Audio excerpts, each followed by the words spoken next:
Let's Yuko, come up to back up to the front. Mrs. President, these girls here, we have a song specifically for you and for all of the women that stand before us. The Wia Oyate are the backbone to Lakota people, and so these girls acknowledge that. And so we have a song for you and all of the women here that we want to share with you that we're really honored and proud. So girls, slide down just a little bit. Okay? And we want to show you our appreciation and that we are very grateful that you are here. We're very grateful for the council, for all of you here. And these children here, these students demonstrate that they are proud to be Lakota. And this is really important to them. And so that's the reason why we continue these ways. George, you got it? I'm going to get the icing on the cake. Okay? Here we go. Deep breath goes.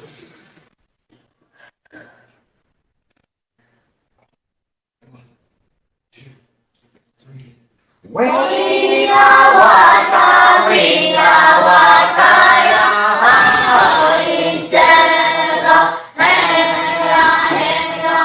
We are Waka, we are Wakaya, Intega, Hera. We are Almighty, Intega, Hera, Hera. We are Waka, we are Wakaya, Intega, Hera. We are Waka, we are Wakaya, Intega, Hera, Hera. We are Waka, we are Wakaya, Intega, Hera. We are Almighty, Intega, Hera, Hera. We are Waka, we are Wakaya, Intega, Hera. We are Waka, we are Wakaya, Intega, Hera, Hera. We are Waka, we are Wakaya, Intega, Hera. We are Almighty, Intega, Hera, Hera. We are Waka, we are Wakaya, Intega, Hera. Give her a round of applause.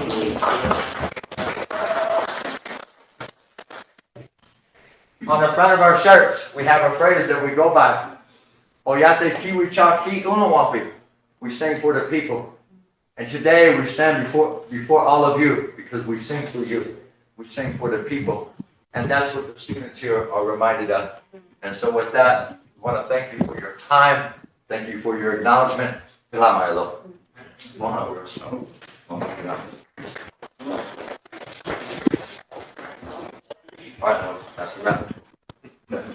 Hello, gentlemen.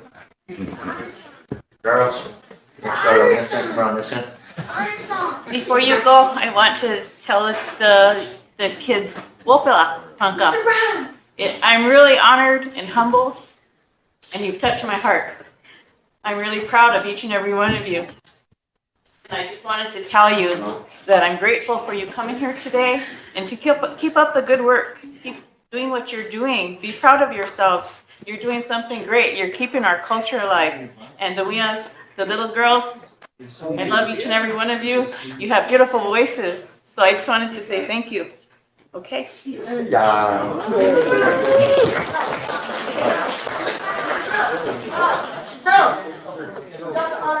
Anderson. Yeah.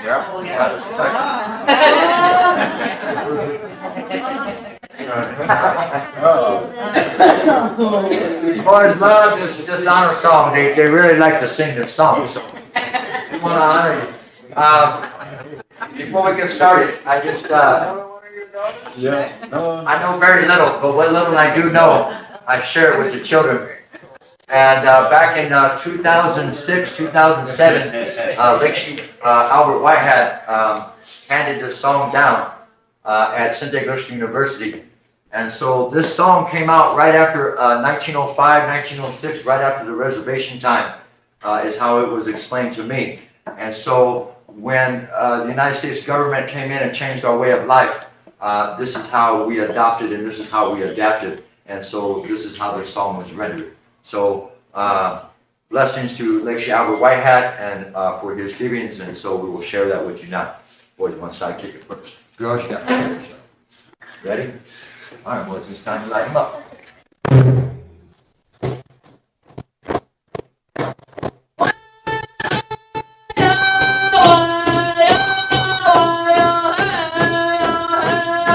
What?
We are grateful for each and every one of you.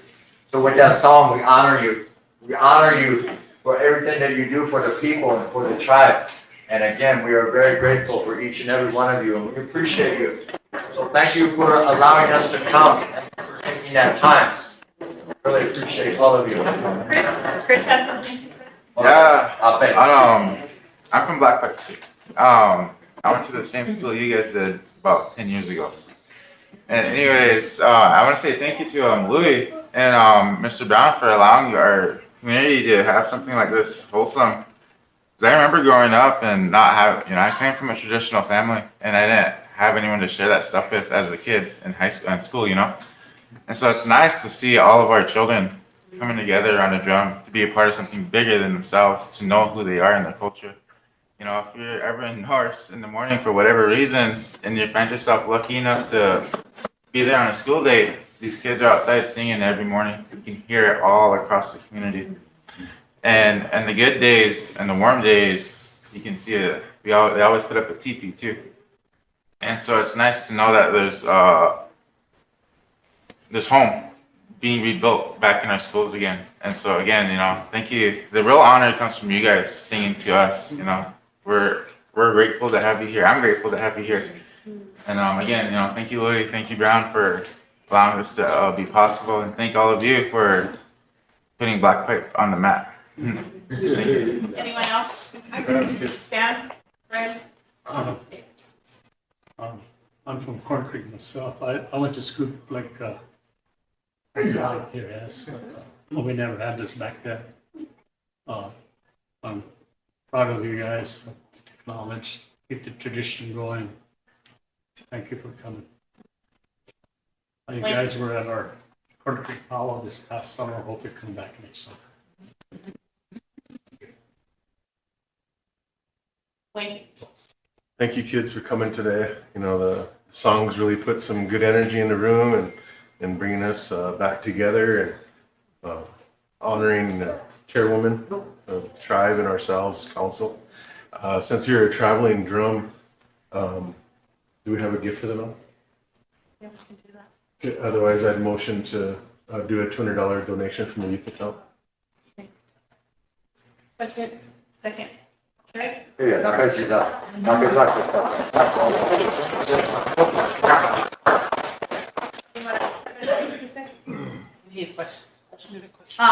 My name is Marla Ferguson. I'm the chair for Black Pipe. And first of all, I'd like to thank Kathy for everything. And Mr. Brown is the angel in our community. He brought these kids back to life. And they really want to be at school because of Mr. Brown. And that's a big thing.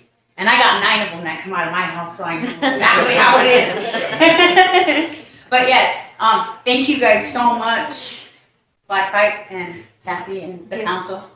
Thank you guys. I need a question for that motion. Which one? Michelle? I see no kind of hands. Michelle. All in favor?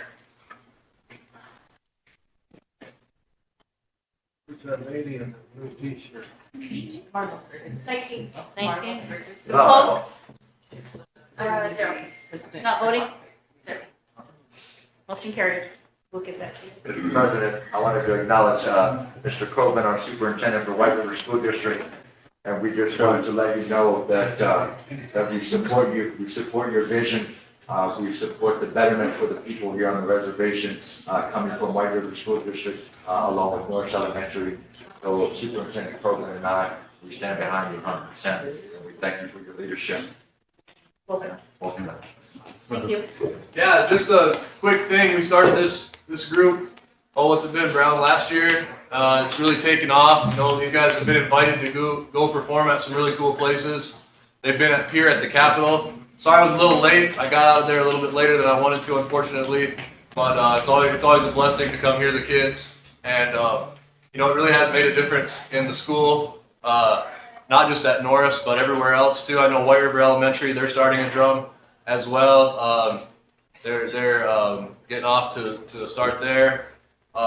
These guys are going to Brookings next week, and they're going to perform at the Big House in Brookings. So there's going to be a bunch of people there, and so they're spreading it all throughout the state. Mr. Brown says they're not going to stop till they hit the White House, so we're going to keep pushing that going on. But the kids, 3 years ago when I took over as superintendent, Norris, we didn't have a very good attendance. Unfortunately, we were around that 65, 70%. And I think this year there's been, even last year, I think we got it bumped up to close to that 82, 83%. But this year, I think there's been, how many days, Brown, where there's not been a single student gone? Quite a few. Like most of the days, there's nobody gone. And especially these kids who are on the drum, they never miss school. They don't have missing assignments. They do their schoolwork. And they listen, and they want to be part of something bigger than themselves. So, thank you to the students, thank you to the parents, and thank you to everybody in here for advocating for our kids. Yeah. Mr. President, we don't have much at Norris Elementary, but we had something for you. We want to give you a gift, and this is on behalf of Norris Elementary and the Charging Hawk family, Mr. Rich and Miss Crystal Charging Hawk. Miss Crystal is my secretary. She's over there, and so the family wanted to gift you with this, and so I'm going to have the girls bring it up for you. And not pictures up, but I want you to get up here, shake your hands.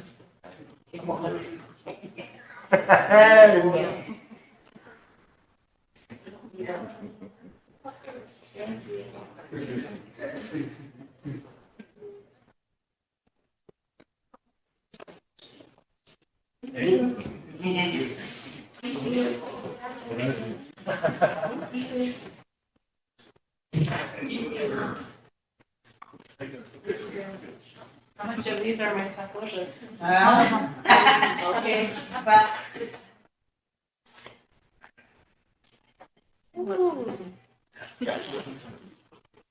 Hold on, I will shake your hand. Thank you very much for allowing them to come and continue.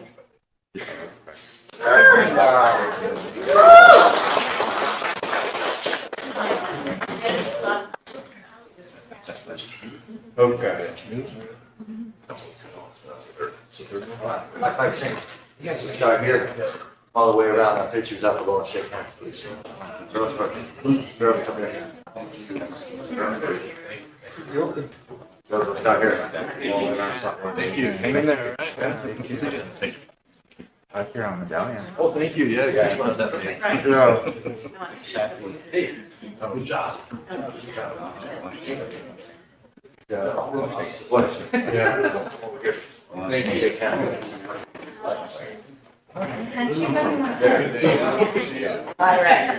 That one's your taco. That's my taco. That's great seating. yeah. Handshake.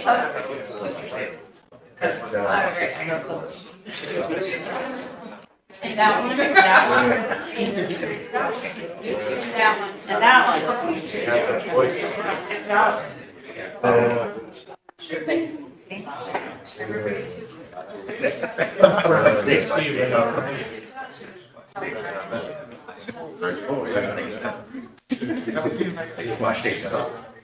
yeah. You already got me. Thank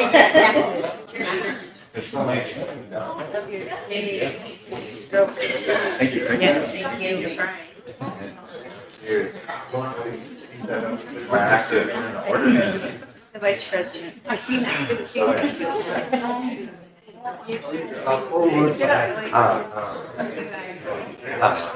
Someday will come up and sing for all of us again.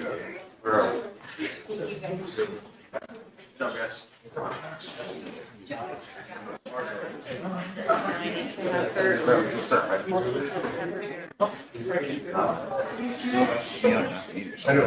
Nope. Yeah. Oh, very intriguing. Go straight in.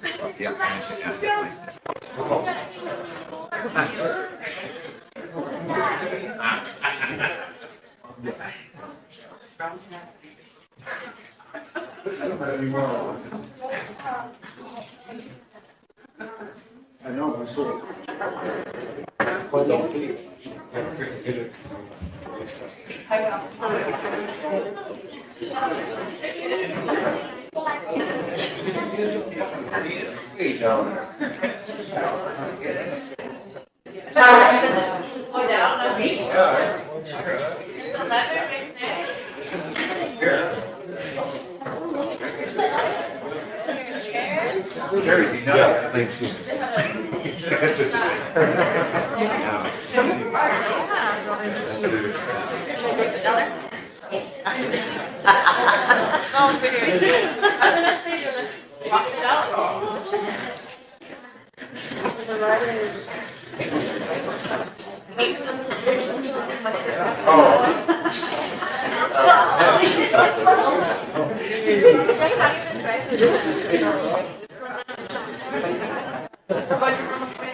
So I need a motion to appoint Liana as our sergeant at arms today. Ben, Willie, and Bill. All in favor? Yeah.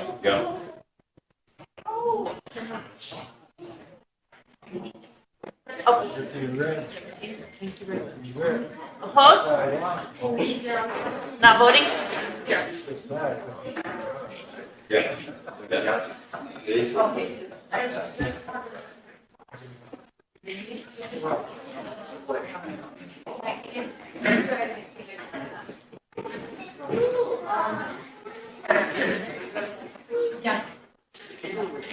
We have anyone that needs to be excused today? No? Oh, Michelle?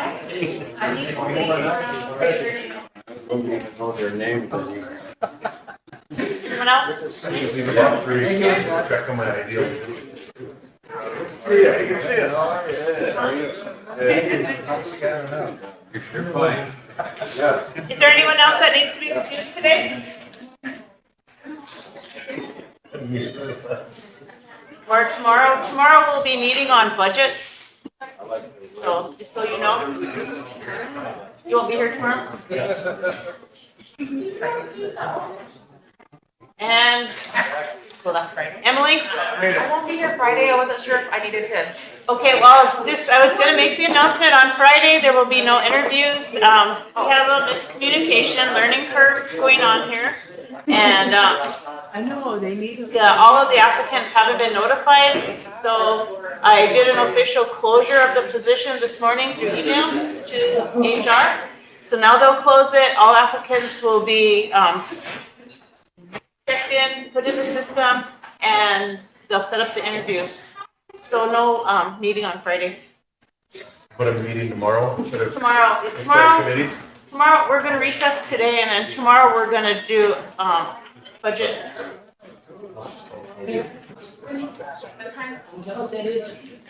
Wayne, what time do you meet tomorrow? It's fine. 10. Whenever. I have a. That's all. Sir? I was just concerned because I, can't be here tomorrow. I thought it was Sergeant at Arms, interviews tomorrow.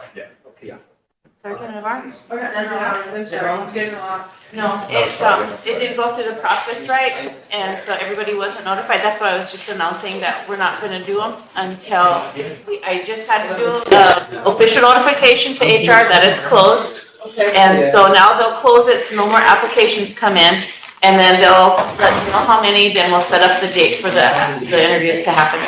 And then tomorrow's meeting is at the treasurer's request, so we can do the budgets. So we're gonna recess today and continue tomorrow. Ben? Tomorrow we got a Veterans Affairs Committee meeting too, I think in the morning too, but I think we might be able to come to that anyway, so just a FYI. Every third or every fourth Thursday of the month. Because we had a mishap on it last week. We were supposed to have it last Thursday, but apparently they said it's the fourth Thursday of the month, so. If the council wants to meet at 1, that's fine too, but the end of the year is Monday, so we have to pass some kind of a budget tomorrow, or if we don't, continuing resolution, but the budgets went to budget finance yesterday. They approved it to forward them here, so we're ready to present. The budget's all ready. Hopefully we can pass it tomorrow. If we don't, we have to at least pass the CR. Otherwise we can't spend after Monday. So can I do a poll vote? How many of you are gonna be here, just so we know we have a quorum? 1, 2. Wayne, did you raise your hand? Well, so I was gonna address Wayne. Yeah, we have enough for a quorum for tomorrow. I'm not gonna be here Sunday. Sunday? Okay. Church. Be at noon for lunch.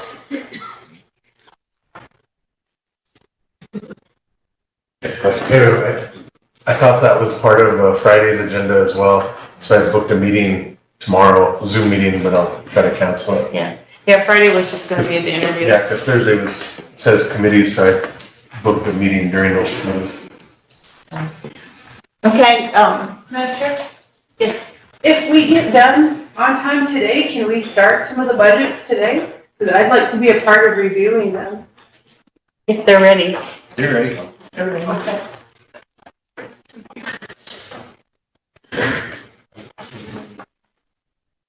So Michelle, Can you put me down? I'll be in around 11:30 tomorrow after my appointment. I need a. You're still being accepted. I need a motion and a question. I need a motion for the, go ahead, Charles, before I start. Can we send out a memo for transportation committee tomorrow? Probably will be. Yeah, I have Michelle. Anybody else before I put the motion on the floor? Okay, Wayne needs the motion. I need a second.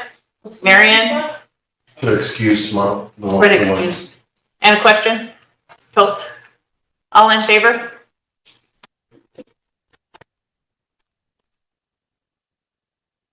Opposed? Not voting? Motion carries.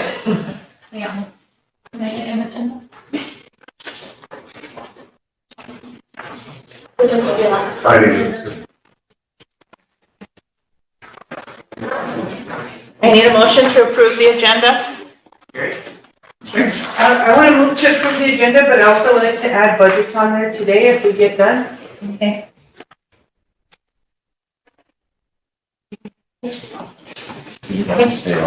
Totes? You making? Oh. Wait a minute. Okay. Jerry, Totes, and I need a question. Michael? All in favor to approve the agenda?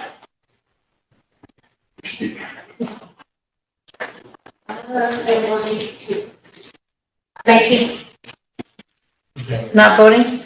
No. I did it backwards, but all but one's here. I said, well, I can go sit in Soldier Cribs.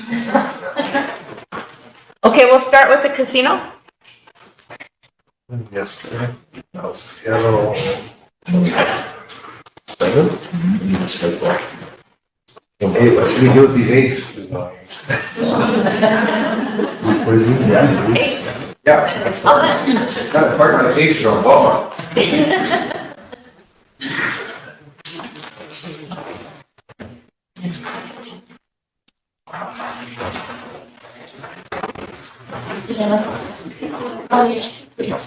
Good morning.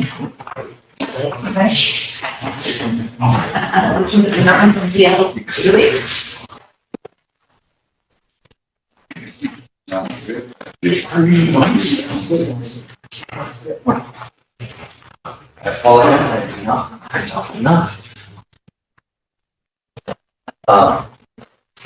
Morning, council and administrator. Good morning. Here's my report for our performance for last month, our year-over-year, month-over-month. If you have any questions, let me know. While you're looking through that, I'll go over some of the things we have going on. We're on the 4th week of darts for the fall winter dart league. Going pretty good so far. We have about a 25% increase in coin in. So we see an increased performance. We have a new promotion for the dart members. This time giving them a few more offers, some more ways to engage. And this seems to be being received pretty well and a lot more engagement on that promotion from them. Our next big thing we have coming up is the Halloween costume contest. That'll be October 26th. Then we have a new promotion that we've been now, it's not August, but we're having a promotion this month that we've been running on Thursdays.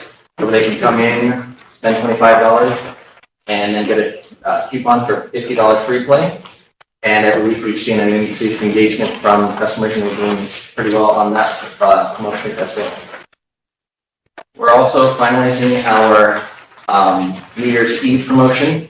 We're going to give away a decent amount of money on that one. Have a pretty busy night as we usually do on New Year's Eve. Mike? Thank you, Madam Chair. I'm new here. Who are you? My name is Marcus Potter. I'm the marketing manager at the casino. Marketing manager? Correct. Thank you.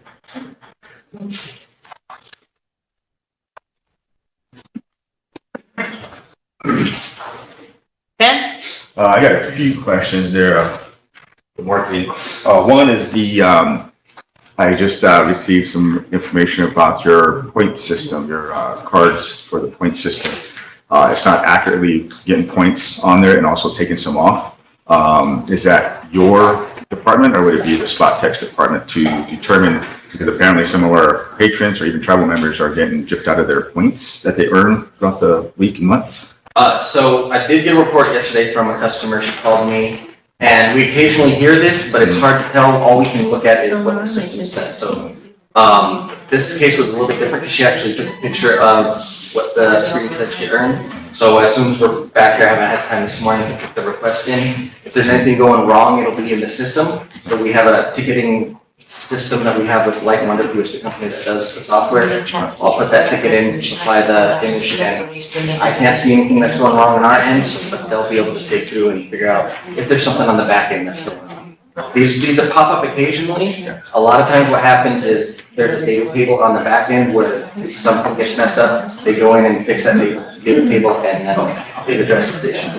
Okay, that's what I was kind of wondering, but I know they put it out there on social media, and apparently everybody starts chiming in about all the stuff that happens to them too. So, but I'm just kind of curious. I know there should be some kind of information, I guess, from the techs also to let them know, because apparently they're telling them just to go to a different machine. But also I have seen been out there a few times. I've seen several machines that are down, and I kind of wonder if that's what the problem is. But I'm sure we'll probably get that during the general manager report too also. But I'm just kind of making sure that the marketing department is giving out the information, proper information to our customers and also to travel members about what's going on. And again, if they go to somebody and they tell somebody else, that run around, which is kind of tough. But now that you're here, that's the reason why, make sure we get this straight and the people know what's going on out there. So, but those are just my concerns. And the other thing is, with the darts, I'm kind of concerned. We'll bring it up on the general manager's report also, but are you working with the dart players also? Are you kind of in that part where I guess you can say like the go-to person for the casino on that? The reason why I'm saying that is because,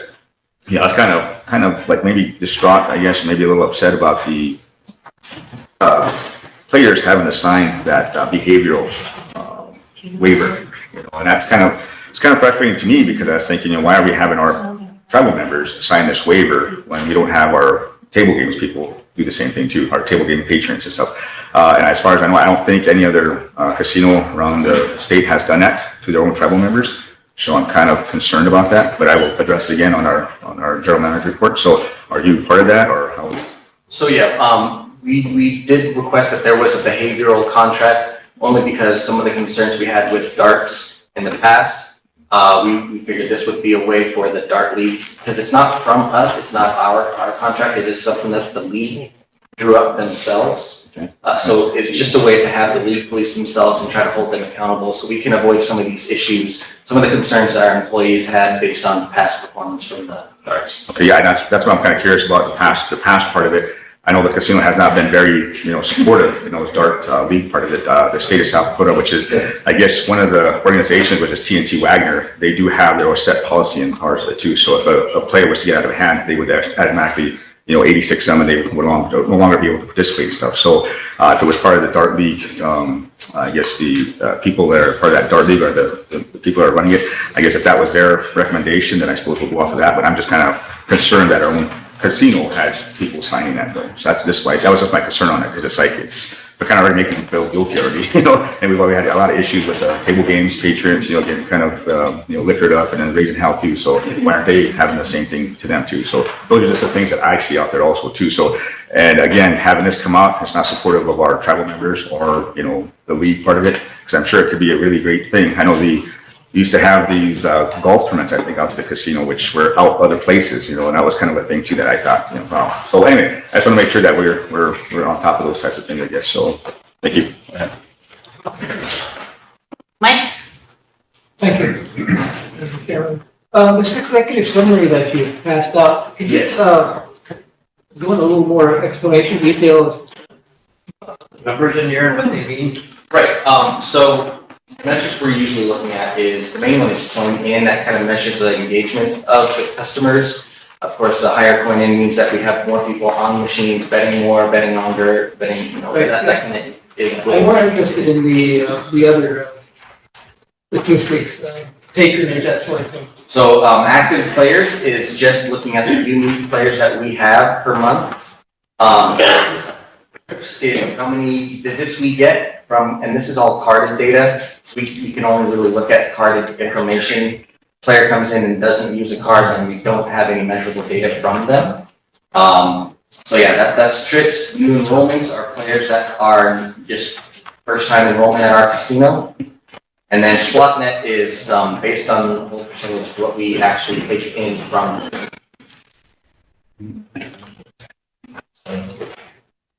I can expand further.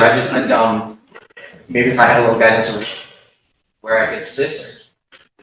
Third page, first page being top cover, top 10 cities year over year. So with that one, what I do is I look at the cities that we have over the past months, or this would be for August. And we look at their coin in and we rank the top 10 based on their coin in. And then I look at the last year, same time, and just compare how much of a percent increase or decrease we have in each of those metrics.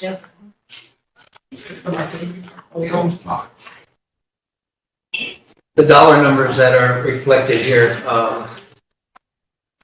could you talk about those? Yes, so each of the cities has a row, and so each of the columns, that's what that city brought in, whether it was active players, trips, their coin in, and their slot net. That's how much. So, patrons from admission spent $1.5 million. Correct, that's the point. So it's coin in's a little, it's not like that's how much. Oh, when I say spent, I meant. Right, yeah, so just so we can make sure that's total bet, not just how much cash, but yes.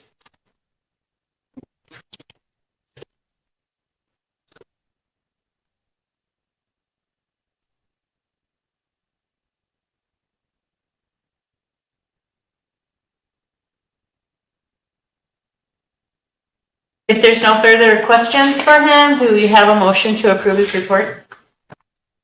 Charles, Wayne, Lee, and Bill. All in favor?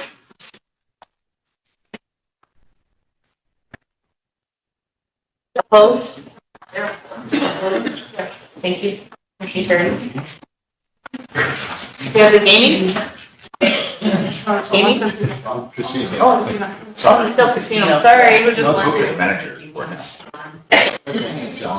Okay. Good morning, council and administration.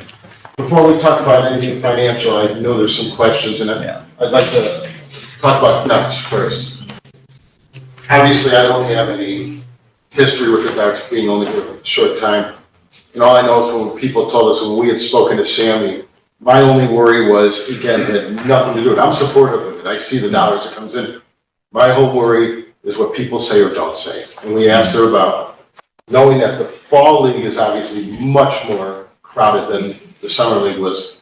We just wanted basically to discuss to make sure people's attitudes and everything were consistent with what we want to accomplish. As far as table games, yes, we are on top of table games, understand that. Watching much closer. Everything from alcohol to everything else. I do understand that. But that's what I wanted to at least bring up to you. That was just me bringing up a question, not questioning, just a question. Good morning, everyone.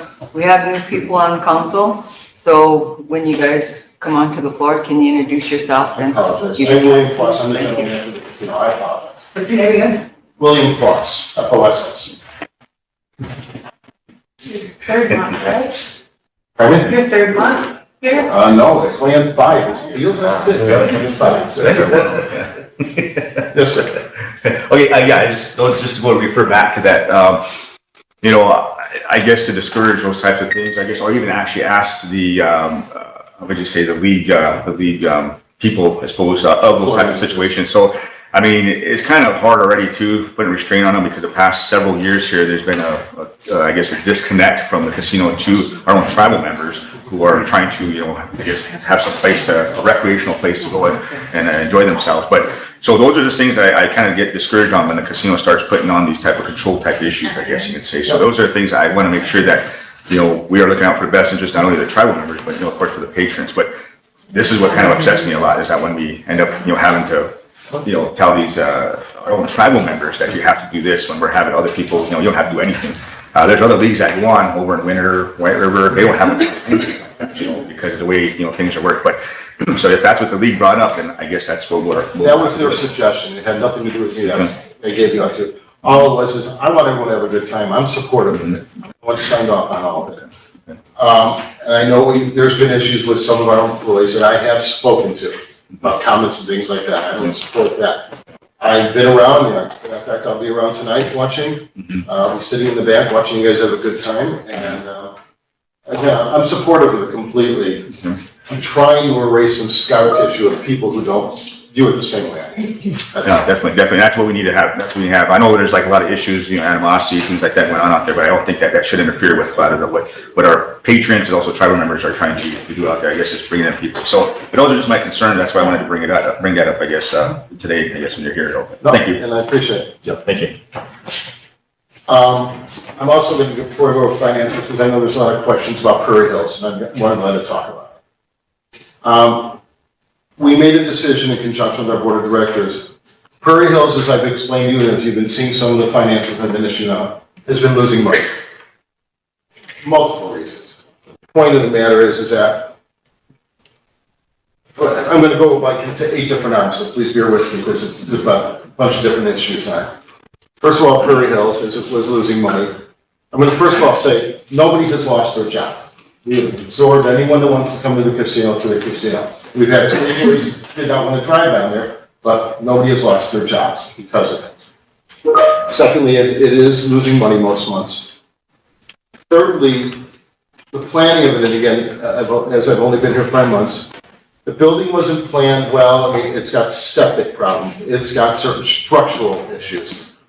A stairway was taken out. And part of being part of an NIGC licensee, we have to meet certain standards on it. Part of them is the ADA and accessibility and everything else like that. First of all, to fix the septic is a $25,000-$30,000 situation. I probably would have to invest more than $100,000 in the building alone to make the casino area totally accessible by NIGC standards. The restaurant is a whole nother, excuse my bluntness, boondoggle sitting out there that has structural issues and things like that to even attempt to get it open. So my thought process was, at this moment, we are planning on reopening it somewhere down the road when I can find a better fiscal plan. It is not what I call permanent closure. We have a game licensing with AGS that is not good for the casino. They hold 30%, when most contracts are 20%. When you add all that in, I'm making money at it. I got a casino that's got financial issues. Yeah, I am not having to move money from one direction to the next direction. So even if we were to invest $150,000 into it, I can't guarantee I can make the money back out of it to make sense of it. So what I'm doing is I'm tacking on debt to not be able to pay it. We were able to start fresh somewhere else, and I'd use it nothing but an example, say Turtle Creek. That's an example. For the buildings there, it's a better physical plan. I can work on another company with a better contract, things like that. That's a different animal. But right now where it sits, it's not there. The heating and air conditioning is too small for that building. It might be great when you have 50 machines in there and you have, with the temperature increases during the summer, it's not a comfortable building to sit in. And you know, again and again and again. So the decision was made to temporarily close it. It's not a permanent situation. It also takes our NIGC issues away because we have shut the facility which could have worked in the fines and everything else, because of the ADA issues and everything else. It's not, I'm trying to put it in a position for a secondary class 2 facility that can be successful. I'm not throwing stones at people in the past or anything else like that. That's not my job. My job is, how can I assure that I can show a profit? Mr. Fox, I have a question for Mr. Bolts. I apologize. Just to get up to speed here, the facility you're talking about is the golf course? Yes. Okay, that's interesting, the problem description that you just gave. The last time I was here 6 years ago. Those are the exact same problems that we faced then. So obviously, I don't know how you can look to the future and say that that building is, and that's not your problem, or, you know, you didn't do that, but, looking at that building, you know, down the road, you know, considering, the fact that we put the operation in there, better than 6 years ago, you know, and things haven't changed at all as far as the condition of the facility. I mean, there's some reality there that should be faced, you know. So what is the best solution? It sounds to me like a completely new facility. Tearing that building down and building back up from the ground up, and I'm not suggesting that should be done, but I mean, that's.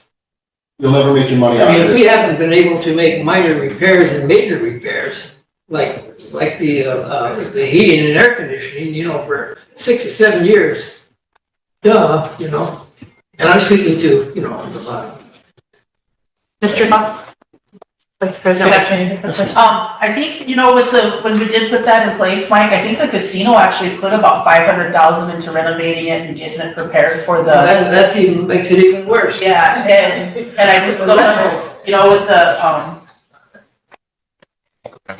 repairs that need to be done in it, I don't know, have you targeted what the actual issues were? Was it an overhead of employees, or was it just people not going there? Were there any promotions there? Well, because it seemed like there were a lot of our tribal members that were upset that it was closing. And I wanted, whose decision was it to close it? I was mine on the board of directors because I had the numbers showing it. I've never seen an attendance in there of over 15 people. I could put promotions in there, man, but promotions cost money. And I'm adding more money into something I don't know if I'll get a return. It's relatively close by geographical standards of this area to the main casino. Again, I can't make comments of decisions of the past that I wasn't here on. I can only do for the future. You got 50 machines in there, which we don't need that many. We're giving up 30% where everyone else takes 20%. There were certain things that were done I personally wouldn't have done, but again, I'm not trying to throw stones. So were our 15 customers that did order regularly, were they accommodated with their points and everything? No, Transferred down to Rosebud? No, because it was it was an HES system. It's the company they brought in to do the machines, and they put their system in. Again, decisions were made. If we go somewhere else, I've already worked it out with who isn't out of place. If I could arrange a hardwire, bring it straight down there, and I can offer points. I can do this, and this. But it wasn't going to work there the way the contracts were written and things like that. So I can continue with operating it at a loss, which again is draining the casino's money, which has issues, as it says. Or I could shut it down and we could look to restart, put our heads together. If we're with the tribe's approval, whereas another building that I could put us in, not spend an amazing fortune, and offer a Class 2 facility. I'm all for it. It just. Okay, thank you, Madam Chair. I guess for me, I'm just kind of curious because I guess all the things that it has been out there, I think we've known it as Prairie Hills Golf Course, but from here on out, I guess me also understanding that we were trying to put something in there that wasn't able to fit, that wasn't fitting in that district with irrigation, heating, cooling, all this type of stuff. So I'm sure they just wouldn't fit. So the $500,000, that's kind of surprising and shocking to me that, if they were to have a plan or some kind of I guess, something that was gonna benefit that, rather than just saying, oh, well, we got a building here, let's just put all these machines in there, you know? So again, we're gonna have all these problems, but, you know, what can, I guess, I don't know who's doing the thinking, who's the think tank on that out there, because again, there should be some building or some way of doing it, rather than putting more money in there, we should be able to put something in there that's gonna benefit. You know, and I'm sure you have other things, and you brought up darts, maybe another thing too that could be out there, because, you know, that doesn't take very much, it's out of the NIDC type of package and stuff, so I mean, those are possibilities. It was out there before, so I'm just saying that these are things that can probably generate revenue out there to help, but then again, the building, I guess, is gonna be, you know, kind of repaired, but hopefully within a couple of years here, I'm sure we'll be able to get more revenue out of that, but bringing more, or trying to bring it into a class 2 again, it seemed like it isn't working, so we're trying to put something where it's not gonna fit, you know, so I just thinking, I don't know who the think tank is out there, but to try to generate some kind of person out there, people out there who can say, well, these buildings out here, what does it take to run a casino? I know the one over in Martin has a good facility. They actually built that for that purpose out there. So, and we're trying to compete with that, and we're just trying to push things where it's not helping. So, again, I'm kind of looking for these types of solutions to try to at least better the casino. I get you know, so those are ideas that I think could possibly maybe happen. So I'm just, you know, hoping that to support you, because I know you got into these things that you didn't put out there. So you're just trying to make it the best you can. So I'm all for it. If I think we can come up with an idea, and I am up for anyone's ideas. Yep. What to do with that building. Yep. I am all for it. It's just as it sits with those machines, and what we have to do, and the regulatory, what we have to follow, and things like that, doesn't make feasible sense right now. But if there's something else we can do, and darts is not, I mean, it's a great idea, different things like that. Yep. As long as I can provide something that's safe for people, and we have a good revenue stream to it, I'm all for it. Yeah, I just want to get this taken care of first. Yep, definitely. That's what I think. That's the only thing I can have is solutions to that part. But again, too, I know you didn't put these on yourself. You're trying to make what you can. So I do apologize for that. So yeah, thank you. I appreciate it. Mr. Fox, before I give the floor to the 3 reps that are, have questions for you, I have a question for you. Yes, ma'am. So everything that you're telling us, do you have a written evaluation or assessment on the damages that you're telling us about that need to be repaired? And also, isn't it still going to be open for golfing? If it's gonna be open for golf, you're talking about the septic system, so how is that gonna affect those that are going there to golf? Well, I mean, you're talking about all these things that need to be corrected. I know that there are people that prefer to go there, for one, because of the location, and 2, it's a no smoking area. So, like Lisa had asked you about the promotions, what are you doing? I think that if it did have promotions or something that would be enticing people to come there more often, it would benefit the people to help that increase in revenue. But I was just really curious whether or not you had an actual written document that you can give the council showing all of this. I can provide it. I have documentation in my office. I can provide it. Myself, I like to see things in black and white. Sure. I don't like to see verbatim. I'll be more than, well, no, that's fine. I can provide it. Because then they will have that record, so in the future, they know that these are the things that you needed to have addressed in order for it to stay open or closed. But I have next is Emily, Sherry, and Toltz. Good morning, good to see you. Thank you for being here. I just had a couple questions. I guess I didn't realize that the casino system was totally separate from that casino, that it wasn't like a satellite, that those points weren't transferring. So I think I still have to think on that part of it. But I guess my question is, and it might not even be a you question since you're so new to this whole situation, it might just be a us situation, but does it still make sense then to keep that underneath the casino management if it's going to be managed as a golf course / maybe off sale? I'm not sure what the situation is there. The second part is who makes that decision? Did council give that to the casino management? And then third is, I also sit on TLE and there's been a lot of discussion about how many dollars, over $1 million or millions, I don't even know the amount, that was already put into that location. And I kind of thought that the septic and some of those building things were supposed to be addressed, where it sounds like maybe we made it structurally worse.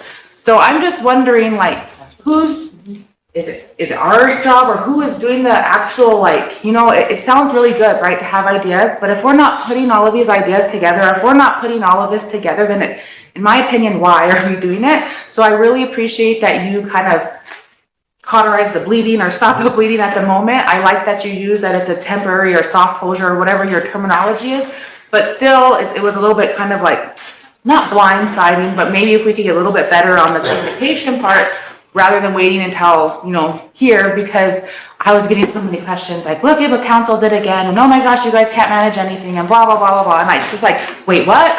We weren't a part of that decision, which I understand that separation, but at the same time, like, I'm just wondering, how can we support you? How can we support that idea? Do we need to bring somebody in? Does it need to have some think tank discussions? Like, I'm just wondering, like, what's been going on? How can we get it kind of rounded up type stuff? Thank you. Let me explain why I made the decision, when we made the decision. We had a facility license with the gaming commission only until September 26th. It had already been expressed that we're not going to renew it because of the issues we've had. And at that point also, when we made a decision, and it didn't place my decision, the council was in the midst of elections and changing and things at that point. I had let the treasurer know what we were doing, because I won't kid you, I wasn't sure who was going to be here or not to inform everybody. So we made the decision via our board on that direction. So that's why the timing was what it was. I had to do it before the 26th, and the reason I ended on Saturday, it was the end of our payroll period at that point too. So as we were moving and transferring people to the casino, it was a clean change at that point. So that was why it was. As far as who, what, where, how, and why a year and a half ago when these decisions were made, it's nothing but conjecture when it comes to me. I don't know. I wish I could give you a better answer.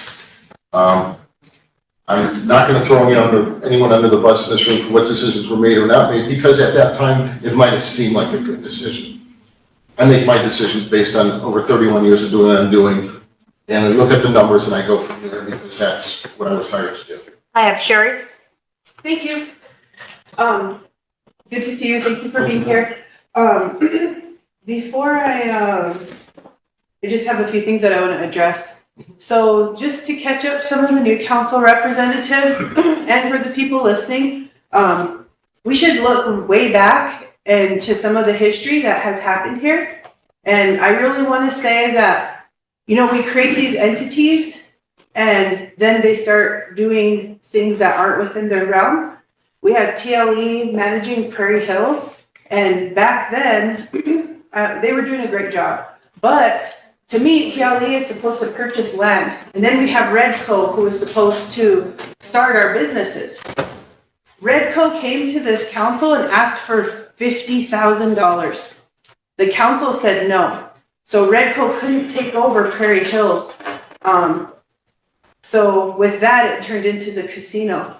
I was really against the casino taking it over, not because I'm against the casino, but because our community no longer has a steakhouse, a place an entertainment spot. A lot of people went there for dinner and took their families out, all of that. So we took that away from the community by making it into a casino.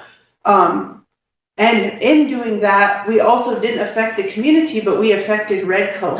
So that Turtle Creek was purchased by this council, by the council. And with that, there was a huge loan. So our economic arm made a deal with the council. Let's put some machines in Turtle Creek. And when we have those machines in Turtle Creek, the revenue off of them will take your loan, your note, and we'll pay that note with the revenue from this casino. Somewhere down the line, this council took that away and gave it back to the casino, shut down Turtle Creek, stiffed Redco with a loan, took away the entertainment spot for a community, and said no to investing $50,000. And here we are 6-7 years later, invested over $2 million into a building. I mean, that's a horrible business, and it's embarrassing. And I know that people don't have the foresight, but these are reasons why when we start or look into a business venture, there really needs to be a thorough business plan with all of these market studies that should be done. Would a Class 2 casino work here?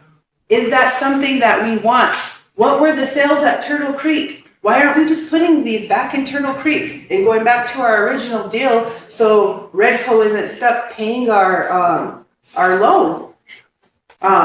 you know, those are just things that I really wanted to bring up because since the casino started taking over, they've had that restaurant area. Oh, and you know, one other thing that I want to mention too is, you know, we put a entrepreneur out of business and ended up purchasing that building because we wanted a beer shack by Turtle Creek. So we opened up a beer shack, competed with a local business owner who ended up turning around and selling to TLE, and then it was just downhill for us. So I just want to share that because when we're making decisions, I want us to be mindful of the history of what has happened. And nobody knows and could have foretold what was going to happen, but we should really leave our business enterprise ventures up to our economic arm. And when they request something, we should support them, especially if it's a $50,000 fix to the infrastructure or sewer. That's what they were wanting to fix back then. So I just wanted to share that. I wanted to say thank you for the financials. The losses are a lot. Yeah, but I mean, just specifically for Prairie Hills. And I think we should really consider pushing a meeting to the Economic Development Committee and talking with Redco, TLE, and the casino, coming together and develop some plans and proposals for that building for the council to review and look at. There's other options there, and when the casino originally took over, and some of you that have been on council are probably tired of me hearing it, but I was even saying the restaurant area, why isn't that opened? How come you aren't opening it? And if it's not feasible or financially sound for the casino to run it, why isn't it open to local entrepreneurs? I mean, I see people every day posted up selling food along the street in Mission. We should really offer that to lease, open it up to local entrepreneurs if it's not feasible, because as a tribe, we really need to start thinking about what types of businesses we want to get into and what businesses are good for the tribe. If it's grossing $100,000, not grossing, if it's netting $100,000 at the end of the year, is that worth it for us? No, we should be netting millions of dollars. That's what we need to be looking at, businesses that net $1 million. And when it comes to these businesses that net $100,000, let's leave those to our tribal members to become entrepreneurs so they can make that money. That's one less family that the tribe will have to take care of. But I just wanted to share that history with the council and say that we should really consider putting machines back into Turtle Creek if they're taken care of, which I'm not sure. And when Redco comes on, maybe we could ask them about that. And also maybe if there's any financial data that shows how well the casino machines were doing when they were in Turtle Creek, that would be good and helpful for us. And just for your information, I wanted to share that as well, because I know you didn't have any information on that history. Thank you, Council. To make a motion to set up that meeting. Oh, okay, thank you, Lisa. So I'll move to have a joint meeting at the next Economic Development Committee meeting, which is the first, is that our program? First Tuesday. Emily, is that our programs report, first or second? Second? The second meeting, right? So the second, okay. So the first Economic Development Committee meeting of next month will be the first Tuesday. So I want to make a motion to have TLE, Redco, and the casino come together to start talking about the Prairie Hills property. First meeting or the second meeting? The first meeting of? October. Yeah. Tuesday, October 1st. Yeah. Sherry's made a motion. Second. Todd, question? Emily? All in favor? Thank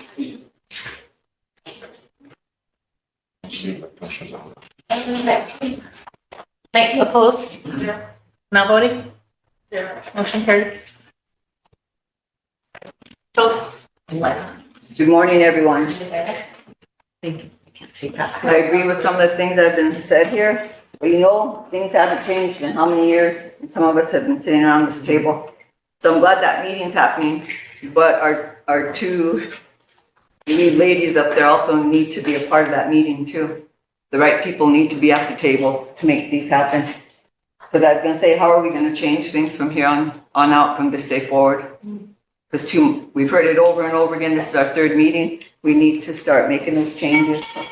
And for everyone listening, remember, because all of us have been getting calls about what's been happening everywhere at the casino. There's always two sides to every story. Always two sides to every story. So make sure that you call the people and find out what's really happening.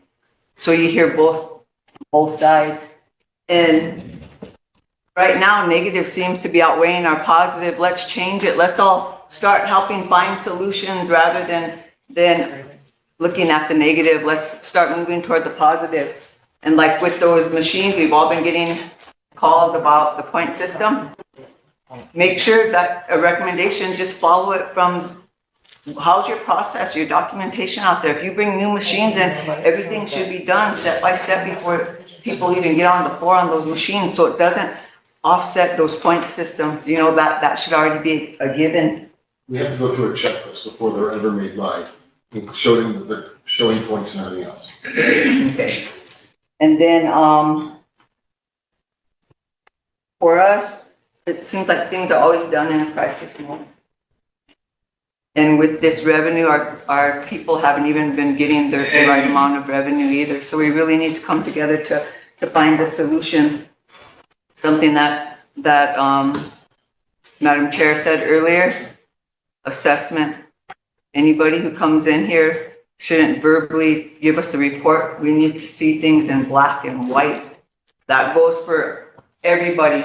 And that's not micromanaging. I want everyone to understand it's not micromanaging our directors. It's not micromanaging programs. The people voted us in. We all work for the people. They have a right to see the facts and know the facts. And that's why we're here, to make sure that those things happen. So we're not here 3 years from now saying, we've talked about this 10 years ago or 6 years ago. So we have a big role here, and we're trying to get on the right path to make sure that is happening. So, but something really needs to be done with Prairie Hills, because TLE has put a lot of money into that, and we're continuing to put money in renovations. I take my mother out there. She's faithful. I take her out there on weekends. She's 91, and that place is not a safe place, but the people are good workers. They take good care of her when she's out there. But we need to remember, everything we do is for the people. We work for the people. So we all need to start doing the best we can to provide the best, so our people and the generations can live a long time. These assessments need to start happening. People need to start showing their documentation. They do. Thank you. Lila? Mike? Good morning. Thank you for coming, all your staff. Ela maza memela, oshpe yapki, won't lock up it. Doshke washteki, no yateki, washteki, Moscow won't lock up it. And I just wanted to let our people know what we're talking about, you know, throwing the coin in the machine. I think that I'm not no expert on gaming. I'm not a business person.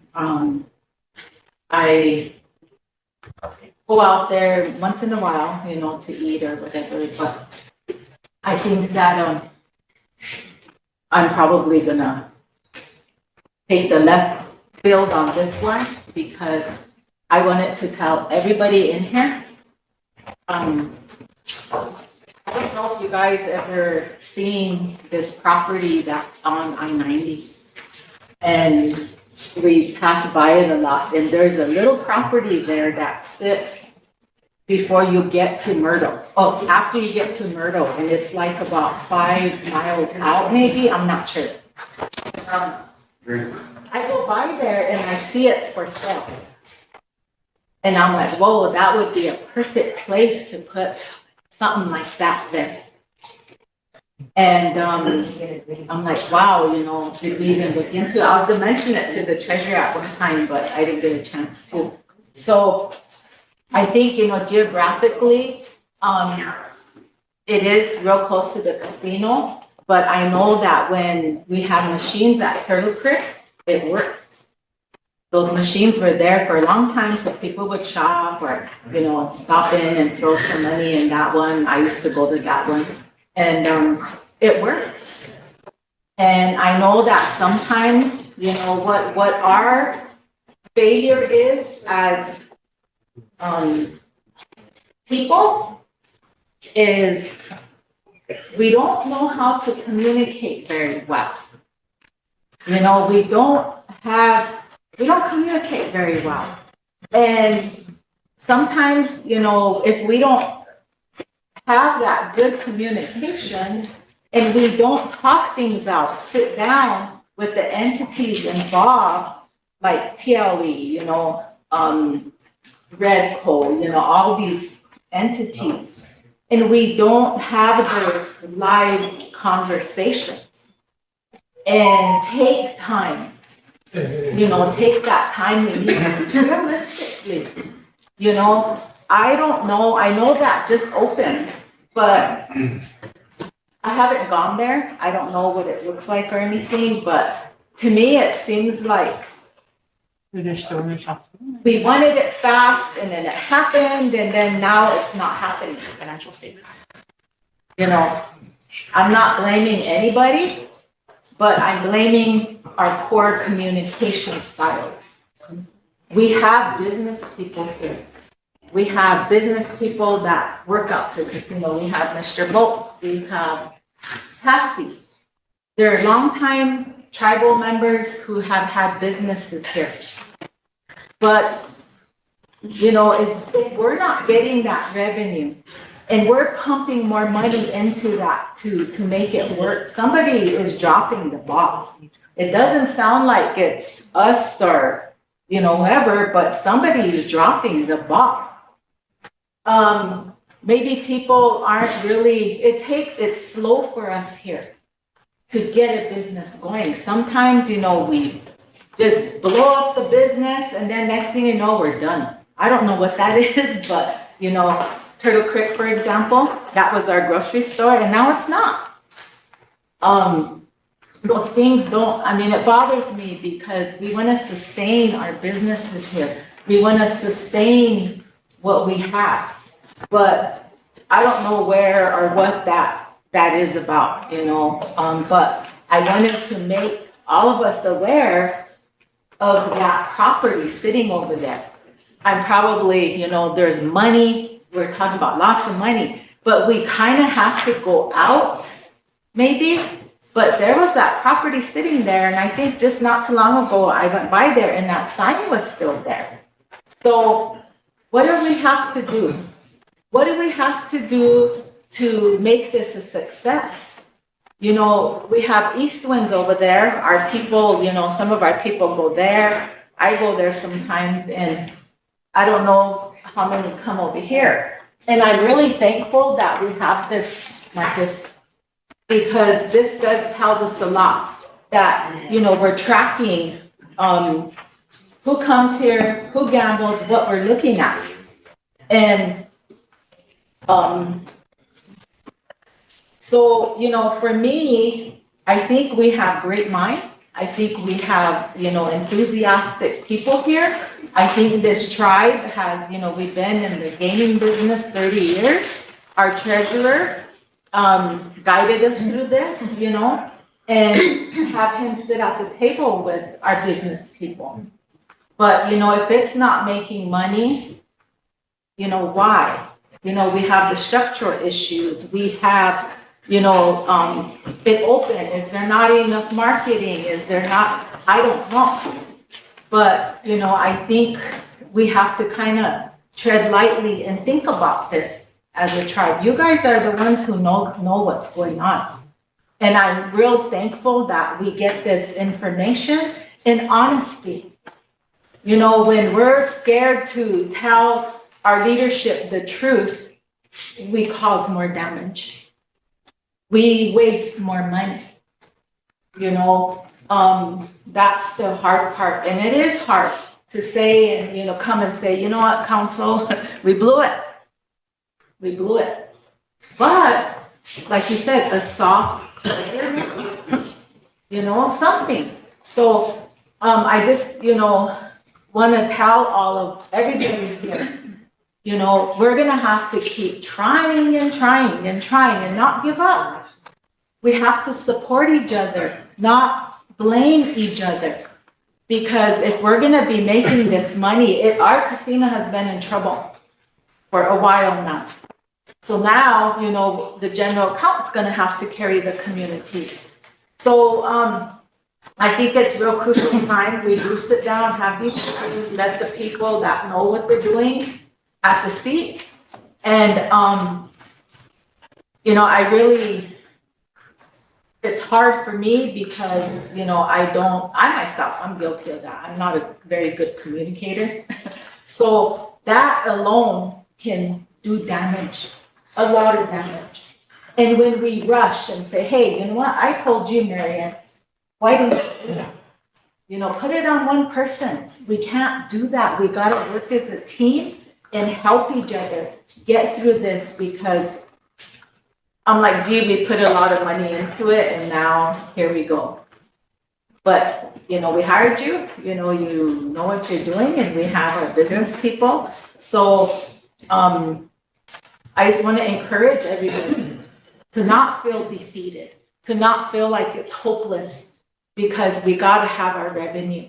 But we'll find a way if we all just work together and keep, you know, be honest about these things. And we had the bar business at the land office. That's crazy. That is crazy. Oh, we don't want it, then we're do it over there. No business. That's a land office to purchase land for the tribe. That's what that building does, that TLE. But we had it over there. And I was like, okay, what, you know, so those are things we got to think about. Making it fit, you know, working with the right people. We have the people here. So I'm real hopeful that we can resolve this and we can get something done. And, you know, there's reasons that you guys made the decision you did. So I appreciate your work, and this report is really, you know, something that I think we can rely on. So, and also the documentation for that report. Well, I will, and I obviously, I'm putting on the November reports too, which. Thank you, Lila. I have Mike, Ben, Sherry, and Wayne. A little bit of history here, if I could. It so happens that I was on the TLE board when the golf course was purchased. And it wasn't purchased primarily as a gaming, you know, potential spot. It was purchased because it was for sale. And there's how many acres, you know, are involved out there? It's quite a few. It's quite a few. I don't have that in front of me. And we got it for a good price. Mm-hmm. We did. And it was, and I recall, because I was the one that made the motion that we buy it, and we offered a discounted price. The guy accepted it. Whatever reason, that's his business. But we got a good deal on it. Now, after that, you know, then the idea of let's put some machines in there, and, you know, and all that, well, that came from here. You know, this body, you know, micromanage that, you know, there were personalities, you know, that sat here that were golfers, that sort of thing, you know. It was a bad fit to begin with, you know. It was operationally, when we took over management, when TLE took over management, it was bleeding. It was bleeding money, you know. And the building was in need of repair and whatnot. So it was a boondoggle, you know, from the beginning. We should have just left it alone, you know, and we should have as I recall, there was some interest, and I could be wrong, my memory fails, but there was some interest from West Cologne to lease it, you know, and we didn't follow through with that. That probably would have been smart of us to take him up on the offer because he's a businessman and he knows how to get things done, you know. We probably would have had a nice supper club out there yet, you know, if that had happened. But nevertheless, you know, we did it, we got into it, you know, and we brought this on ourselves. So now there's one other thing that we always seem to, principle of business that we always seem to violate the hell out of, you know. Location, location, location. Turtle Creek's location was one of the biggest boondoggles we ever got into. You know, and the proof's in the pudding, look at it. You know, casino where it's located, you know, we weren't blessed with the large populations, you know, that come and spend money and gamble, you know. So that was the best location we could build a casino at, you know. And I'll tell you, Charlie Coleman and I, who was the developer out there, we sat around, we had discussions, and where we are right now in terms of the decline in business and patronage, we saw that coming. You know, we predicted that, you know, 20 years from now, you know, in the beginning, it's going to be a great thing, you know. It's a novelty. It was a novel thing, you know. So people were out there and we were making money head over fist, you know, given the customer base that we had, you know. Well, that's fallen off now, you know, and we haven't done anything to attract. Gaming isn't attracting, you know, new patrons out there. You're maintaining, you know. You can only get so much blood out of a turnip, you know, and we're at that point, we've been at that point, you know. So it's all about management, managing well and efficiently what you've got, you know, and doing it in a realistic manner, and hiring the right, you know, people to do it for you. We always disclaim the fact that we micromanage. We do, you know, indirectly, directly, and indirectly, you know.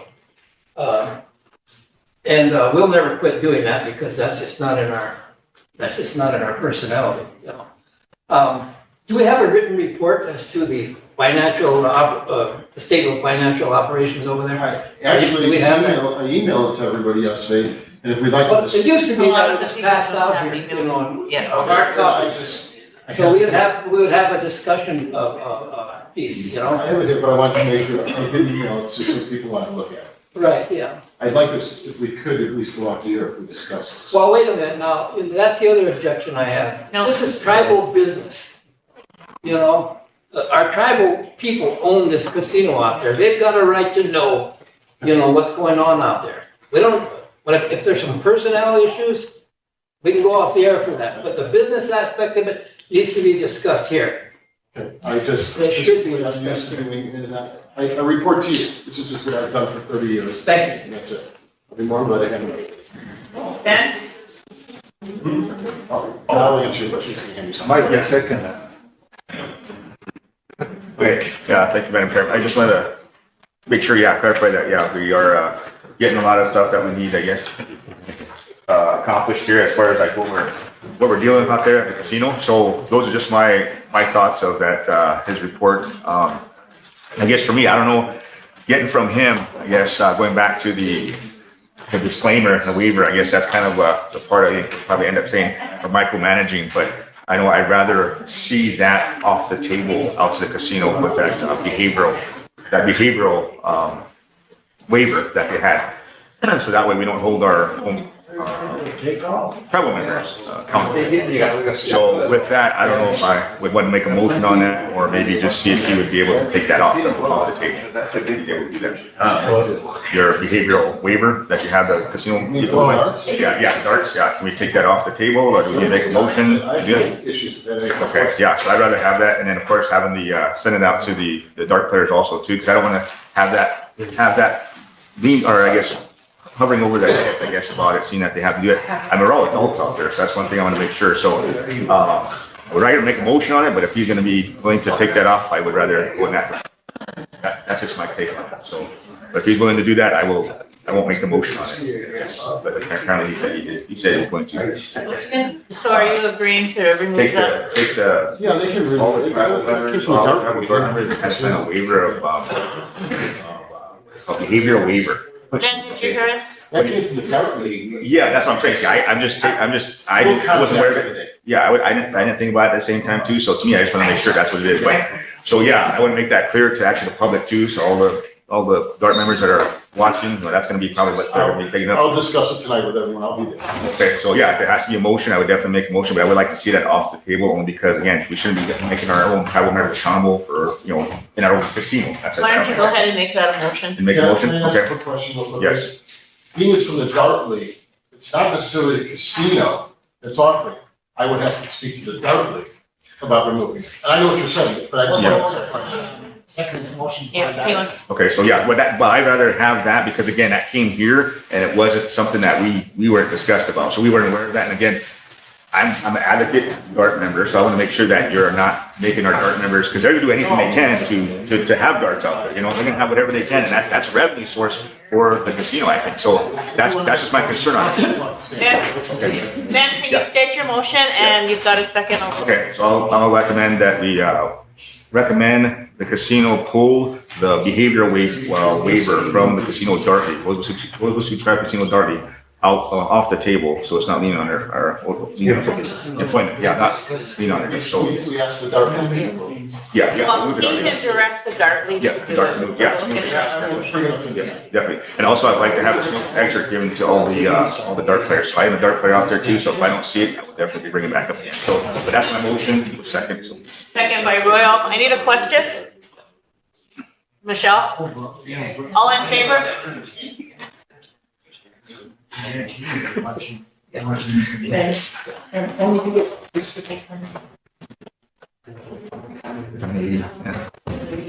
Opposed? Not voting?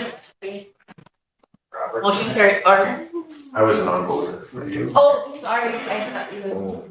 All right, that's the only thing I had, just to make sure to clarify that, because again, too, it's something that we shouldn't be holding our tribal members accountable for that though. So even if it was dart people that brought it up, I would like to have at least, they're gonna do whatever they can to keep darts going out there. So if you tell them to go, run outside, they're gonna do that, So I just wanna make sure that we get that clear for them also too, so that they understand that we're gonna support them as much as we I'll can. take care of that tonight. All right, thank you. Carrie, get free play for under 80s and bullseyes? I just wanted to make a quick statement, and I might need help from the treasurer on the date for this, but, there was a comment made and a lot of people always ask, why don't we put a casino up by I-90? But there's a specific date, what was it, 1985?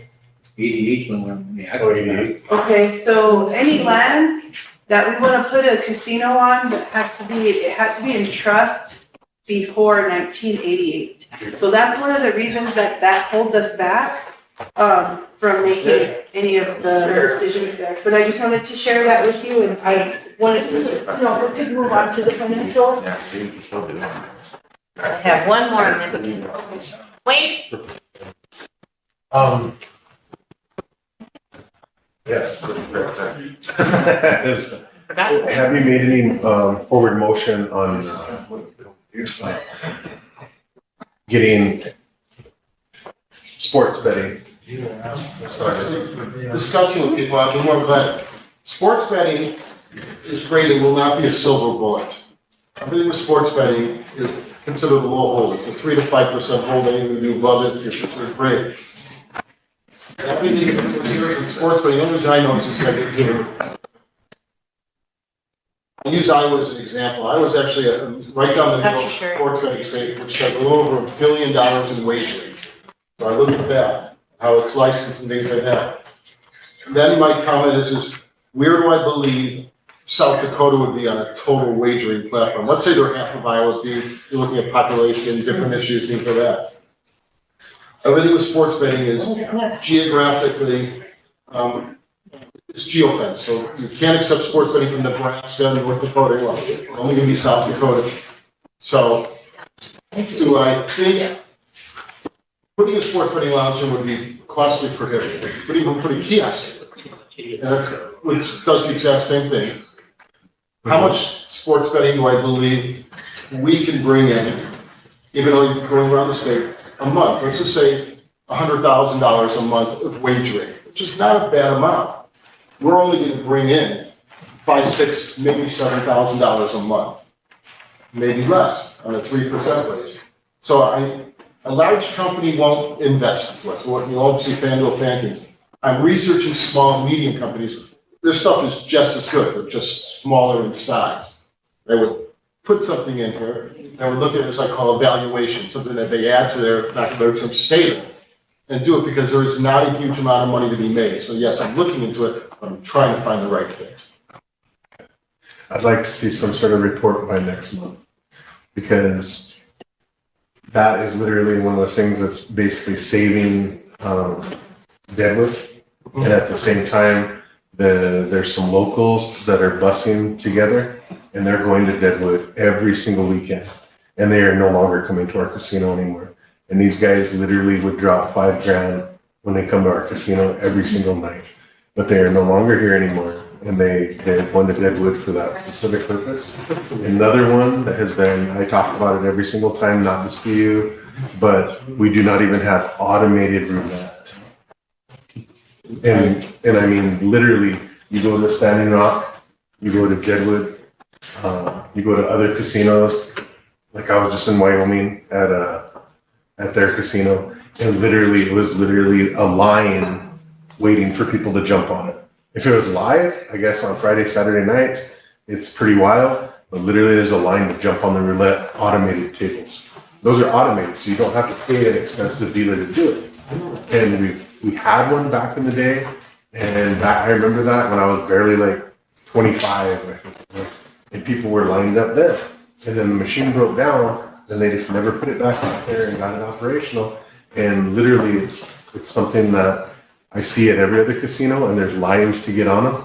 They never have at ours. And then sports betting. If people are leaving Valentine to go to Nebraska deeper in to do it, and if they're going to Deadwood, then I mean it's an option that we should at least have. Whether it's a lounge or, like you said, just a kiosk. I mean, we've got to keep up with the times. And I agree with you. I don't believe Deadwood, people are going to Deadwood just for sports bet because they can do it right here in Deadwood. It's just a license, your geofence, you pull up their app. Right. I don't believe they're going there for it. I believe it's for different opportunities they can get their hands on and things like that. Actually, they're going for it, but they're not having a problem in betting. I mean, and then they go there and then they're staying at their hotel. Yeah. I mean, we don't necessarily have that kind of draw anymore, especially when they can go deeper into Nebraska, or they'll just say, I'll make a whole weekend of it and I'll just head west. But being geofence, anyone in Nebraska obviously doesn't have sports betting, but they have the horse races. They have their mutual, yes. And they can do that from almost anywhere in the state by getting an app and doing it that way. Here, you get anyone you bring in, we'll bring in an app or an online, it can do it. It can happen from anywhere in the state, what we offer. It's a matter of again, offering something that's good, the operator gives, what back to a better mousetrap. But I want you to bring something that talks us out, because you already talked me out of it. We don't need to do it. No, I didn't say that. But nonetheless, I want you to bring that and bring it and show us that it could work this way, it could not work this way, it could work that way, and we're not going to do it. I never said I talked out of it. I just want to make sure it seemed like you were. No. I just want you to believe it's not. But with nothing in front of us, sir. If there's nothing in front of us, then I'm asking you to look into it and bring it here. And by November, I'll have you everything from there. Thank you, Wayne. Michelle, Sherry, Chris, and then we're going to get back onto his financial report. Just wondering if you can just give a brief update again about the bingo hall. We have bingo members wanting to know what's going on, and I know you said it's under renovation, but if you could let the people know. Certainly. They're finishing up, we're taking the carpeting out, which is 20 plus years old. Sanding the floors down all the glue. We're going to seal the floors. We're going to keep the floors that way. They have about another 10 days or so of work. I'm looking for the bingo hall by, going through the dates in my head, somewhere by the second week of October to be open. I guess. By early next week, we're going to put a date down, and I'll share it with everybody. I'm just waiting for certain things to get done, but I will be more glad to share with everybody. Sherry, Chris. Thank you. Thank you. Council, if there's no objection, I'd like to get the floor for a community member. Does it pertain to our topic at hand? Yes. As long as there's no objection. Go ahead, Mr. Burnett. Floor is yours.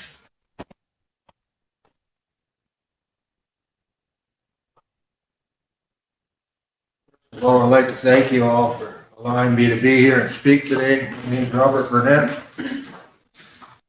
I have a few things to say about our casino out there. And I don't know whether my opinion matters or not, but in my former occupation, I played in major casinos, Indian, Native American-owned casinos all across this country, from the East Coast to the West Coast, and all across the United States. And I played in this one when it first opened. And from what I see now to back then is a drastic change in the way things are handled out there. One of the things I see, and I've talked to the floor managers out there as well about it, and that's a failure and being unable to fix those machines that are broken down, saying they don't have the money to do that, that the parts are no longer available or so old or whatever the reason was. The second thing I see is you have $5 machines that are paying out the equal amount of a $1 machine. In other words, the payout on the top is the same as a $1 machine. The third thing I notice is we no longer have any high dollar payout machines like they first did out there when they had that Wheel of Fortune that paid out $1 million. Those kind of machines are gone. Those kind of machines are the draw. They are the draw of the public. Not only Native Americans, but the surrounding area. That's why you had so many bus loads and everything else coming in here, because you had them type of machines in play. And now what I see are penny machines taking that place. And I don't know whether that's a benefit or a detriment to our tribal people here on the reservation.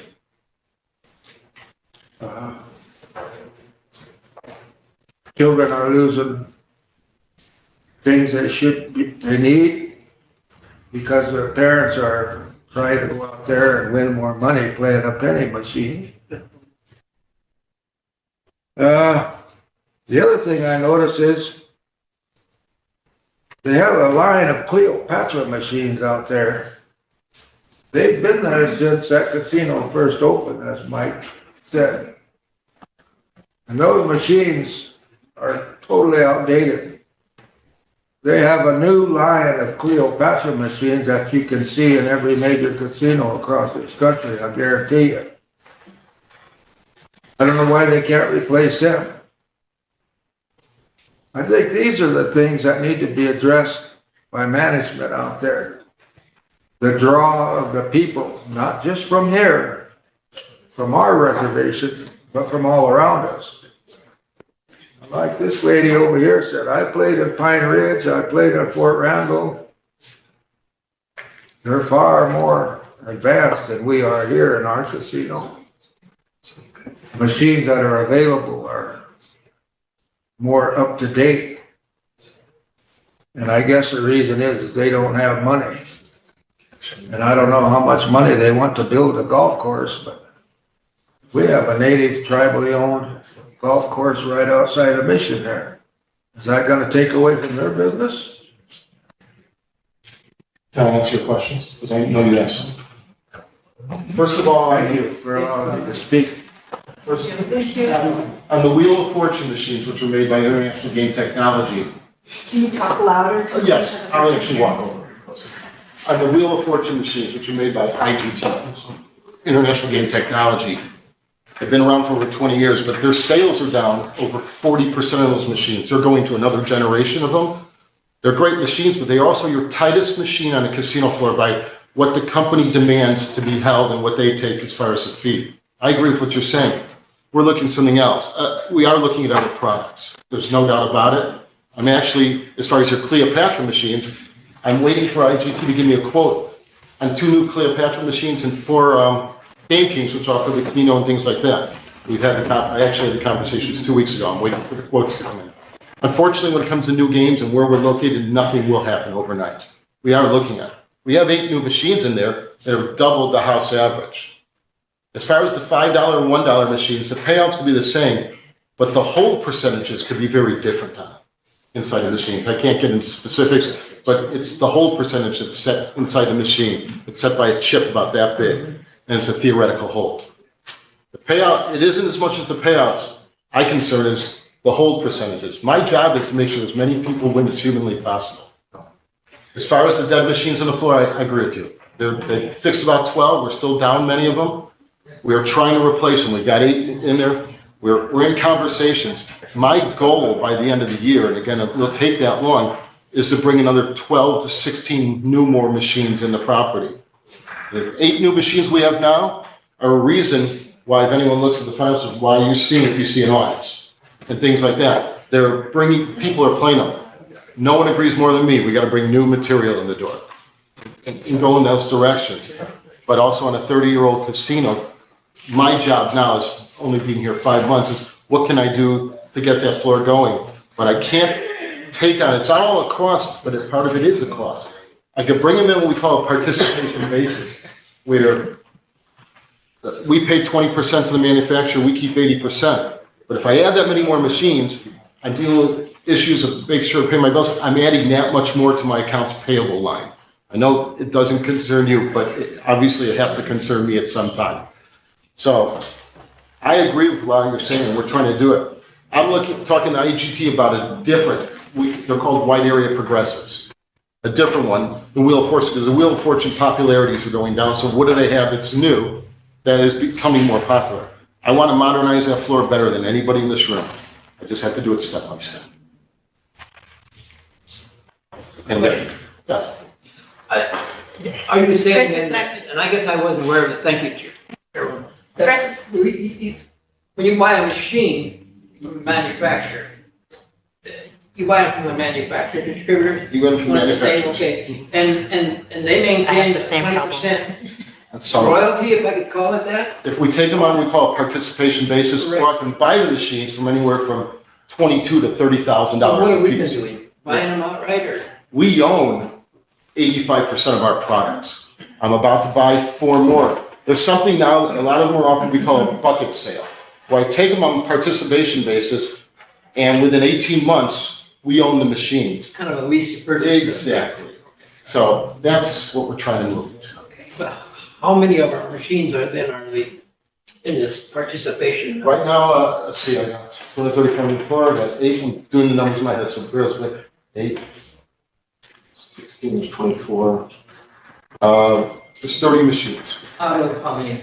Currently 235 operating machines. And that's somewhat substantial, I imagine. So it's like, I could bring lots of more new product in there, but I'm adding that many more bills I have to pay. And as you're looking at those sheets, I have a lot of bills to pay still in that direction. So I literally am planning it step by step. Instead of I could bring 20 new machines in next month, but as we get to a slower point of the year, or do I start inching the new machines so we can accept it? One other question. Do we still maintain an operating reserve? Of machines? Operating reserve fund money. We have a small operating reserve, yes. We still maintain that, we still pay into it?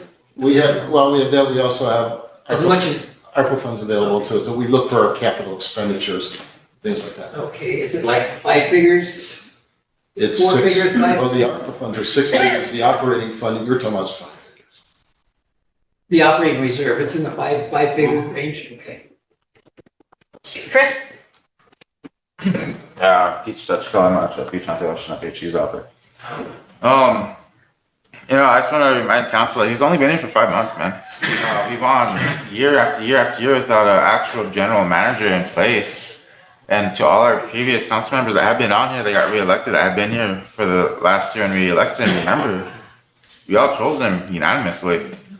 And so I want to, you know, I want to apologize on behalf of council too for, you know, the things. And like they said, if they want black and white, I want that black and white thing from you too, Mr. Fredericks, from all these people that are going to Deadwood that we're losing money out of. If you say you know who it is, I want to see that too. So I know that your words aren't just words. And then the thingy about, I'm not gonna say it on air. and then that thingy that happens in, that's what I'm saying, black and white, but, I will. and then, Murdo, Council Rep, right, Plank is right, we can't have a Class A casino, but we can still have Class B. And that's what, East Winds is a Class B casino. And that is something that we can look into, you know, to hear that we can, because of the, you know, we're not trying to rebuild the Rosebud Casino, but we can have an extensions through Class B. So that is a possibility that we can do. We just have to do a request to NIGC. And again, you know, thank you. Trying to trust the process, and yeah, we'll continue on. Yeah. Let's see your financial report, please. Okay, thank you. Madam Chair, are we not gonna say numbers? Good idea. I'm not comfortable letting and this isn't for, I feel like there's always a, misconception that when we go off air, it's to hide from our people, but for me, it's not. When we talk about business, there's other entities, outside entities that listen, tune in, and I don't want our tribe's financial position out there to non-tribal members and non-tribal entities. So just let me know the numbers.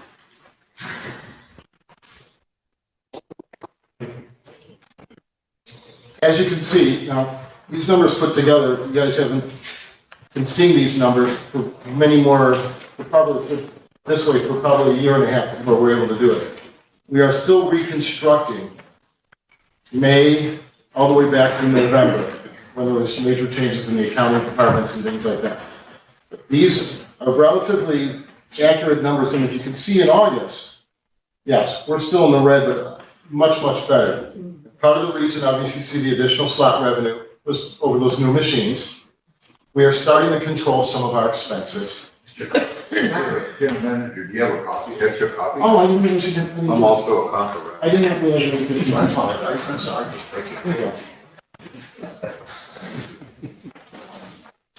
And cost of food and cost of sales is relatively there. We are losing money in food. We haven't raised prices in 2 years. On October 1st, we are raising our prices. $2 in the buffet and $1.50 in the deli. It doesn't necessarily close the gap of what we're losing, but I do not want to give complete sticker shock to our customers. But we have to do something. They haven't been touched in 2 years. And food prices have gone beyond well beyond what we're charging. So I have to do something there. I'm also in the midst, and we'll kid you, from off sales to the travel center and everything else, we're evaluating our inventory of liquor and things like that and making sure that we're at an acceptable margin. Not a huge, but an acceptable margin there. Again, I'm not. Percentage on that profit margin? I want to be at 35%, which is pretty, still minimal in that direction, but we're under it. You have actual financial statements that separate the two from the off-spill at Prairie Hills and the fuel cost? I actually. Right. Awesome. I was just looking at the casino one. Yeah, awesome. Yeah, if you look at the consolidated, it's broken down. Off sale. Is that the sheet? Yeah. And that one's easier. This is pretty cool, but they tighten I'm looking. Sorry, my glasses, I apologize. Cost of sales of all sale. Oh, because the cost comes into our, basically it comes into more of the first page. The cost of sales is basically wages is net, which comes in under the casino. So you don't separate them into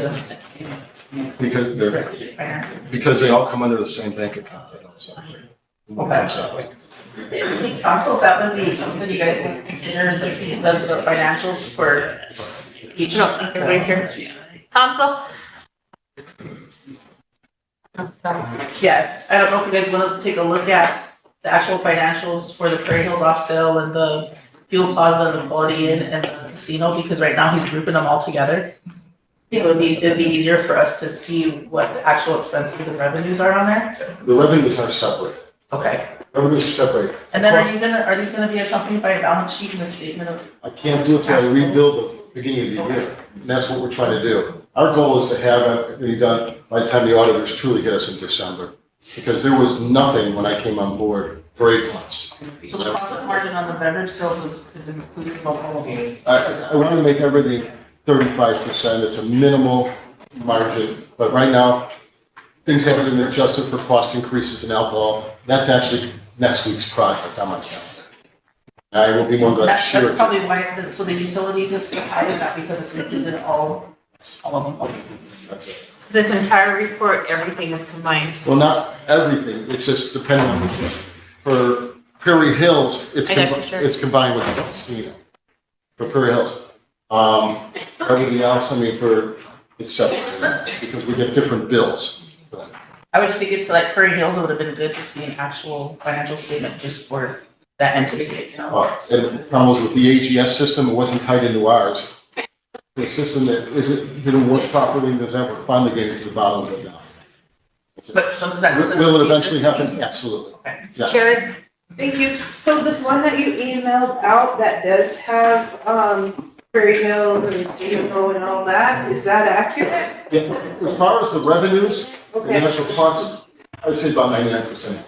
Okay, and then like Vice Chairwoman said, in the past, we did have it broken down, so the casino and off sale and the, plaza were all separate. And So we could analyze those numbers a little bit better. And again, they're broken down as far as sales and things like that. They're not broken down from labor standpoints, as we even in the casino, since we had this accounting department meltdown a year ago.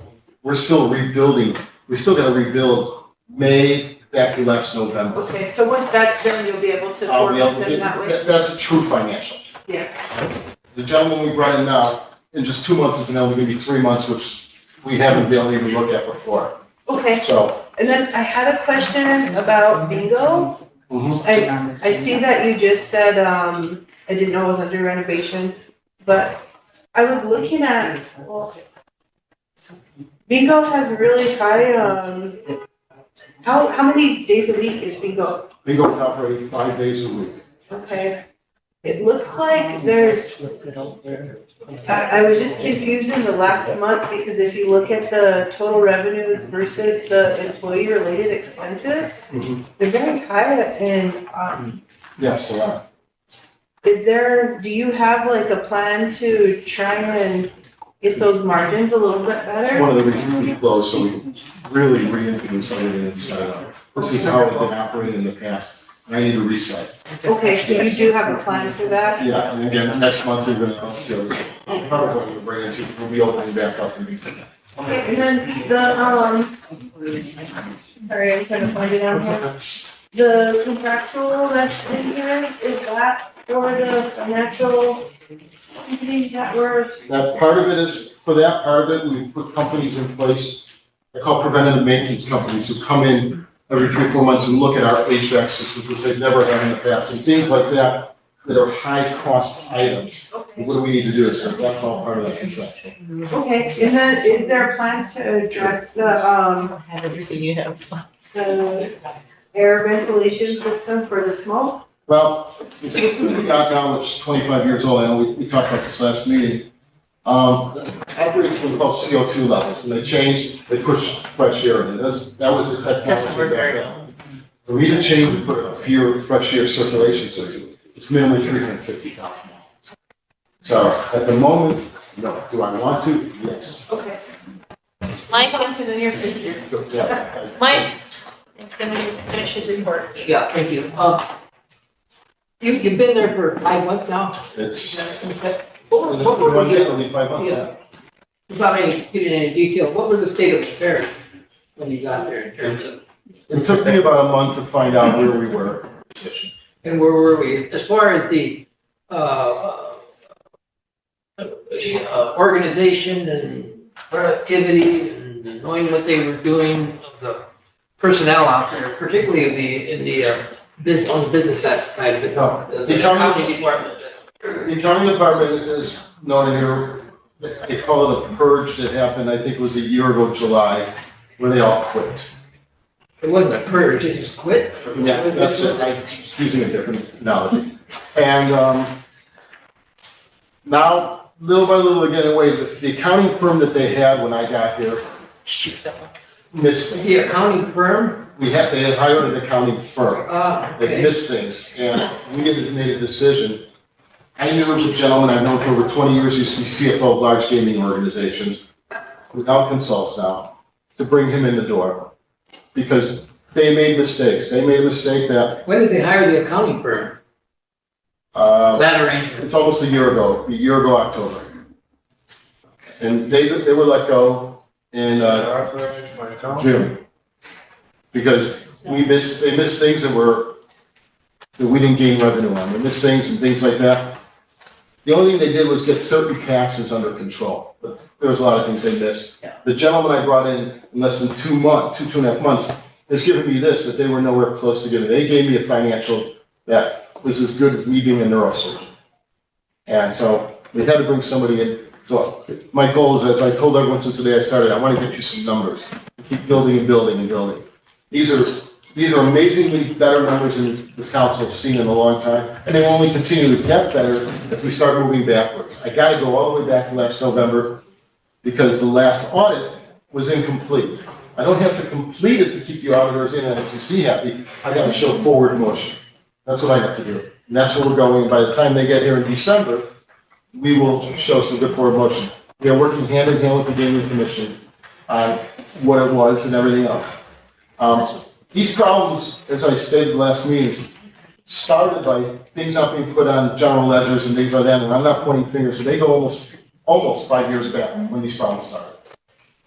It took us a while to find everything. I felt, every time I felt I talked to my board, I was the kiss of death, because every time we kicked the stone over for a while, what else did we find? I'm pretty well sure we're on top of it, but we have an amazing amount of debt. Now, our revenue is increasing, which is good. We're working on decreasing our expenses little by little, working with our staff. We're not going to see decreases in 50, 100,000 blocks. It'll be 10, 15,000, and little by little, it'll build. And again, if you look at August, I'm hoping this is a pattern, not an anomaly, but I won't know. But it is getting slightly better. And we're focused in the right direction, but it took a long time for this to happen. It's going to definitely take some time for us to rid ourselves of this. But we are focused in the right way. I heard you say audit, incomplete audit, what? When the casinos, about every casino in the country has to have an outside auditor. Obviously. Yeah. And the auditor's final report, which they came in, I believe they submitted it in November, December of last. So there was an audit there? Yeah, there was, but it was incomplete because they couldn't pull all the numbers. Okay. So there were a certain amount of exceptions, and it was what we call an incomplete audit. When they come back in December, I'm pretty confident we're not going to solve all the exceptions, but it'll be a completed audit, and they're going to point that we're pointing in the right direction, and that's what we need to keep building on. It's going to take a couple of years, truly, move on. Emily? Thank you. I just have one thing real quickly. I know we want to move on, but I just wanted to there's a lot of things that were said today, and I just want to thank you because you inherited a mess, and I know it's really hard to kind of see the positive or see the whatever so soon, but I just want to say, like, for me personally, I do see that we are making some progress. It's nice to have answers, even if they're not the answers we want. So I wanted to say, like, even though it feels like it might be getting bombarded, that we are appreciative. Secondly, not to put more on your list, but just because it sounds like you're doing a nice revamp out there, I also wanted to throw out the idea of a possible wage scale or something that can get the personnel in a better, like, these are our expectations, but then this is also what you're gonna get, you know, a fair wage based on experience, based on whatever. So I just wanted to throw that out there. If we are gonna be revamping kind of that work culture, I would hope that that was part of it. Thank you. To bring a wage scale next week. Thank you.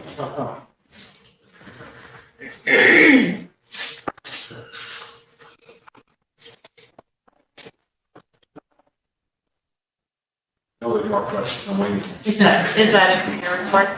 That's it. It's just mainly, we're in a better position. We still got a lot of room to move. That was the main stuff. Ben? I got a quick one.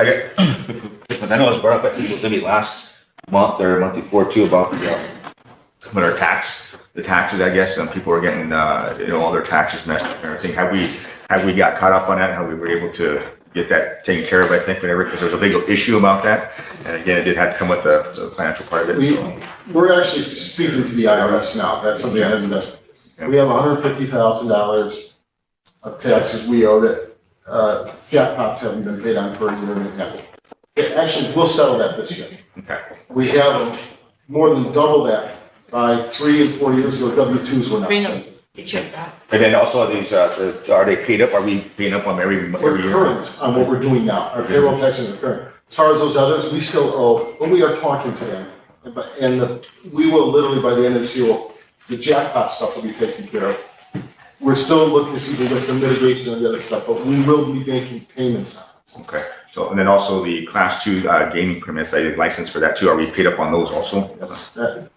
The only thing I owe on that is participation payments because we've been making now the last 3 months, but their system hasn't given us accurate numbers. I won't pay on their numbers if I can't match the cash up to it. Okay. So we're matching the cash and sending them money based on that. Okay, so, but they haven't been taken away because of we haven't been, stuff. They haven't been, that's our thing about the closing part of it. That's why I was kind of curious about that too, understanding. But anyway, so those are just the things that I'm kind of curious about too, and also just some things I brought up, I guess, with the Prairie Hills, I guess, the golf course part of it. But anyway, it's being taken care of, and I don't want to put too much on you. I know it's 5 months here for the day, so yeah, thank you. Bob and Michelle. Jag tror jag kan ta ställen för skydda på det och skattetippi ole mutta skai chanchi chapta ti vogla table och jag kan ni ta ni är det är mi just la på att ni så vad sitter ta ku imogen ställe I guess one real quick question is 523,313.88 employee wages. Is that the entire casino? Or is that just certain employees? That is literally casino, travel center, Prairie Hills. We have 185 people. Okay. That's what it is. Okay. Now, this is far from, we're gonna jump from Cleopatra to parking lots. Has the parking lot ever been refurbished? Has it been, not in my time. We actually do have a contract with the roads department here. We're gonna do patching over by the travel plaza. Okay. Now, I heard you make a statement earlier. You said that doing promotions cost a lot of money.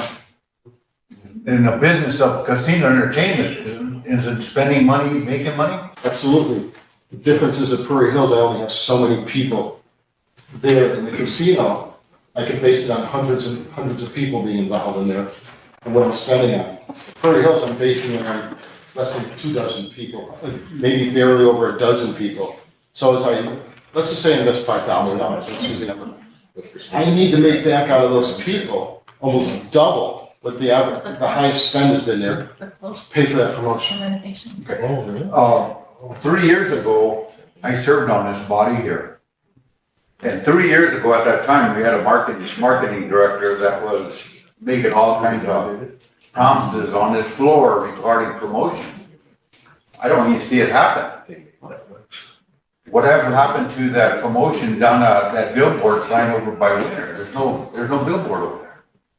Now, you go drive by the casino. First of all, against my religion, I don't do gambling. But if you go to the casino, you don't even know there's a casino there until you go past it.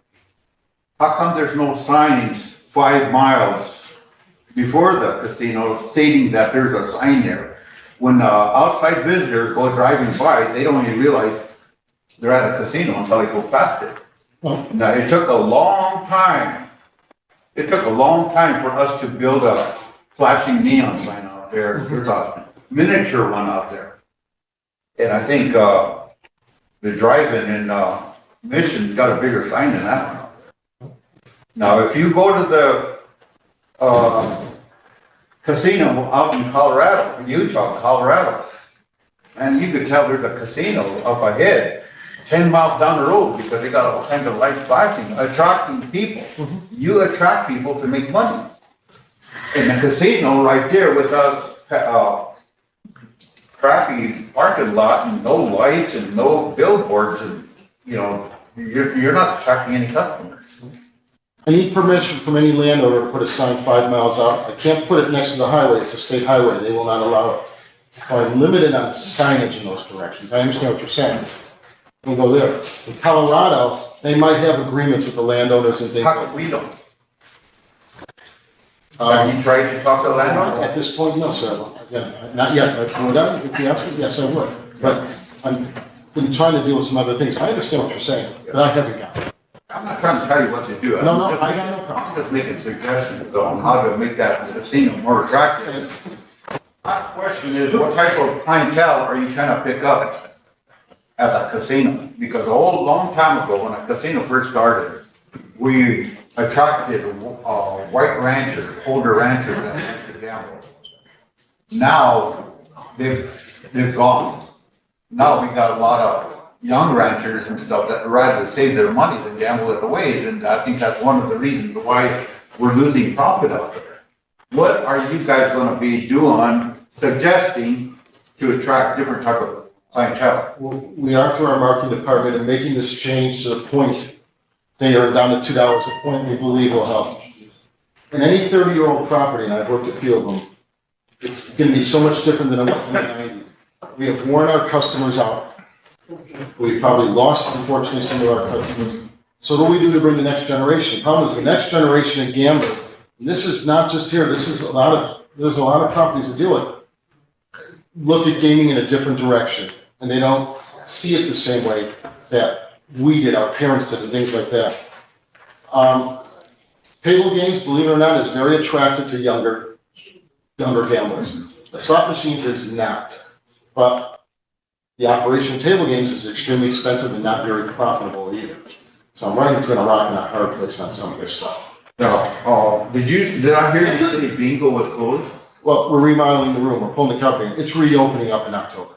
Okay, you better hurry up and open that, because grandma's getting honored. Tell her to call me. The thing is, I lost track of my thought here. Oh, after here. I'll give it a floor. You guys are Alright. welcome. Motion to Yeah. accept his report. Motion to I got it. Okay, I need a second before his motion dies. Second to, okay. Just curious, I had a couple people ask me on, as far as the promotions. So currently, all promotions are just free play, and wondering if there's any thoughts on going back to cash promotions. There is, we just discussed it. I pulled back on the cash, looking at this for the time being. I need to get control of certain things. We are starting in October? Yep. Oh, no, it's November. November, I'm sorry. In November, going to cash. I'm the one that pulled it back again. I was trying to get a control on our expenses. But yes, it's coming back. Okay, and then in those promotions, do they also get meals as well in the restaurant? Not those, but in December, we're gonna start doing it. Yes. Okay, all right, thank you. And I need a question. Motion to approve his report. All in favor?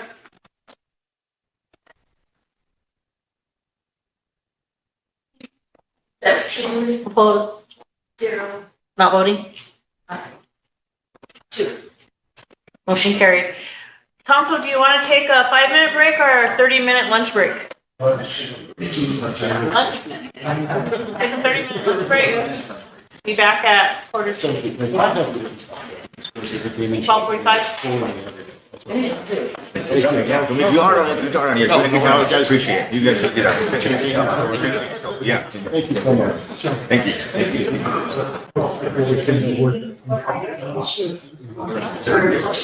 So I know it's a lot of prices. When is the appropriate time to start starting for the resources, like, and start, you know, meshing those types of prices down? But you guys have one of the meetings started. Because even like the restaurant. And things like that.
We have Amy.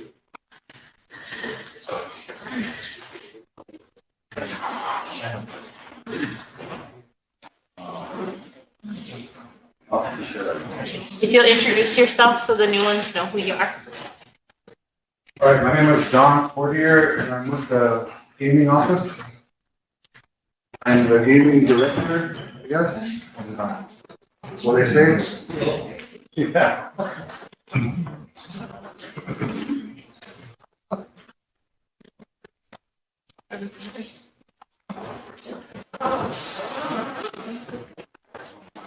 Yeah, definitely. I was gonna email it, but I didn't have everyone's address. I'll get them and send an email next time. That's okay, because some of them just got their laptop. It is, I'm so trying to eat. I have to see myself on the camera.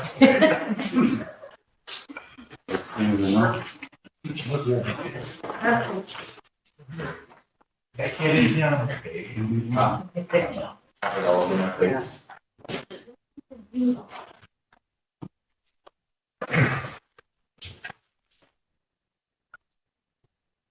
You're still here? I'm still here? Yeah, of course.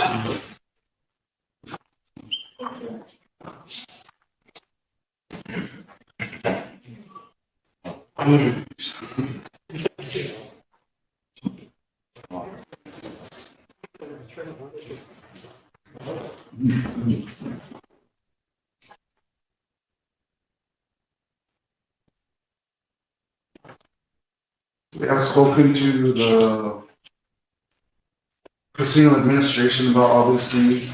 But we do find them happening on occasion.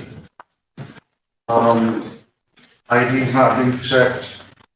That's a finding. Contain not being rotated, that's a finding. We got observers not being very observant and our visitors not being properly filled out. We still have all of the same issues that we've had. I just didn't include them this time because it's kind of redundant. You know, the statements, bank state are cash in, cash out. We're all behind, we all know that. Table games got put on hold for their promotions. We had some shredding for old documents. Bingo was closed for the remodel. The auditors were there and I guess they tried to fix some of the stuff at Prairie Hills, but the administration ended up wanting to close it down temporarily anyway. 20 key badges were approved, 2 denials, 1 primary. Marketing promotions were approved. Legal promotions were approved, but I guess it's a hold for now. That's our end of the year spending there.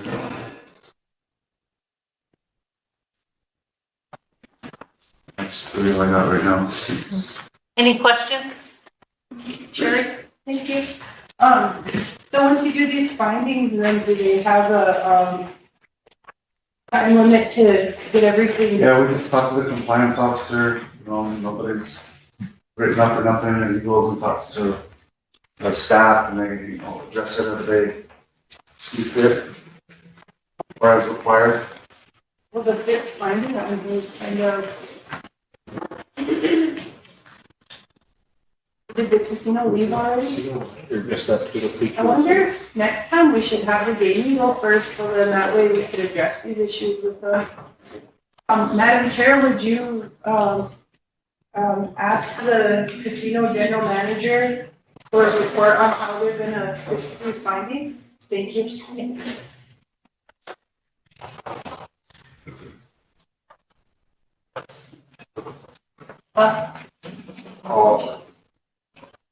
I got a question regarding these, guards not checking ID at the front entrance.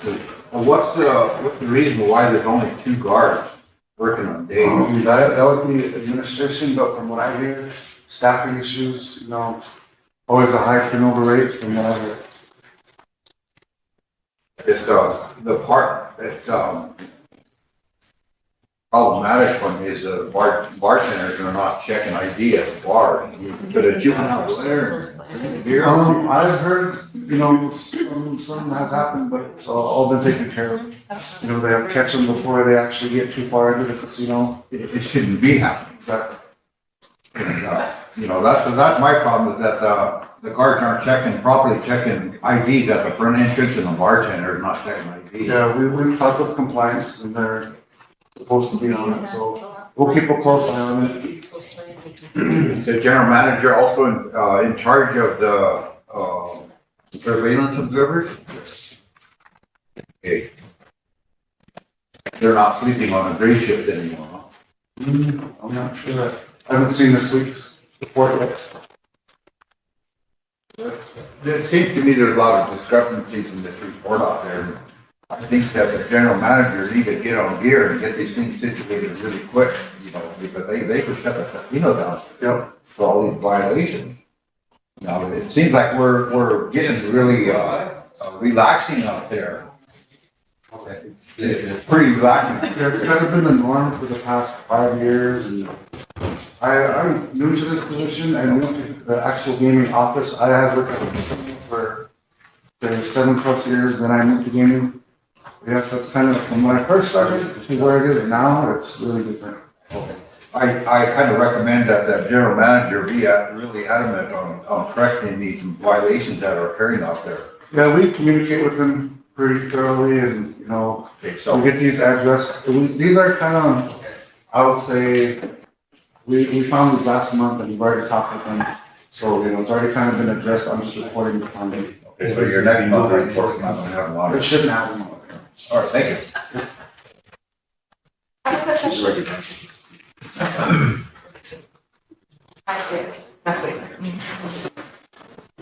I would just do it. I would just do it. Yeah, sorry. You're fine. I just had a quick question, kind of along the lines of Mr. Radley, but, so a couple of reports, and I know you're new in this position also, it seemed like maybe some of the findings are still there. And so I was wondering if there's a way that maybe you could put in parentheses, like the date that first finding was made or something like that. So like, if you're coming, you know, 3 months later and that initial finding is still there from September, it kind of gives us an idea. I kind of reviewed back to my old reports too, so, you know, just to make sure it's not repetitive. Yep, and then the second part of that question is, do you guys have an arrangement? Because I like that there's flexibility, right? Like if this is the first time offense, I'm just gonna give you a warning or let you guys know, I like that. But if this is going on for 6, 7, you know, close to a year type thing, like when, or what does the policy say? Or is there a policy in there as far as like, this becomes a warning to an actual infraction? The administration should be taking care of it. I mean, we have a compliance officer now, so he can, you know, delve more into the, you know, administrative, you know, repercussions and all that stuff. Your all that compliance stuff. officer. Yeah, so, but if we can't get through to them, and then we'll start, you know, with going that route. We'd rather that be the last resort, because, you know, the licensing part is kind of, you know, what you need to work at the casino, and messing with that is kind of, you know, messing with somebody's bread and butter. Exactly, and I definitely want that to be the last step. I'm just bringing it up because it seemed like some of the things that Prairie Hills might have been going on for quite a while, and so I was just wondering what that process was. Oh, yeah, so, Thank you. yeah. Thank you. Any other questions? Stan? You took IDs, what are you looking for, just age or? Age, and if they're valid. I mean, sometimes they'll let them on if they're not valid, they just won't be able to, you know, get their job.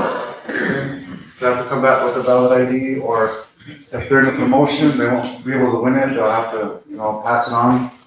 But for the most part, they needed to be able to gamble. What's your age?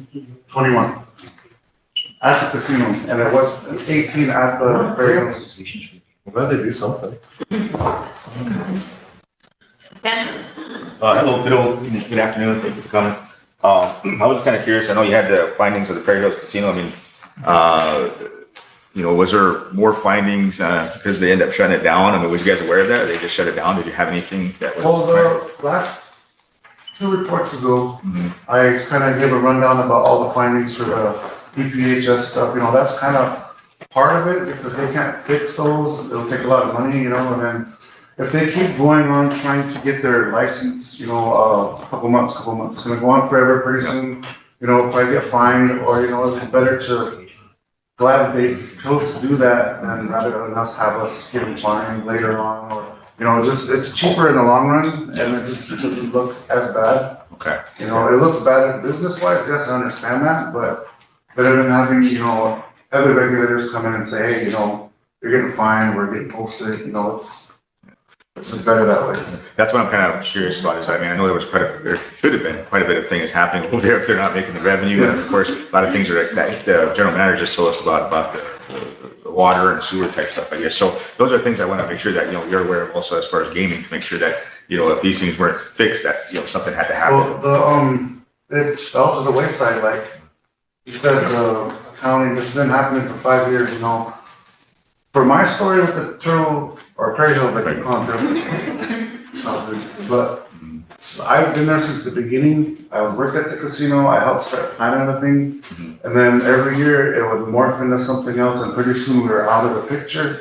We had all the equipment, everything, and then pretty soon, they're remodeling this. Oh, no, now we want to add this. And now, oh, hey, oh, how about this now? And it's moving so, there was never a clear, definite picture of what was gonna happen there. And that's why it kept changing. And new leadership, it was just a free fall of everything that bad comes down to it. decisions. Okay, yeah, that's what I wanted to find out, so that way we can actually have an idea, a plan of what they wanted to do with it. It's up to those, to go through you guys. So there should be something like a think tank type deal of what because you said that the building wasn't compatible for the machines, and I kind of understand that too. You put a bunch of machines in there, it's gonna get pretty hot, especially 100-degree weather in the summertime. So, but those are just my thoughts on, I guess the gaming aspect of it is what was causing them to, kind of dwindle down, I guess, and stuff. But I guess if we've been having all these years, then of course somebody has to fix it, So those are just my thoughts of that, I guess. But anyway, thank you. Can I have Wayne, Boyd? Thank you. I just want to have a little discussion about our gaming commission. We're going to appoint new gaming commission members for the vacancies. So the background, just the background for them. Is that something that your office does? Yes, and the state and an agency. First, it comes to us, we process it, sign it off, send it, and they tell us, who is eligible, who isn't eligible. And I do have some information that I was asked from the executive about this very issue for the whole process of what happened starting from beginning to end. So if we could. It's what is it? It's kind of personnel. So council, is that a personnel issue from the casino? He wants to go into an executive session? Is there any objection? Okay. I'll take us into executive session only because it's regarding a personnel issue.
to do a background on each of them before selection and.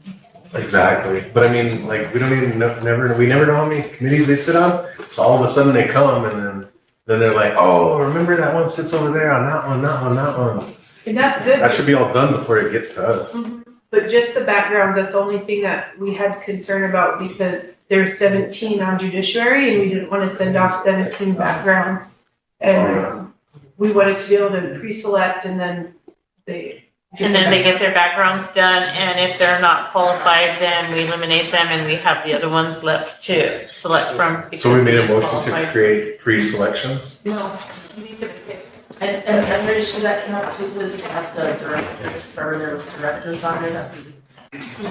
So make your motion how you have it, but just take that background part Just take the background. Yeah, I have a question. Part of the interview process. Sorry, I can't see you. Go ahead, Emily. I just have a question for the, Hopefully after his motion, it will be. It's just me, I'm sure. is that something that we feel comfortable moving forward, like just for the words, or is that something that we want to go to a committee of some kind to actually develop a policy that would then get I moved want a forward? policy. Because the only reason why I'm asking is like, I think it sounds great, but it's a completely different ordinance, and I would just wanna make sure that anything that we're doing on our end is complementing and going along with it, not above or in disagreement of it. And so I was just wondering if that needed to go through committee first, so we can actually get a policy developed versus a motion. Change it though. Yeah, go ahead, Wayne. I move to create a vetting process for candidates, for committees and commissions That require background. that are they employees? How many committees do they sit on? And to have a what was the word you used? Pre-selection Pre-selection, requirement? background, pending background. Pending a background investigation. Pending and. And then I'll make a separate one that deals with like what Williams said. Michelle, Background, need everybody. any question? No. Charles? Commissions. So we read back that motion, sorry, I got myself confused, thank you. No one make one that sends it to governmental affairs. I know, but I just asked her to read it back, so I. Oh, read it voting back. on Oh. Before we, Okay, to create a vetting process for committees and commissions. Are they employees? How many do they sit on? And then the pre-selection process pending background. Are they employees? How many committees do they sit on? And then pending, yeah. It's for a vetting process for candidates of commission. Committees and commissions. and the motion of creating this process? No, the next one was I make is to send it to governmental What's this affairs. motion doing? Motion Creating a to vetting process. Secretaries of Governmental Affairs Do you want to make your motion to include to create a process. secretaries and specific governmental affairs? Yes. Read your whole motion over so that everybody clearly understands it. Motion to direct Secretary's Office and Governmental Affairs to create a vetting process with those, she had those now. Shouldn't it be the personnel committee? Be governmental, the personnel. All ordinance changes have to go to, or new, laws need to go through governmental affairs, so it would be easier. We can include personnel as far as checking with them in the process. I would say it trickles down, so they'd have to be included, right? Do you have another way to word it? Do you understand what his motion is, Emily? Asking the Secretary's Office to work with the Governmental Affairs Committee to develop the draft that policy? Yeah. Yeah. With including personnel? Yeah. Yeah. Any other question? Ben, do you have a question? I got a question That's also, what's in too. your face. I got a question on it too, just to verify, I mean, so I think we're kind of reinventing the deal here, because I mean, I think on that, the petition or the affidavit that is put in there, it says say on or the backgrounds in it. So was that already implemented? That's why it was put in there?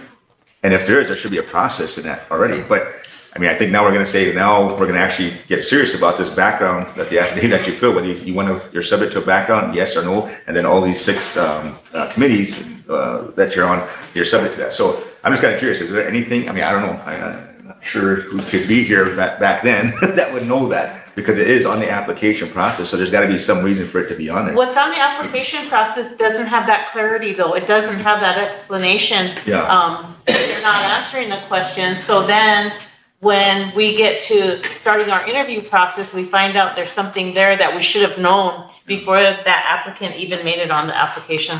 Yeah, because I was just kind of curious on that. It says it on there, whether they check yes or no, whether you went the background check or not. And I mean, if they said yes, then they're expecting a background check. Now, that's something that I thought would probably do anyways. So Ben, let me read it to you. It says, are you willing to submit to a background check? Yes or no? And then it says background checks are required for education and judiciary committees, casino board of directors, casino board of review, gaming and ethics commissions before your application for nomination is presented to council.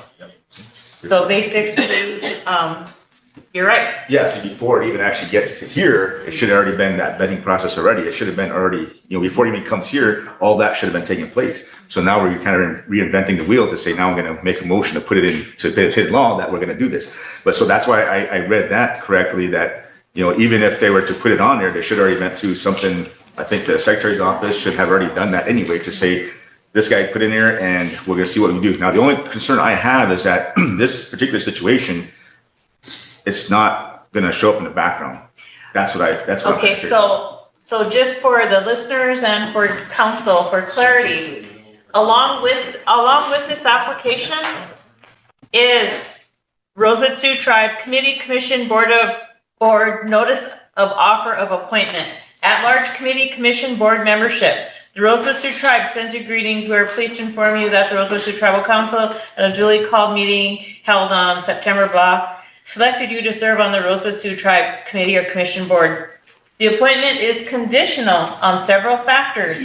Your consent to and satisfactory criminal background check if you have been appointed to Education and Judiciary Committees, Rosebud Casino Board of Directors, Rosebud Casino Board of Review, Rosebud Sioux Tribe Gaming Commission, and Rosebud Sioux Tribe Ethics Commission. Your offer of appointment is a conditional offer of appointment contingent upon the applicant participation and consent to the Rosebud Sioux Tribal Council, elected tribal chairman, vice chairman, constitutional officers, and political appointment, drug testing policy, Rosebud Sioux Tribe Ordinance number 0313, a copy is attached. The Rosebud Sioux Tribe Ordinance 8604, ordinance to implement the bylaw of the Rosebud Sioux Tribe's Constitution, Section 7, lists the duties of appointed officers of the Rosebud Sioux Tribe, including to abide by the Rosebud Sioux Tribe Code of Ethics, a copy attached. So it is all here. And so it shouldn't even have made it to us for an interview at that point. So yes, what we're trying to make a motion for is redundant. It's already in place. It just needs to be followed. Emily? I'm wondering if then we need to relook at like the background process that we have currently, because I'm wondering if we could have like levels or like, I don't know, like a less expensive or a less thorough one. And then once you get seated or once you get selected, then it gets the second layer or top layer or whatever to make sure that you have that complete background. Because if we're doing, 10 committees and they're having 15 to 17 or 20 per each, I mean, that could be kind of expensive unless we reorganize the way we're doing our checks and balances. And also because like was mentioned, this instance, unless we have a database that would include lawsuits and things like that, wouldn't even have shown up in a background check. So I'm just wondering if that's already in place, then how can we make it work better for us as far as like the timing of the processes and actually getting the process in place, but also the costs and funding and making sure we have internal capacity. I feel like my suggestion to the council is that this is something that needs to go back to the committee for discussion. And if there are improvements or changes to be made, they can bring it back to council for approval as a recommendation from that body. And what committees would you suggest? If it's an ordinance, it goes to governmental affairs. If this is this through ordinance? Eric drafted that. Just drafted it up. Oh, he just drafted that? Okay. I'd move to approve that. You move to approve it? And I'll Okay. withdraw my Previous motion. Okay. Kathy, Go ahead, Bob. whatever happens to the background investigations, all the unsuccessful applicants? I have no answer to that. Do you? We have to find out from, Because I had a background investigation done on me, at a certain program, and they lost that background. Floating around out there somewhere, somebody's got access to all my personal information, and they don't know where it's at. so the program lost it or our background people lost it? Who lost it? I don't know. You don't know? It's not on my records, they don't know where it's at. Nobody knows where it's at, floating around out there somewhere. So that's my question, what happens to the background applicant? We can look into it and find out. Now, another thing is, I'm gonna make it a little bit more complicated, is that why don't you erase everything and do a statement at the bottom saying that you're gonna provide all the information in the rightful manner, and failure to provide, if you provide false information, you're subject to ineligibility of the committee and/or perjury charges. That way, if you make a selection and you do a background on that person and it comes back with a bad record, then that person could get eliminated.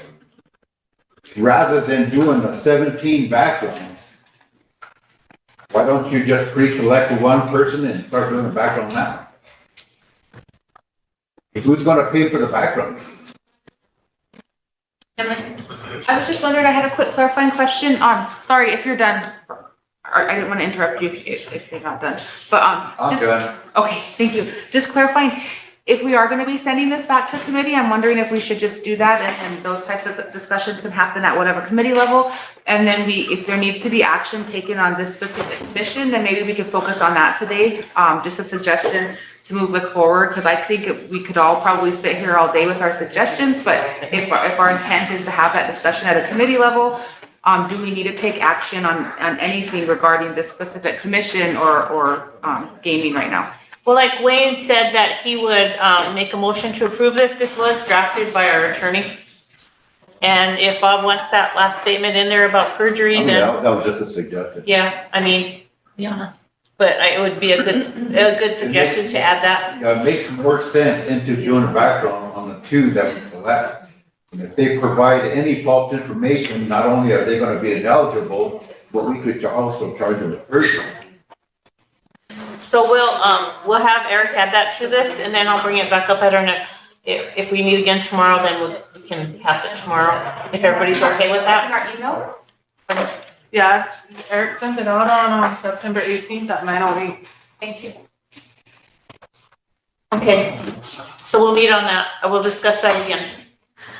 Any other questions? Any other questions for him? Are you guys okay and ready for his report, or to approve his report? Ben, do you have a question? No, I'm good. I think I'll motion for the report. Second. Motion by Ben, second by Sherry. I need a question. Wayne? We have been out. All in favor? Thanks, Jeff. Thanks, Sean.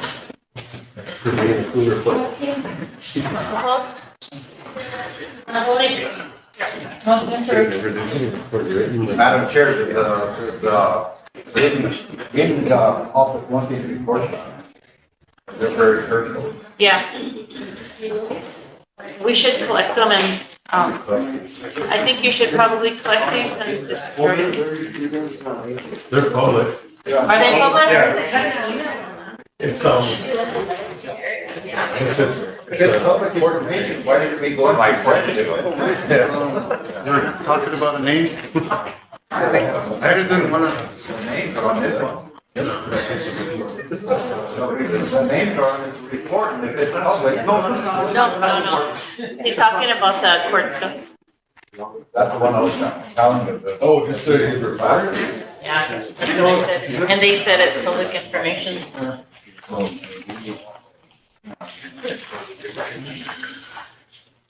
And it was sent, I guess, I didn't look at my emails, but, and I know you don't have it yet, but I guess that was sent out to all of you in, email. It would just bother me that names are in this report, then yet we go in executive to talk about that. So that kind of bothers in the public, and we obviously shouldn't be able to know it too. There's no names. Whatever you guys do, don't leave them in no talk.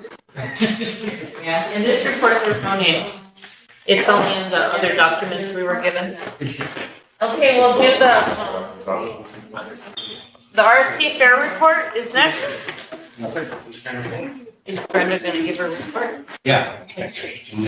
Brenda's here to give the RST Fair report. Several months ago, council had made a motion to have the fair report done within so many weeks after the fair ended. And those that lacked giving a report would not be eligible to be a part of any of the committees in the future. I don't know if any of you remember that. Sounds like we don't have a record of it unless somebody, Emily, I know you keep track of everything we say. Let me go back to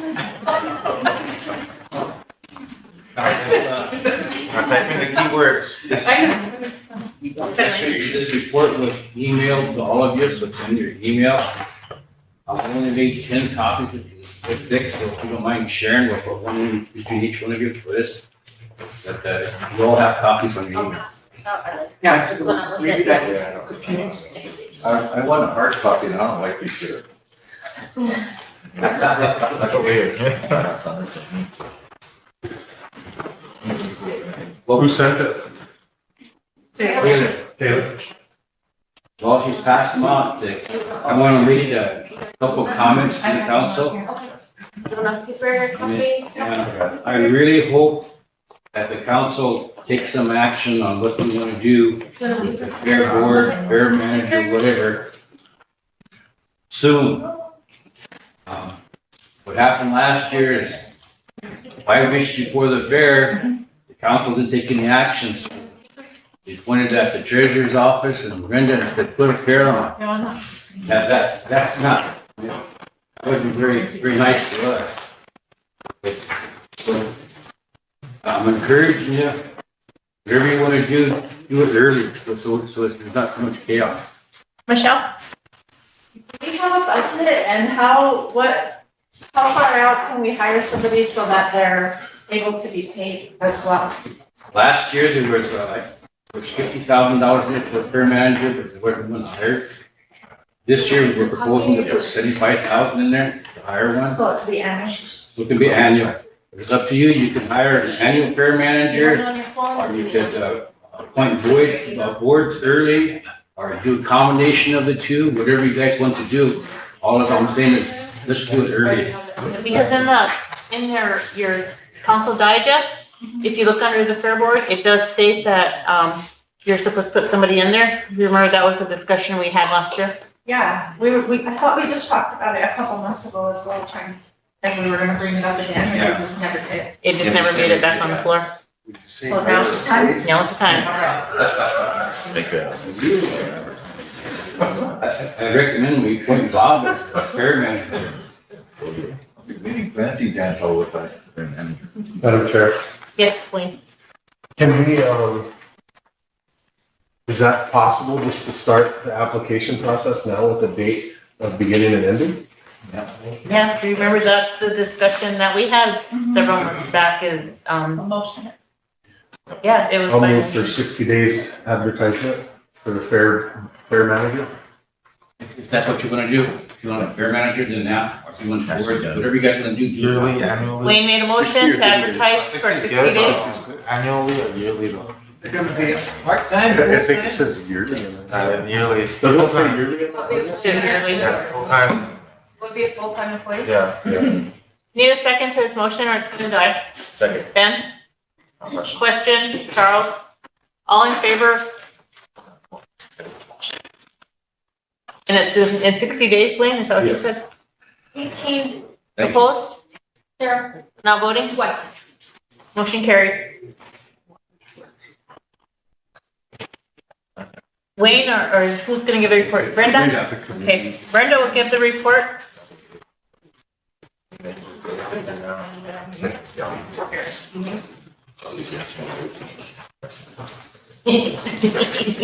Don't do that to me. Good afternoon, council. Just to give you a little background for this year, how I ended up. I don't know if you guys remember, but back in our June 12th council meeting, when President Scott gave his report, they talked about the fair, it says, presented the following. Fair board, ordinance never amended for committees and coordinators. Coordinators will be advertised until next meeting. Brenda Antrim will be overseeing all paperwork and budget, and that's all it said. However, that, of course, it happened the way it did. I started last year encouraging the chairman and my boss to try to get somebody on for the fair and the committee or whatever, but so in March, I started working on everything after I talked with the chairman. So I've been doing fair activities since March, and I'm still doing them today. One of my duties was during all this time is I requested fair board meetings, first monthly, bi-weekly, and then weekly as we got closer to the fair. I was supposed to just oversee, like I said, paperwork and budget, but I ended up being the contact person for all the fair activities. The coordinators was advertised in June, but the council did select the rodeo, special events, and Wachipi coordinators until July 26th. That's when they were selected and they were notified. I think the first week in August, they were notified. So, and basically their jobs as coordinators was to be there during the fair time, which started August 21st, that Wednesday, to the 25th. Basically be hands-on running those rodeo, Wachipi, and all the special events. Everything else kind of more or less fell under me, which included the carnival, dust control, location of porta potties, organizing, repairing the fairgrounds, ordering floodlights, electrical repairs, security and trash, and anything else that fell under me. I was responsible. I got all the complaints, and I kept track with the fair board on every aspect. When we had the meetings, I came in with everything for their review and approval. And like Wayne said, at one time, we did have a fair manager budget, and that ended on September 30th at 22. And so they were supposed to start having another fair manager, but of course that didn't happen last year. And again, this year, I was thrown in there again. At that time, I did not receive a supplement. I just did it also with the approval of my boss. I also kept doing my regular duties. So I was pretty swamped these last 6 months. It was my part in the fair also on the financial side is we have two checkbooks under the fair. We have checkbook 12 and we have checkbook 12-1. Checkbook 12 is what I did, and those are all the transactions that are paid out through Intact on the computer, and the checks are generated here. And all the checks I did were all done for the fair, everything. All the payouts, all the purchase orders, anything you can imagine that they needed, flowers, food, whatever. I got everything done by that Wednesday, the 21st of the fair. So everything was done. With the exception, like I said, of the carnival payout, we had to wait till the carnival ended. And then when they came in that Monday with their figures and our figures, which you have a report of in there, I did the payout for the carnival. And any unforeseen bills that might have occurred that one of the coordinators forgot and brought in later, I'm taking care of those. Christine, she was in charge of the trailer up there, and that was checkbook 12-1. Christine, if you want to tell them what you did up there? I do all of the on-site for the fair. I pay out all the contestants for rodeo, special events, and watching fee. And then, the revenue as well, gate revenue from the rodeo and back mud races. And then the concession stands also comes. Yep. So that was her part. So in there, if you guys look, it has the 2 reports. It has checkbook 12, which is what I did, and checkbook 12-1 reports. So that's the difference, is I did the in-tax stuff, and then she did the on-site stuff. And then together we have different reports. But you guys, right now, I just need to let you know, we're not through reconciling everything yet, with the deposits and whatever is still out there. Lori does those and she's not here. She had to take some time off. So we won't have a true figure until October 1st.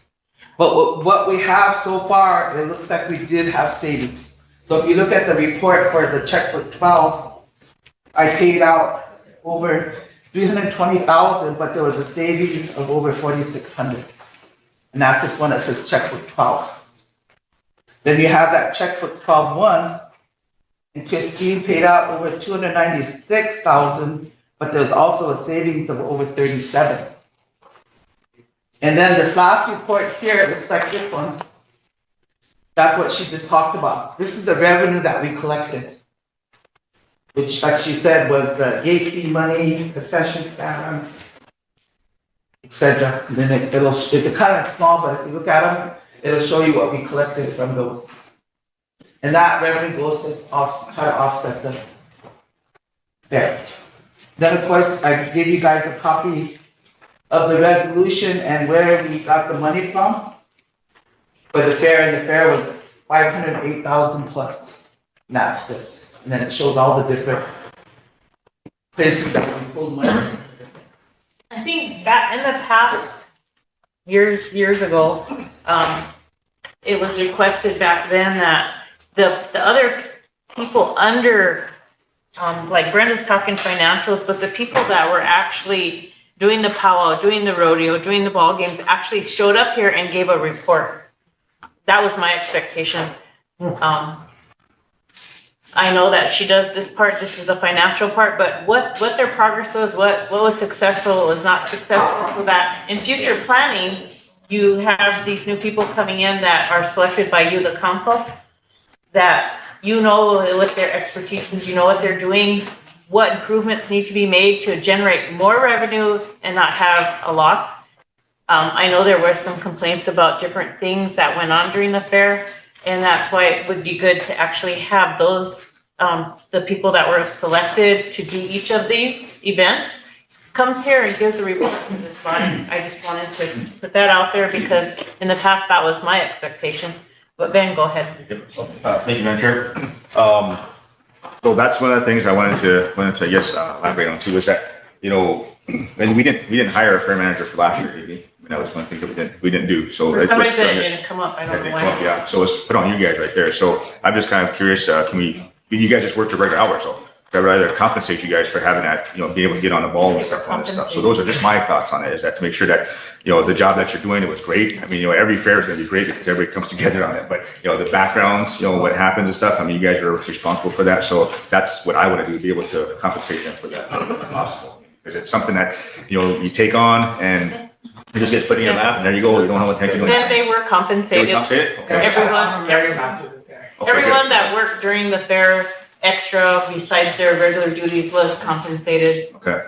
But yeah, we just didn't have a fair manager. That was one of the things I was kind of looking at too, though. But I want to say thank you guys to be able to do that stuff, because again, it's a lot of work, especially during the fair. You got to start, you know, getting things into play here. So that was my take on this, to make sure that we have a good fair no matter what. I mean, there was a lot of issues that came up, whether it's security, you know, also the financial part of it. But I mean, nevertheless, it happened. It's going to happen no matter what. But thank you guys for doing that and giving us this report. So I would honestly say it's hard for us to get the directors even here to do reports, you know, so I would say, you know, the fair board, I mean, it's the same thing there too, but I would I guess, strongly encourage, I guess, for them to come and do those reports. I guess either, I don't think we have it now. We finally got this now for them to do the reports, but I guess for them to come here in person, just like the directors and stuff too. So those are things I'm going to make sure that we pursue here in the future, I guess, whether it's monthly or, whatever. But those are just my concerns on these about them coming, because it's easy to put a report in there, but it's more, I guess, openly if you come physically here, personally here. So those are just my thoughts on that though. But anyway, I think you guys are doing a good job on it. So thank you. Thank you, Ben. Thoughts?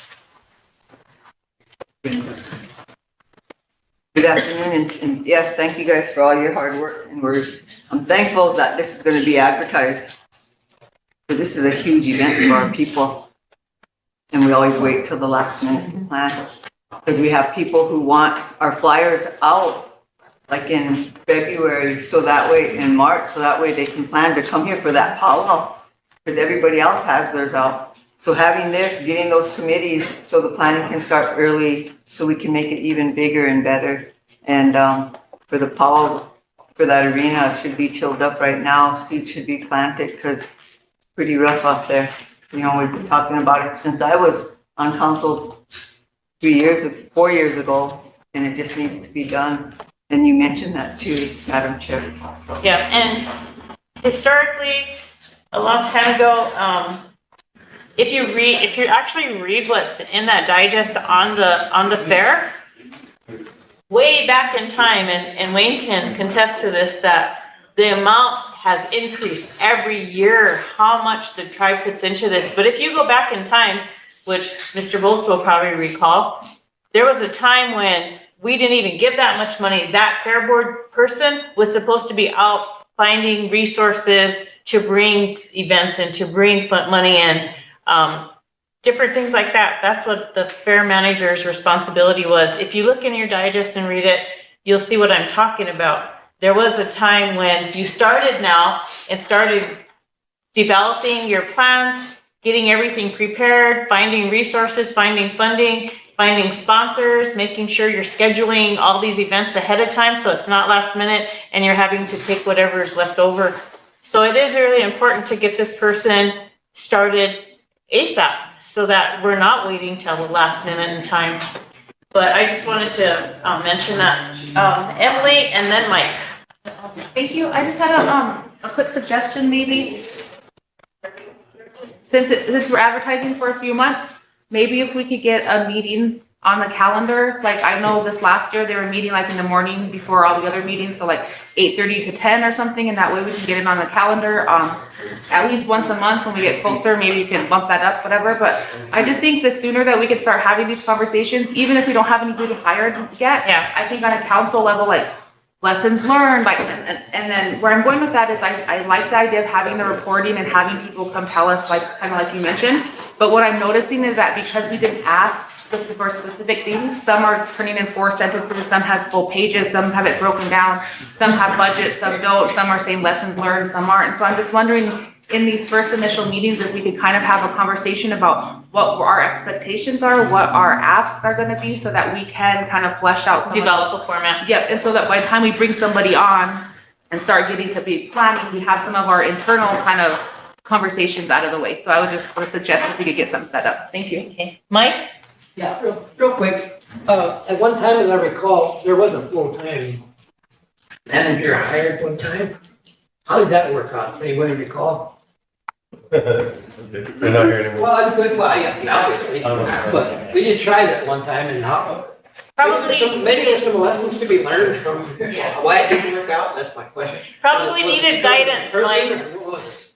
That position needed some guidance and putting what the expectation was, what they're supposed to be doing. Yes. And that wasn't put into place, and so it kind of took a detour. Okay, so what's the plan? So we'll put a plan together. We're gonna come up with this. Who's gonna do that? Can we put a meeting on the calendar? That's kind of what my ask was on there. Sorry. Ben? Thank you.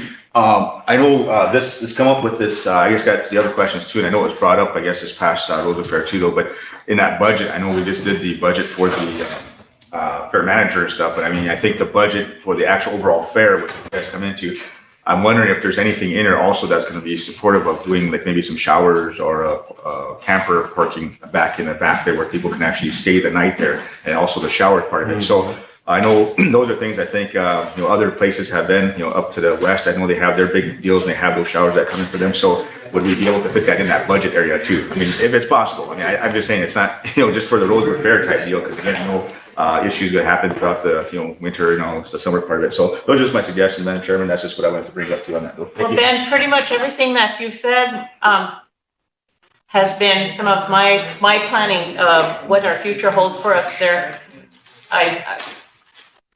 Participating and getting up there. And now I believe that I'll be sitting on this board with everyone. Those are a lot of my future plans in order to provide a better service, a better fare, to bring in more people. We need improvements there. And that's what this committee does. It's not just getting the money together and planning the events, but what can we do to improve our fairgrounds? What can we do? Like example, seating early, getting the grass green, making a better driveway. It was chaotic up there. There was no traffic control. People were just blocked in, couldn't get out. It was very chaotic. And so my intent is to be a part of this committee and try to be more organized and how we're set up at the fairgrounds. There's a lot of room for improvement. There are portable showers that can be rented, and I just don't think it's ever been brought to the table, but there are a lot of ideas, and the body can make suggestions as well. You've all participated in it. You see what's needed. You know what the people want, and so that's gonna change. Yeah, it's gonna change, and we're gonna make improvements and have even a better fair this next year. Brenda, go ahead. Happy. Council, we do have two coordinators here, Craig for the rodeo and Tanya for special events. If you would like to, they can do their reports if you'd like. Sure. Go first, Craig. Who wants to go first? Craig? Alphabetically, Al. Alphabetically, all right. Craig, you want to come up front, please? Sure. Now we're good at it. Good afternoon, everybody. Taking part of you guys on the radio. I think everything was discussed for the most part. You guys have any questions? Policy changes.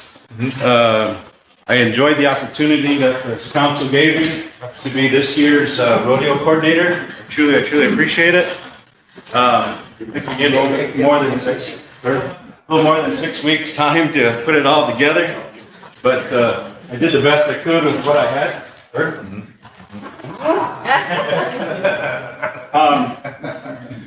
This report is not done. I mean, it could be thicker. I mean, you might look at it and say, "Oh, Craig, let's go into a little bit more detail." But how much more detail? What do you guys want from me? Exactly, outlining. Somebody was talking about, maybe it was chairs, about policy or regulation or some guidelines need to be set up. I think maybe you guys were just talking about the That was for the Fairburn manager. For the manager Future, what they position? would be doing, yeah. Because there was just like simple things where like RFPs, RFQs need to be established and written in advance, or people that are the individuals that are putting in bids for this stuff, that's clear and concise, that they know that they're going to bring more than one horse. You're going to bring the horse and the chickens too, or just 2 bulls and 1 horse, and then somebody else brings something. It was kind of tough, sir.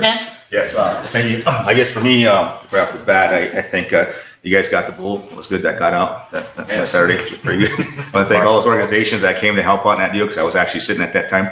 The other thing too is that when I got there was, and it's been like this all these years. So I mean, I'm just kind of curious, and your part of it is the room, parking spaces, all that type of stuff. Because there was a big area that was in front of the Boys and Girls Club, but because that's all been taken care of, people are parking we were in the grass on the other side over there. So I would like to see a plan of what you're looking for as far as like parking spots. Because I know you have your trailers in the back there and stuff too, but at the same time too, people are coming to see the stuff. It's like all in that area. So if we can find something like that, that would be great. Also to see what you can do around that area, which you're access to. But those are things that I think that always been hindering a lot all these years, no matter what. So if we can find some solutions to those to try to have a better parking spot or better for whatever. I mean, that's what we're looking at too. So I think with the Madam Chair, I mean, you guys could probably look at something to that. So we don't have to deal with that every year. I mean, those are things that the space is getting smaller and smaller as we move on because everybody's putting more stuff in there. So if we can have that, that'd be great. But I'm just kind of glad that we're actually getting to that situation right now. So, but thank you for doing that and, Sure.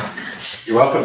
I see that as a challenge too. I think overall, before I overstep my bounds or my brief temporary tenure in this spot, since there will be a fair manager job, I think all that infrastructure, and one of the comments in the back, my last comment there was infrastructure of the facility upgrades. I mean, lighting is an issue, parking is an issue. This year, I used some yellow ribbon and sort of caution or band off an area behind there so we could have vending, safety of kids and people trafficking back and forth through here. Over here in one of our last fair meetings, I wanted to sort of section this whole area up, like the grandstands here. Sorry, it's in my mind. The calf shoots are here, the fair's here, and we had Meyer and Heather Shaw, and I can't think of the other vendor's name off the top, Hicks. They were up here, but this whole area here, I would like to have that, my idea is to have that zoned out just for foot traffic, because people, like they said, the horse trailers park here willy-nilly, not to mention some of the stock contractor needs to get in and out of this here. So if we could remove the visitor from there, put our foot traffic, all our vending over here, so people just go from the grandstand to the concessions, back and forth in a safe manner, working manner, where they're not having to come all the way over here or come all the way over here. Just some thoughts. No matter what, we should have handicap places everywhere for our elders. Holy buckets, I saw some of our elders park at the carnival and have to walk over to the powwow, and it's not fair for them. We should have that whole front area sectioned off for them. So is it a matter of traffic management being better then? I think if we were able to sit down 1st of October, something like this with you guys or whoever the managers or the committee or whatever is going to be established, and just throw those ideas out there, and go over, because there's not one bad idea, So if I'm just listening, one of the things besides hiring a fair manager is we need to do our solicitations for our committee ahead of time as well and not wait until 2 months before. Just like Mr. Lafferty's discussing, it's a lot of work at the last minute to get it together. So not only do we need to hire that fair manager, we also need to do a selection early so that they can start their planning. They could be a part of the planning committee in order to get this all together to be successful, and not have them separated and waiting until the last minute, because I know that when you listen to the meetings and we're talking about this, if we're waiting till last minute, we're missing out on different people bringing in stock, different carnival people, everything. If we're not ahead of the game, we get the least of what's preferential. So if we start ahead of time, we can start our planning and be on task with it. So I just like to make that suggestion that once we have the fair board manager, we also make selection for those committees ahead of time, early this year. Anybody have questions for Craig? Stan? I'd like to visit with you in regards to your contractors coming in here. And probably and more, I don't think you should come. So, that's something that's confidential. I'll talk to you. No, I hear you. That sort of in my comments, in my lasting comments, I alluded to some of those. Madam Chair, I met with the INFR president over the phone. We spoke for about an hour and 7 minutes on Monday afternoon, and he shared a lot of that stuff. And I think what that gentleman right there is going to discuss with me is probably what we have to discuss there too. So I don't know if you find us a time and place to share that, or just share that with him. As long as it's not confidential, it could be shared with our body, because we usually make sure everybody's aware of what we're doing. Right. And we'll figure out terms, so it's up to you. If you want to talk about it now after this, we can, and if you guys want me to come back later, I'm more than welcome. There can be some names involved. Set up a meeting? That's fine. Oh, names involved? Okay, we'll talk about it later. Some of the stuff that I had, I guess I want to point out on my part, we're saying that fines were going to be assessed for this rodeo. No, there are no fines. Like I was just sharing with the manager, met with Sioux for about an hour and 7 minutes, phone on Monday, and he had shared that there was, 2 great opportunities to assess our rodeo with fines, but he has elected not to do that, at this point in time. He wants to work with us going forward to get better, to do better. He understands everything, essence of time, putting things together. He applauded what we got, a big showing. Mr. Ross put on Extreme Broncs on Thursday. We had a good showing of youth rodeo, or on Wednesday, youth rodeo, match broncs. He just thought, how many bronc rides are we gonna have,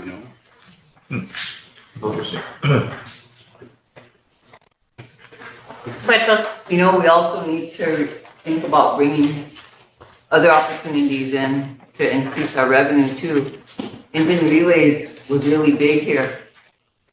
And because of one Joe Blow that made a comment when I was on council, remember there's always 2 sides to every story, he made a comment about the individual who brought the relays in here. There was a good plan, he had a plan for this, and some of you probably remember that. He was gonna train our own here for free to start their own, so we can have our own Indian Relay team here and travel all over just like the Pine Ridgers do. But because one of our individuals here made a comment, and I know that comment was a lie, that they didn't ban him, but they chose not to bring him in here with Indian Relays.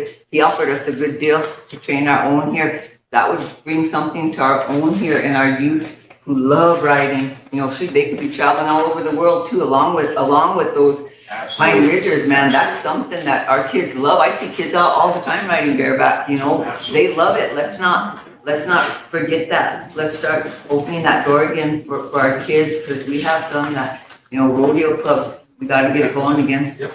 If you don't mind me tagging on that, what was saying there was, like I did the musical chair thing, with races, I'm gonna do a rescue race, I guess we could have spent, I think there was like a $5,000 cap in the entertainment budget section. Could have hired somebody from 10 Buck 2 to come in here and chase some buffalo around the arena or shoot off some guns like in the past, but been there, done that, saw it, whatever. Stop. How would we like to have our own kids riding bareback and just halters and running up and down that arena? I thought that would be a lot more enjoyable than having, somebody come in and take a $5,000 check from us. Let's put that $5,000 back into those little guys' pockets, whatever it may be. Carnival tickets, that was a huge hit. I don't know how many carnival tickets Miss Brenda made sure that we had this year from last year, and Cheyenne just kept passing out every time we had a youth event or kids picked up trash or whatever. I mean, it was just collectively a good show. Any other questions? Just to let you guys know, council, because we did give the coordinators on until the end of July, in June, they made, that was in April, they approved the budget that was gonna go to council. And then they also, asked to start advertising all these events. So every event was advertised. From stock contractor down to timers, everything was advertised. In every budget we advertised all the people that we needed to have on board, and we did contracts with them and we paid them. So the only buddy that weren't advertising is people we needed to hire to repair the fairgrounds short term. We had to hire security up there the first week of the fair, because what was happening was when we would get the repairs done at night, people would vandalize those repairs. So we had to actually hire someone to work from 8 in the evening to 8 in the morning to ensure that work that was being done, including painting, that it wasn't graffitied and everything. We had to hire someone to be up there. That's how bad it got that last week of the fair. So all this stuff we had to pre-repair. And, but again, everything was advertised, you guys, everything. And we took bids, and sometimes, and we tried to go with the lowest bid. And even though we went off of last year's, that same amount was approved for last year, that was approved this year. I let, for example, Craig know, this is what was approved for your budget, but you have the option to move it around. You need more money here or there, and I worked with all the coordinators and said, do we need to move money? Let me know, and I can do a budget mod, and I'll move it where we need it. So and I really enjoyed working with all the coordinators, you guys, they were, when I called them in to do stuff financially, they always came in. And you know, especially when the fair started, boy, these guys were hustling. You know, I had my part to do, she had her part to do, but you know, they actually were hands-on during the fair and that was their job. But actually, in all reality, I wish they would have came on board, like she said, in October. And then I wouldn't have been run ragged, because you can ask my boss, I was run ragged. I mean, I couldn't take no time off. I would work evenings at home here. And just to try to get, because it's a big undertaking, you guys, the fair. It's no small task for one person. But if you start to get a plan, like Madam Chair said, we have to take these outrageous prices because they know we have to have them. So they shoot up their prices on us because it's either get them or don't have it. And so if we plan way ahead, we can actually start soliciting for bids now for things that we know we're gonna need. Because other people do it, so we should be able to do it, and we won't have, maybe we could save thousands of more dollars, but it's just that pre-planning really needs to be done. And this is the second year I did it, and I did it because the chairman asked me to do it, because again, there was no, but I'm getting too old for this stuff. I'm sorry, I'm showing my age. Council, do you want to make a motion to accept his report? This is kind of why I asked for us to have the coordinators come in, because they can give you information that you wouldn't otherwise know just from reading. And if you have questions, they can answer, so it's better these individuals are here in person. Chris? Yeah, I just wanna,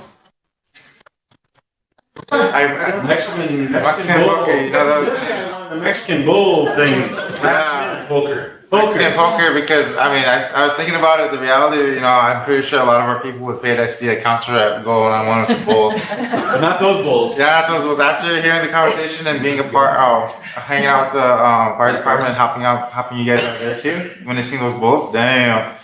I've even seen some of the bull riders, you know, not even be able to make it out of the chute because of how active those bulls were. You know, those are things that we can consider going into next year too, but it was, those bulls were vicious, just so you guys know. Like, like they said, we had to stop one all the way by Marshmallow. And, when he said it, it's hard to believe, it's hard to hear and believe, but when you witness it, like, oh, damn. It's something to see firsthand, but thank you for everything that you did with the, rodeo, so. Thank you very much. Thank you.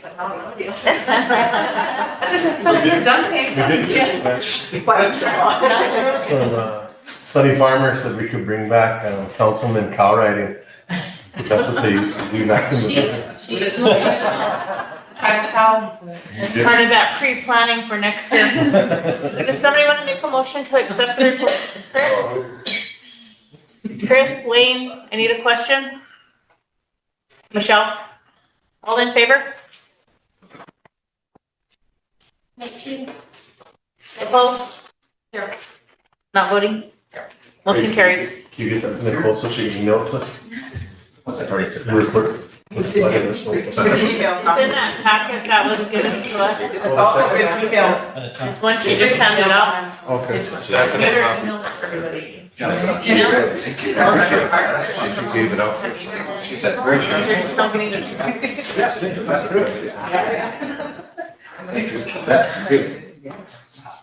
Okay, introduce yourself and Okay, which hello, committee. for those of you that don't know me, I'm Tanya Marshall. I was the coordinator for the special event. I don't know if you guys saw Oh, it this. was you? Yes.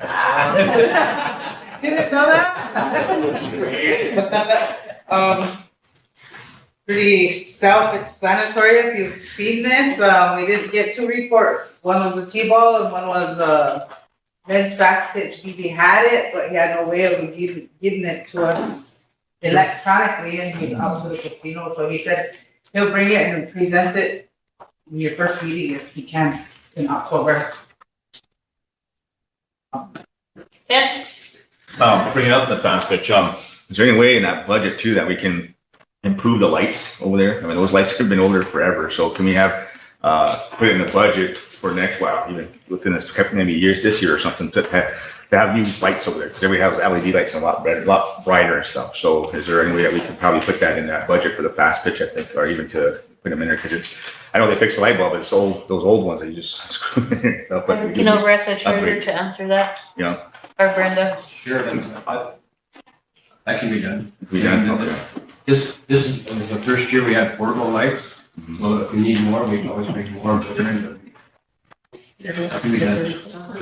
Maybe it was just the ball field, because I'll tell you what, those floodlights made a difference, and we got so many comments and compliments They were that, good. that those were provided, and everybody's asking if that's gonna be. Yeah, a the permanent, yearly fee. yeah, well, the permanent thing, but the other thing too is that I know that you have tournaments over there prior to Rosebud Fair and stuff, so we don't wanna, I would like to at least see those lights year round, you know, so that they can have the improvement. So I know they have women's over there, you know, league, all this type of stuff. So I wanna make sure that they have the proper good lighting, because if we bring those in, then we'd have to put a budget to it too. So I just wanna make sure we change those lights over there, I guess. To answer your question, that problem was brought up to me, so I got a hold of Daryl Scott, who was an electrician, and Cherry Todd, and they went over there and fixed them. And they did have some LED lights stored over at Cherry Todd, so they did install them. That was just like about a week before they had found them over there. That was years prior that was brought up. So they did go over there and change it, but I agree with you. There does need to be new poles and everything set up over there. Okay. Yeah, and I know one of the other committees too, saying that, I know, you know, the electrical part here, the only way that we're gonna improve a lot of electricity around here is if we put another substation somewhere around here. So that's what I'm kind of concerned about also too. Do we have enough power, you know, around here in the Rosebud area to even actually light up that area? So, but anyway, those are just my concerns, I guess, with the fast pitch, that the light's been there all these years. So I would like to see them improve and stuff, just like we did with the Rosebud Fair. So it's good to have the people who come in who do these things, because they're gonna be, dealt with those challenges every year. So those are just my concerns on it. But anyway, thank you. Hey, hi Tanya. Special events for this coming year too. Can we set aside some days to do some elder events and some events with our youth, with the youth? Because not all our youth are t-ball players. Not all our youth are athletic. You know, for our other kids, let's just throw out some other stuff out there throughout the day, because those tickets are very, very expensive. The food is very, very expensive. So let's do it all the way around and make it whole. So when we do Rosebud Fair, it involves the whole family and all the different activities and aspects and the culture. Just a suggestion. Any other questions? And we can help. It's like a council act to approve a report. Most motion to approve a report.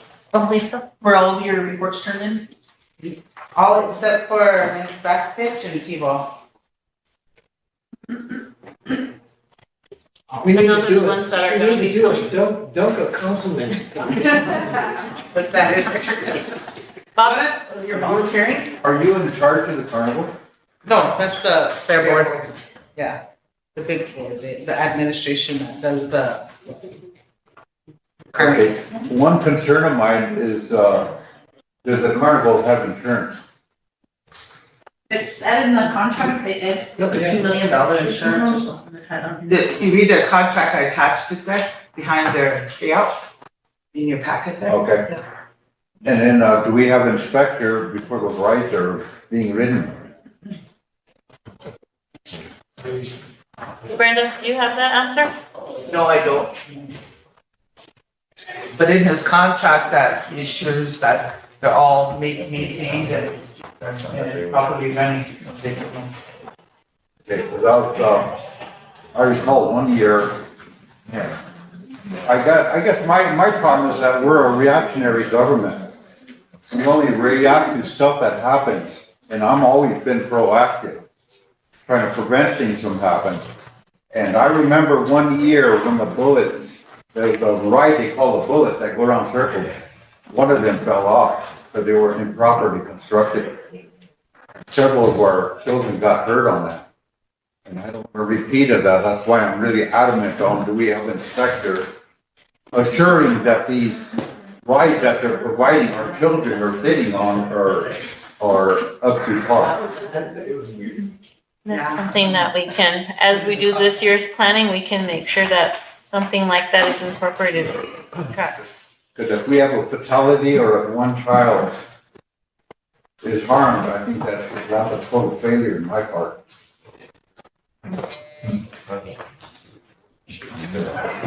Yeah, he does have a $2 million insurance certificate. Chris, Wayne, Chris and Wayne. I was just gonna. That's what I did. Yeah. Okay.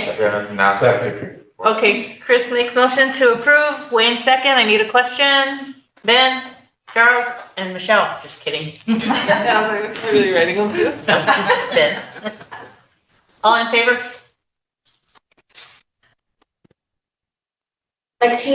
Opposed? Zero. Not voting? Zero. Motion carried. Thank you. Shauna, you may want to get in contact with Nicole to have a glizzy contest too.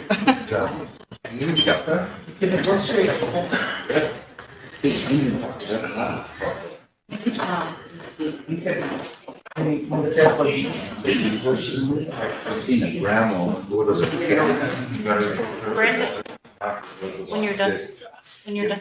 It was about like this, so. Yeah, he couldn't afford it if he was like this. Just wondering if there's any way you could restrict the cost of the community, especially the elders. If they could provide an ID, they could give them a discount. I'll let you, I need to show that I So Brenda, the other coordinators that aren't here, can you, get in touch with them to come to our next meeting to give a report to some? The only other coordinator is Mike, and Connie said he's on his way. Oh, okay. And about the parade? So, this for this dinner? Pardon me? For Lynn's under special events. Okay, go ahead, Craig, and then Mike. Chair, I just want to know if Cheyenne can have the floor just for a minute for her pageant royalty report thing. Sure. And then she would Go ahead, like come on to have you guys' autographs for the winners of the royalty pageant. Hi, everyone. My name is Cheyenne Weston. I put on the rodeo royalty pageant this year. I've done it in the past. I've also judged in the past. But I have a small report. I have my budget in there. I have brought all my receipts, invoices. But there are a few things that I did this year that royalty doesn't ever really get. All of our contestants, they received gifts for just being a contestant, which I think is really important when you got girls this big, this big going to compete. And competing, competitions are pretty difficult. When you're competing as a female, it's even more difficult, right? So instead of just queens getting gifts, everybody got something. So the day that they came, they got something. In my report, I have my bid attached. I have general information for the application. Our little Miss Rosebud Rodeo is Morgan Hawk. Our junior Miss Rosebud Rodeo is Mila Medeiros, and our Miss Rosebud Rodeo is Jalen Hawk.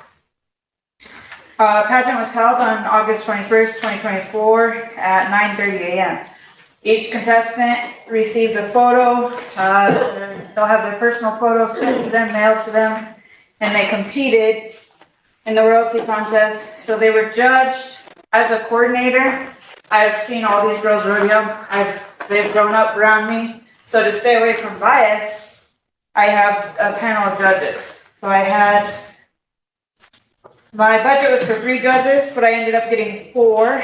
I had Shelby Homer, Macbea Murray, Ronald Fredericks, who's a Tar County 4-H educator, and Cody Valiant. They judged the contestants on horsemanship. So they were required to complete a pattern and then certain aspects, how they handle their horse, how they have their horses saddled, the way their tack is dressed on their horse. They did a queen's lap, and then they all did a flag carry. During the flag carry, that was for bonus points because we had some contestants that had never carried a flag on their horse before. It was kind of their first time. So it was really great during the horsemanship seeing all of our other contestants who have done queen's laps and have been involved in all that stuff come towards these other girls who have never done it and help them. So that was pretty great. We had a small gal, she was that tall and never carried a flag before, and she had 3 girls beside her helping her out. So that was pretty cool. We did personal interviews. They did a personal interview in front of judges. So they had to know about equine science, academics, schooling, everything. The judges had their own list of questions that they asked. And then they had to provide a speech. They had to give a 2-minute speech. And this was to demonstrate confidence, eye contact, you know, how they can speak to someone in a public setting as a queen. They were crowned on Thursday after the youth rodeo. The requirements as a contestant was they were to help during the youth rodeo, and they did great. They helped with the sign-ups, they helped with cleaning the arena, they picked up trash that morning, they helped give out gifts during the end, and then what really was great to see was throughout the entire weekend, whether they won or they lost, every single one of them helped out. Whether it was grand entry, carrying a flag, going in, helping clean the arena, anything that I needed done on the sideline. Can you run and grab that? You know, they were sure helpful. I have the list of each contestant in this report as well. Each of them received a certificate in areas where they showed great strength. So we had certificates for achievement, just for participating, sportsmanship, a few girls had gotten that, horsemanship, speech, personal interview, presentation, and this year we even did a congeniality award. So we had Little Miss, Junior Miss, Miss, and then we had a buckle donated for Miss Congeniality. And so that was given to another gal, Reese Jones. In my report, I also have all the items that were purchased, even stuff that was donated and stuff that I provided out of my own pocket. That's all in there. I have all my receipts. Royalty prizes were flower bouquets. That was donated by Prairie Hills Floral. Each girl got a satin star quilt. Each winner got a satin star quilt with the Rosebud Sioux tribe flag and then their royalty information placed on there. They were given buckles and crowns. Those are provided by Maynard Buckles, and sashes that were personally made for each one of them. And then personal beaded earrings for each of them. There was royalty posters that were set up from Winter to Rapid City 2 weeks prior. There was a little bit of a time constraint getting everything together. Like everyone had mentioned, there was only a few weeks to get it done. My only suggestion as a pageant coordinator and who has done it in the past is, you know, being able to get that position in an earlier time. A lot of queens everywhere else, they receive chaps and saddles, you know, stuff like that for their prizes, for their reign. And the chaps are what they wear for their entire reign. So when they participate in any rodeo event, they're wearing that, displaying where they're a queen from. And in order to get those types of things that I think this fair can have is just time, you know, time to plan, time to fundraise, time to receive donations, stuff like that. See here, I have the gifts that I told you guys about. I also, each contestant, and this has also not been done, this is kind of like the important reason why I wanted to speak to all of you. Each contestant received a letter of commendation. So if you guys are aware or understand what a commendation letter is, it is to show, showcase who you are. Somewhere. To showcase who you are, how you were at, you know, in your leadership, and I think every single contestant excelled exclusively in their leadership roles, the way they helped each other out. So I have a letter of commendation that I wrote for every single one of them, for them to take, might be in my vehicle there, but for them to take, and that's something that they can utilize in school. So whether they're gonna go into National Honor Society, they're gonna join another rodeo club, or they wanna do this, say in the future they wanna go for, you know, Miss Indian Rodeo, something like that, or even employment. Commendation letters are actually really useful growing up and being in school, receiving those. So I had completed a letter for each single one of them that I had asked Madam Chair if you could sign, and then that's something they can carry with them throughout their entire academic career and their entire career, whatever career they choose to go into, they'll help them. That's all I have. Any questions? If not, motion to accept the report, Coach? I would just like to make a comment. You're starting their portfolio for them is what you're doing, and all our youth should have one because it's gonna benefit them, whether they go into college or whether they want to, whatever they want to do in the future when they're done with high school. That portfolio follows them, and it's really thankful for doing that. I got a comment. Second. Okay, And I got you, Kirk. also, I wanted to know if you guys, with that, I know you said they had like chaps and I guess saddles and stuff like that. Is that part of that budget that you probably implement also? If you have the allotted time, Yep, yep. and, you know, you could adjust that budget, so say, the shops are expensive, we all know Yep. that, saddles are expensive, we all know that, and, you know, the budget isn't a $20,000 budget, so we can go out and spend all that stuff, right? Yep. So that's where donations come in, fundraising comes in, you know, the queens are actually, in their applications, are actually required to assist with any fundraising needs for their event, so. So you think it's best for them to fundraise for those, or you want to do that budget where it's up to your budget? A on it? budget would be great, and then, you know, little stuff like flowers, or we wanna give all the contestants gift, continue that, you know, that's something where fundraising would come in and help. Is that part of your, is that was in your budget too also with that? If you were to, I mean, I like to see, like, let's say next year, that you take this, you want to see what you have in your budget and stuff. So like the next quarter that comes into this, at least has that in their mind. But I do like to see these getting filled right away so they can go out there and do this stuff. And also support the people that are reigning now in their seat right now to help them support them in that. So those are just my questions. I think that's the only thing I had on my. That's where quotes come in. Yes. So provide, if you guys need that stuff, like I said, I've done the pageant before.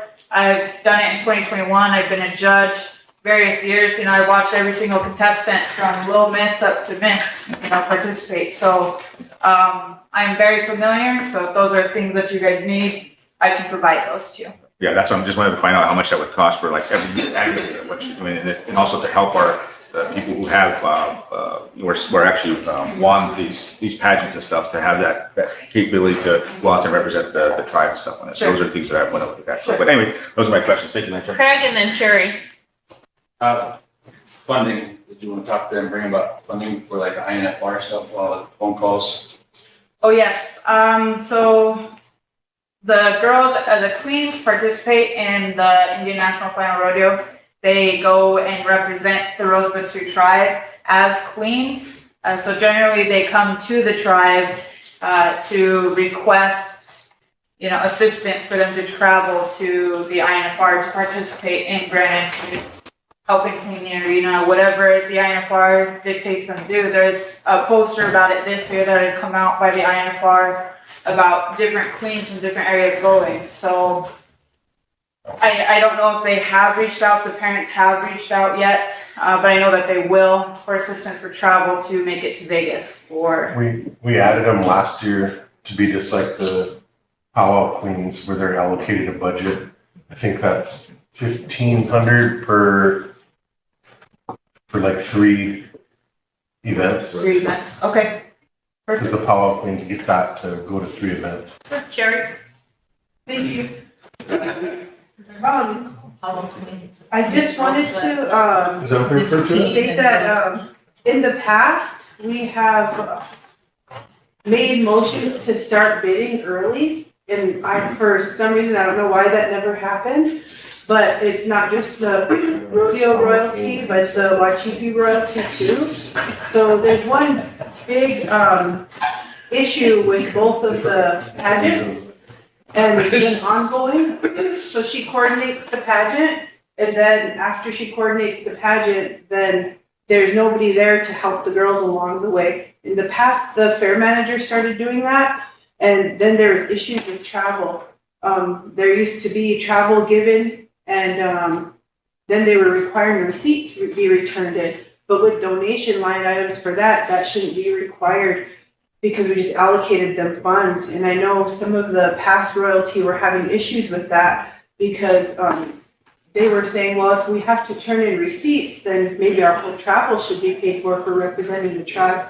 But I just wanted to state that when we create these committees, they should be created early. And then there needs to be something worked out within the Fair Board where we talk about the continuation for the year. Like, does that coordinator get selected? And then they plan all year, because if you're doing beaded crowns, you need time to do that. And all of the purchases and the fundraising for all the gifts, because I know that the Miss Rosebud pageant does the same thing. And whenever it comes to they win, and then after that it's like the handoff, and there's nobody there to really help them throughout the year to get their funding and all of that. So just be mindful that those are things that we need to keep in mind whenever we're making the selection for the committee, and maybe even have a suggestion that there's a meeting pageant committee that helps throughout the year. Thank you. Sure. Any further questions for Shannon? If not, does someone want to make motion to approve her report? Ben, Emily, Totes. All in favor? I'm Jim. Abstain. Opposed? Oh no, never mind. Zero. Not voting? Motion carried. Can I say something before she leaves? Sure. What do you need employment tomorrow? What are you gonna be doing for us?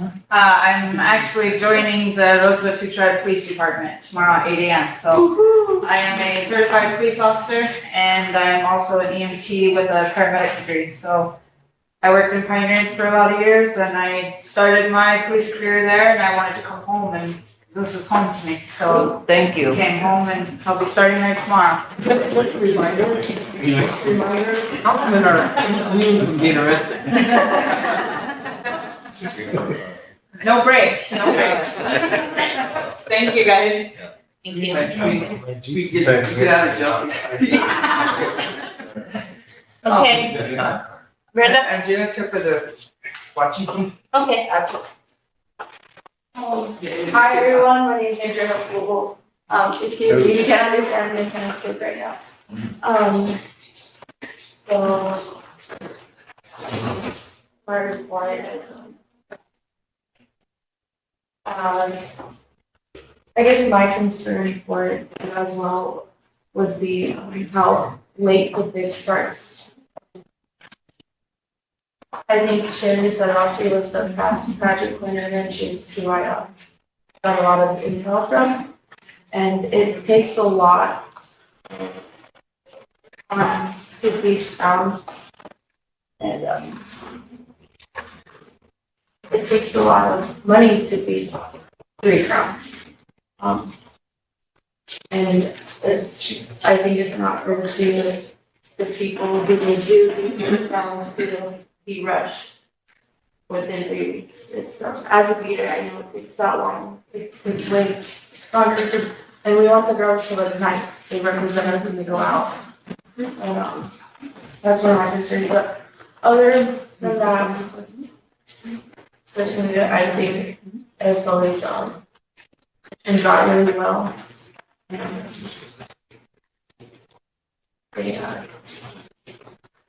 Also, another thing is, I know that the motion for the panels they get to attend is pre-picked. But she wanted me to sign something. But I would recommend, like, if they could pick 3 or 4 panels, they would have to. Because I know some of them can't make it to gatherings or to Albuquerque's or guidances. Could I ask a clarification? Did you say that motion that we give for travel is pre-picked? Yeah, It's not just you get a pick? Yeah, there's 4 pre-picked panels. There's tribes in North Dakota, Black Hills, Denver March Palo, and Gathering Nations. There's 4. And they only give, 750? 750, I believe. And that's like not even a room, to be honest. Especially because some of these panels are like 3 to 4 days plus travel there and back. And like tribes, Denver, and Albuquerque, they're pretty far from here. So that's kind of a low amount. We're that far. Then, What was the current budget? $750 Oh, 7 foot, I thought for it was each powwow. Yeah. Oh, for each pound, yeah. And I'm just curious, you go along with these girls to also with them to help them, or? I'm a powwow person, so I do go to powwows and, I try to guide them along. Okay, and as a coordinator for that too, I mean, I guess, I'm kind of curious, I think, that's something that I guess for me to help guide them along, that's one of the things I would like to see, I mean, especially for that type of, for us as what, for us as natives, well, a cheapy part of that's usually taking them along anyway, but, I mean, we should be helping you, I guess, to help promote the tribe, the Sioux tribe, so those are things I would kind of consider, like, I don't know why you're only allowed, a certain amount of powwows to go to, you should go to all the powwows, no matter what, everywhere, so. Yeah, I even powwows that I go to, I ask my parents if they're not already going, because I go to many powwows already. Okay, I would think that, yeah, we should probably submit a budget, on yourself about, taking them, because that's pride, that's, I guess giving us, even the kids to get out there and represent, the tribe. So I think, if you have a budget for that as part of being a coordinator for, well, previous coordinator, I think, because we're going to advertise for those anyways as we move forward, but, to have a budget for that, to keep them going, just like the rodeo committee. I mean, they should have that to help take them around anywhere, because as I said before too, once they get royalty, then they get dropped. Nobody's there to organize them. You say, hey, these are our guys, but nobody's there to help them, so I'm thankful and happy that you're helping them out, but I do wish that we should support you in that as far as the tribe, to help you Yeah, they do that even have stuff. their own suggestions too, like fundraising, which would be fun, of course.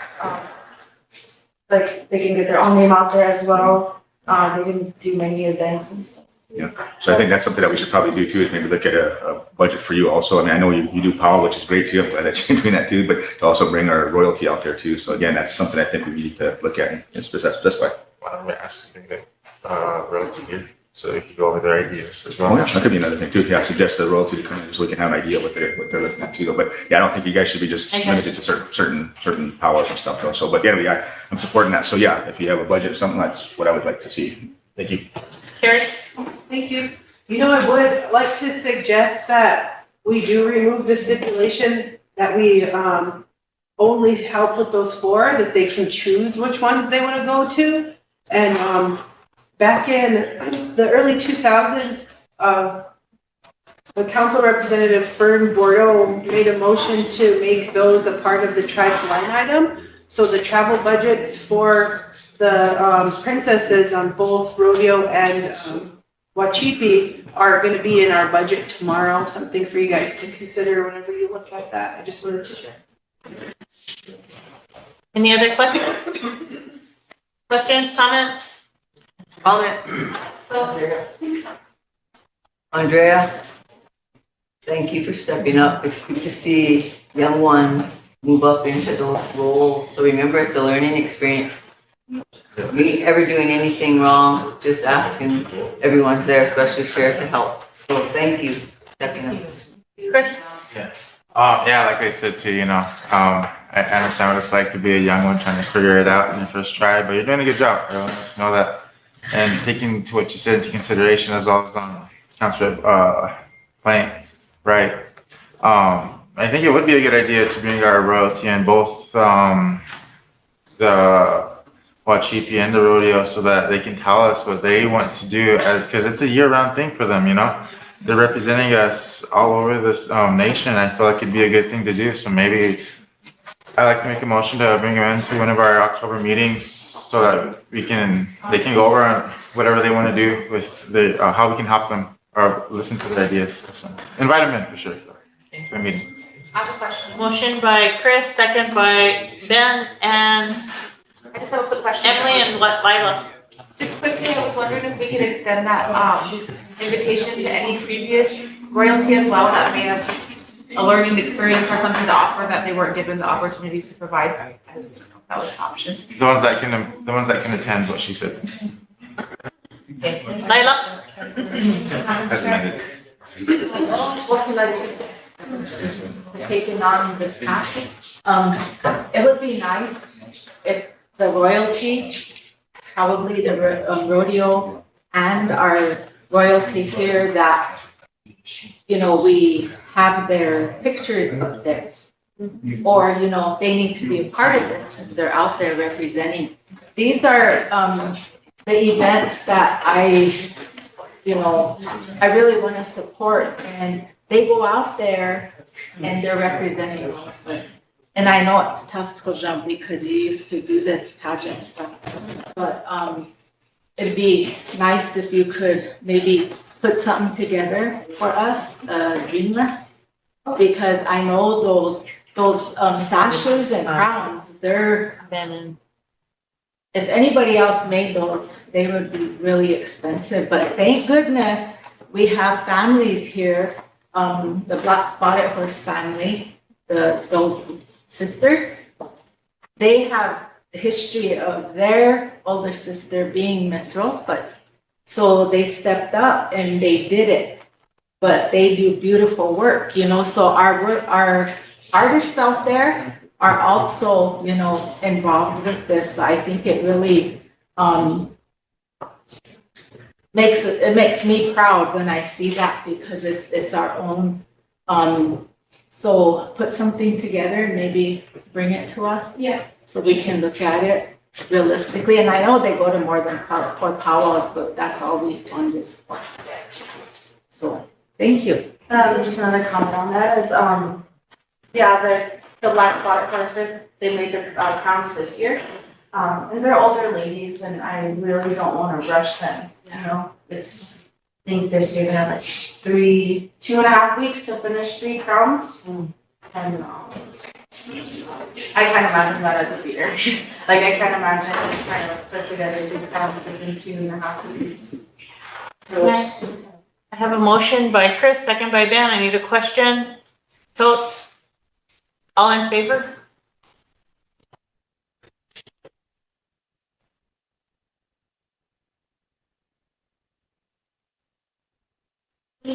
Opposed? Not voting? Motion carried. We'll do that to the end of the meeting on October, last month meeting. Yeah. And our new royalty, our Miss Rosebud, her name's Maya Contreras. Miss Tina is Thomas Slaughtertail, and our little miss is Leilana Ivy. Just if you guys know that's right. Yeah. Thank you. Thank you. Hey, Brent. Okay. Security. A motion to accept her report. Votes. Second, Marion. Question, Leila. All in favor?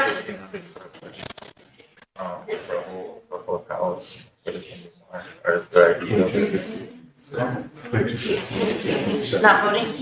Opposed? What, not voting? 0. Motion carries. Okay, now we have our security report. Yes, Emily. I just have a question. Do we need to take action to remove that? For our, We'll do that once the committee meets, then we'll bring it to council. Where you mean what Sherry brought up? Yeah. Yeah, but like they choose. Security? I'm saying that there's. Security. They approve it? Yeah. They. Not really. Gavin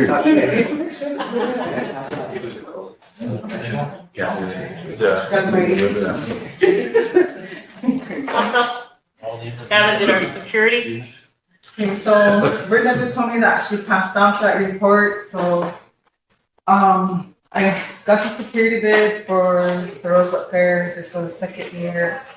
But what was a lot better that worked for security this year was, they made the powwow and carnival where it was alcohol free.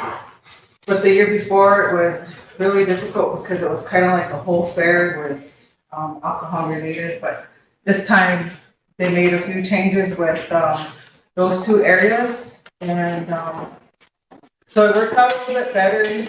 And we didn't have as much problematic people there as the crowd. So that was kind of a blessing for the powwow. One thing that we did struggle with was Brenda let us know that people were supposed to park up there by the bar or whatever behind the announcer stand. But it was people telling us that some of the members allowed it. And so that was a challenge there because we wasn't given a list who could be up behind the announcer stand. And then Where was that? that was behind the announcer stand. Softball? No, at the powwow. Oh. So like people were, they were on the walkway, and people were parking up there when we were told to keep them up there, but then it was kind of a challenge on that piece. The only reason why we asked that, because inside the, around the powwow arena, right inside, and got the concessions, people were parking in there and there were concerns, you know, if an ambulance needed to get in there or the police, there were cars blocking the way so they couldn't go around. So that's why we just asked security if they could keep the inside free, so emergency personnel could get in the ambulance. And then, so anyway, I recommend for next year on the parking side where the finance between the powwow and the rodeo by the Boys and Girls Club, that if they're gonna have the camping area, that they should mark that off because it was just all congested back there, and we would put the parking cones there and people just run them over, or people run out of the cars and move them, so there was really no respect on that part of it. And then when finance needed to get out, they couldn't, or we couldn't get out because everybody was just jammed up in there. But I really think that in the camping area that they need to put poles to identify where the actual camping area is. Because we had people that were camping in the roadways that were there. And then when we got further down, going from the east to the north side or the west side, it was just, people were just like bumper to bumper parked. But I think we really need to make sure identify where the camping area is, and then also that if anybody has dogs, they need to keep those animals contained because somebody got bit by a dog when she was just walking by. And I think going to that Rosebud Fair, not Rosebud Fair, but the rodeo, it's always a problem, and as long as I can remember, it's always been a problem. But I just think that there's a hole between the veterans and the Boys and Girls Club, that little area. We had kids jumping the fence, someone clipping the fence, and it was just a big old hassle because, we wanted people that were sneaking in just to get in there. So I think that needs to be more contained next year.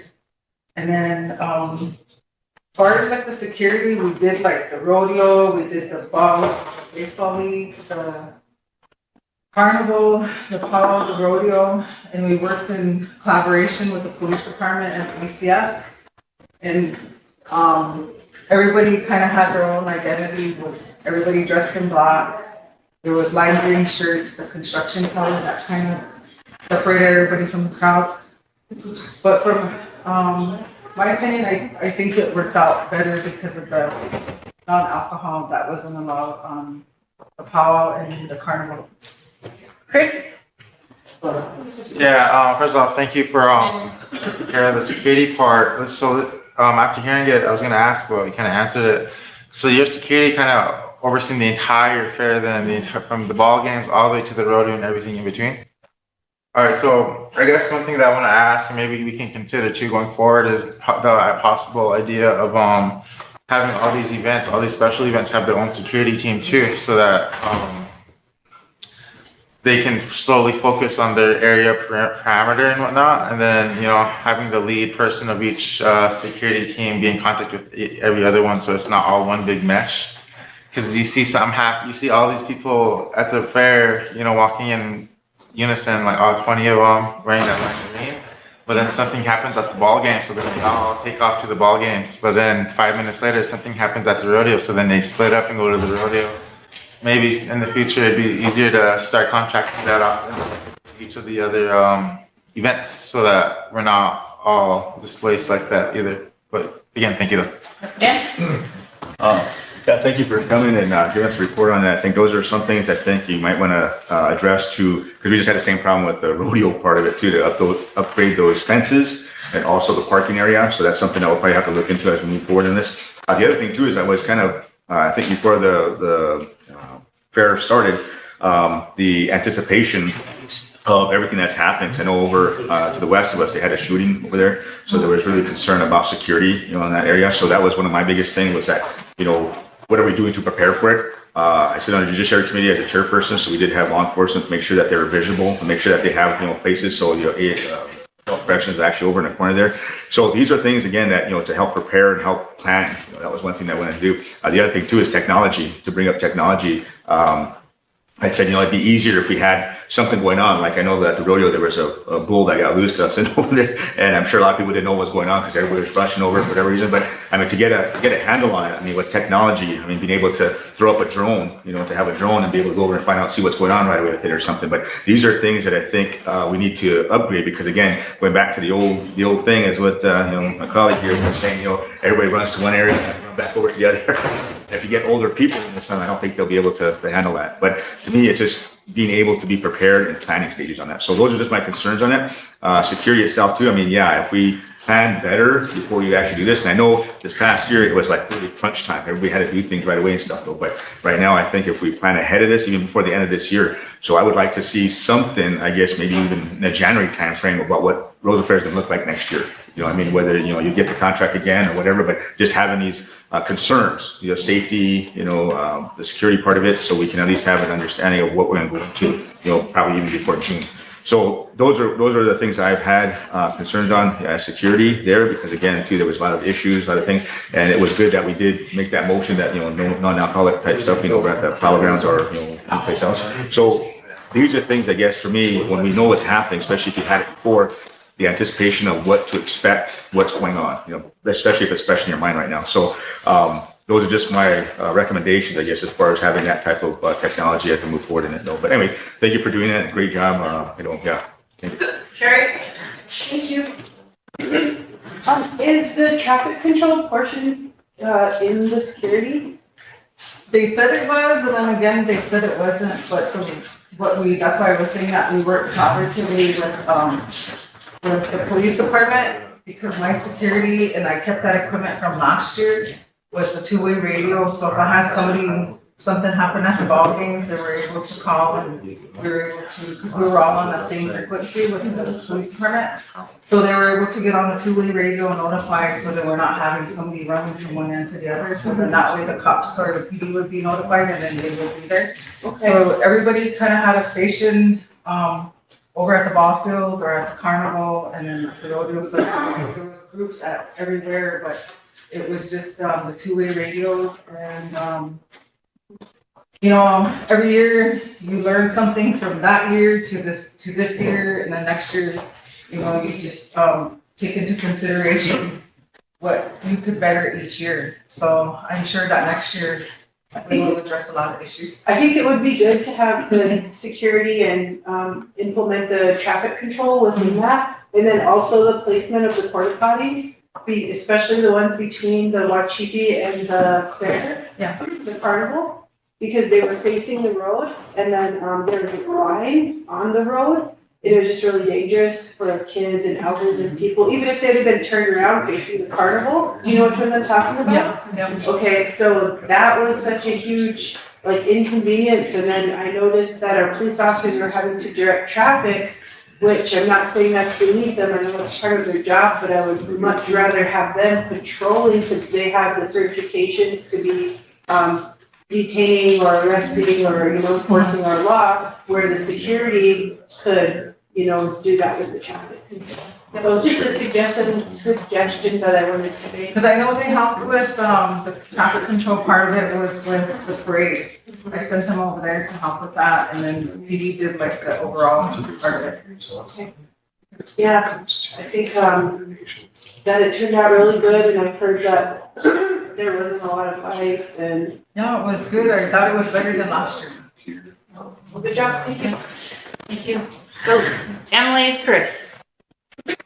Thank you, good to see you. I just had a couple comments I think that came in, and I think I got them mainly because of some of the things that were happening, like maybe in Pine Ridge and other places with shootings and guns and things like that. And so there were some concerns about the type of security that we were going to be having, that if it was kind of rushed this year. So maybe if we were communicating with law enforcement, and it sounds like you did have that good communication with our law enforcement. But I think the question was specifically about how it went and how we were able to kind of keep it safe whenever it was more like a day labor type position. So if you don't know who your crew is and how that day of, some of the concerns were, well, how can you keep everyone in communication? How are they training them to make sure they're all in communication? And also, how are we vetting them to make sure that they're a safety officer in that situation? So I was just wondering if you could give some information on how that went. Thank you. So basically how I hired everybody is, they were the same faces from last year. And it was kind of first come, first served on that type of situation, but like I said, it was the same faces from last year. And, I'm not gonna judge people when, you know, they're willing to work and they're long hours, it's hot out there. And so, I'm familiar with those faces and I know who they were. I don't know them personally, but like I said, I just know the name of the face. I put them to work. They were very loyal each shift.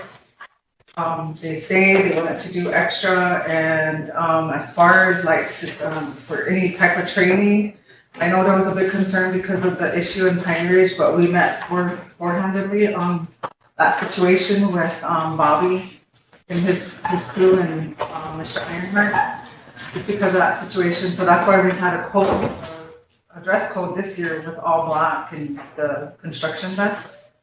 So that's kind of how we addressed the issue there. And I think that we did a lot of great communication with everybody there.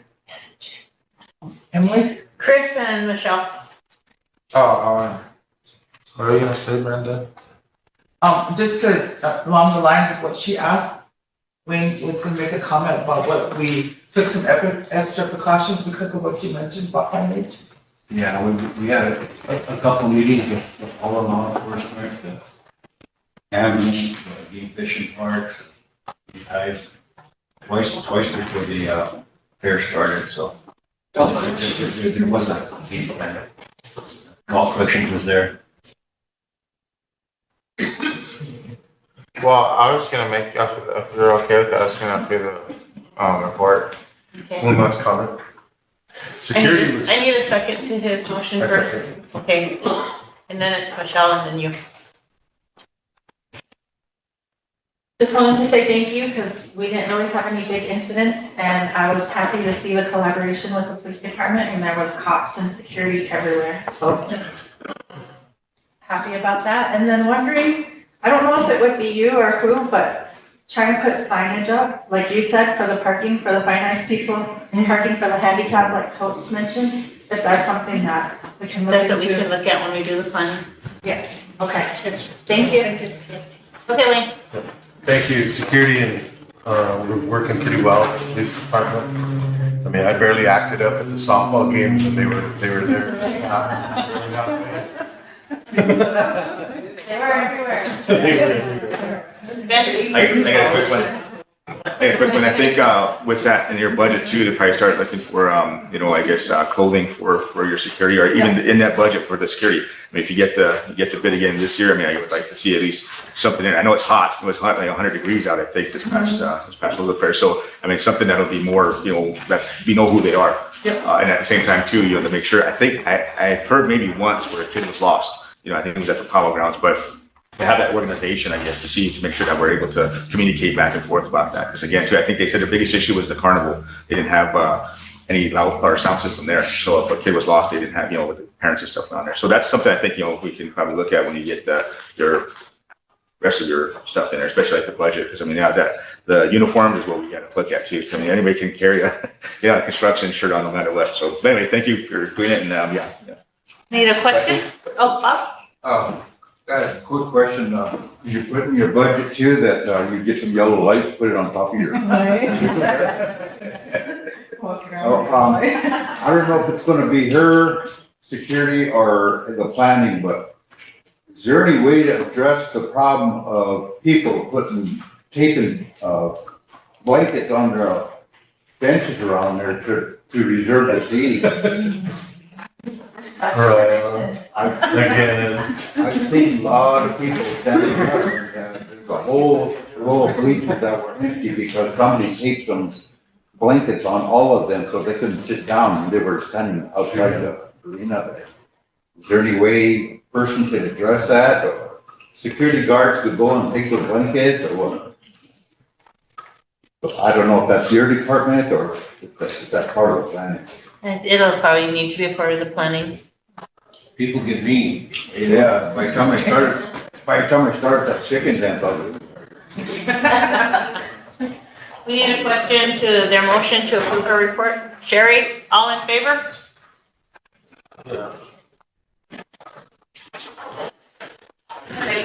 Opposed?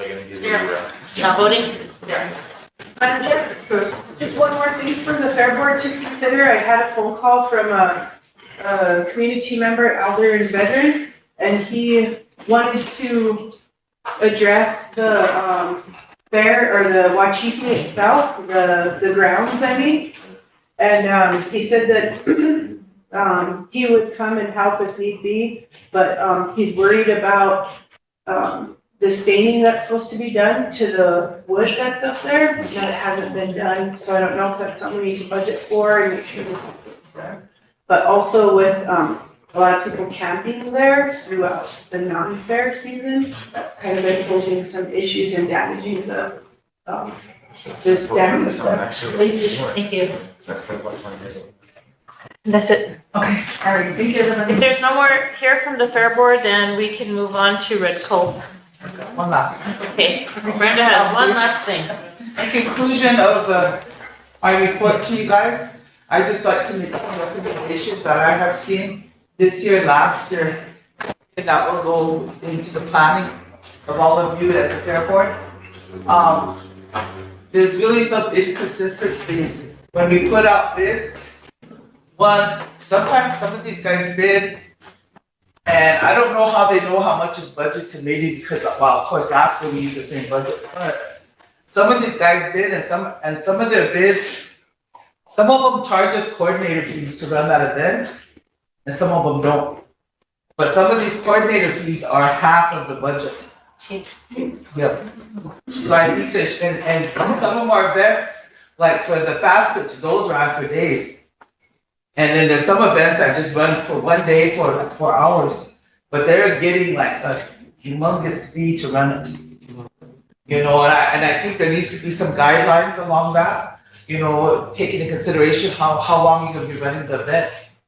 Because I think more of the money should go into the event itself, because it's for the people. But that's not happening. So that's one thing I noticed last year and this year. The other thing I noticed is that, and again, I didn't have time because I was kind of thrown into it, which is fine. But the other thing I noticed, and it's been brought up here today, is the contracts. The contract for all these events, they're basically cookie cutter. And if we get more specific about what we expect from these events and what the responsibilities are, then the better off we're gonna be. Yeah. Because all these, like I said, all the contracts are just straightforward the same thing. And it's pretty much one-page contract. So if we really, really wanna get our money's worth and make people accountable and responsible, we really need to sit down and, like Madam Chairman said, what do we expect? You know, and one of these things is give a report.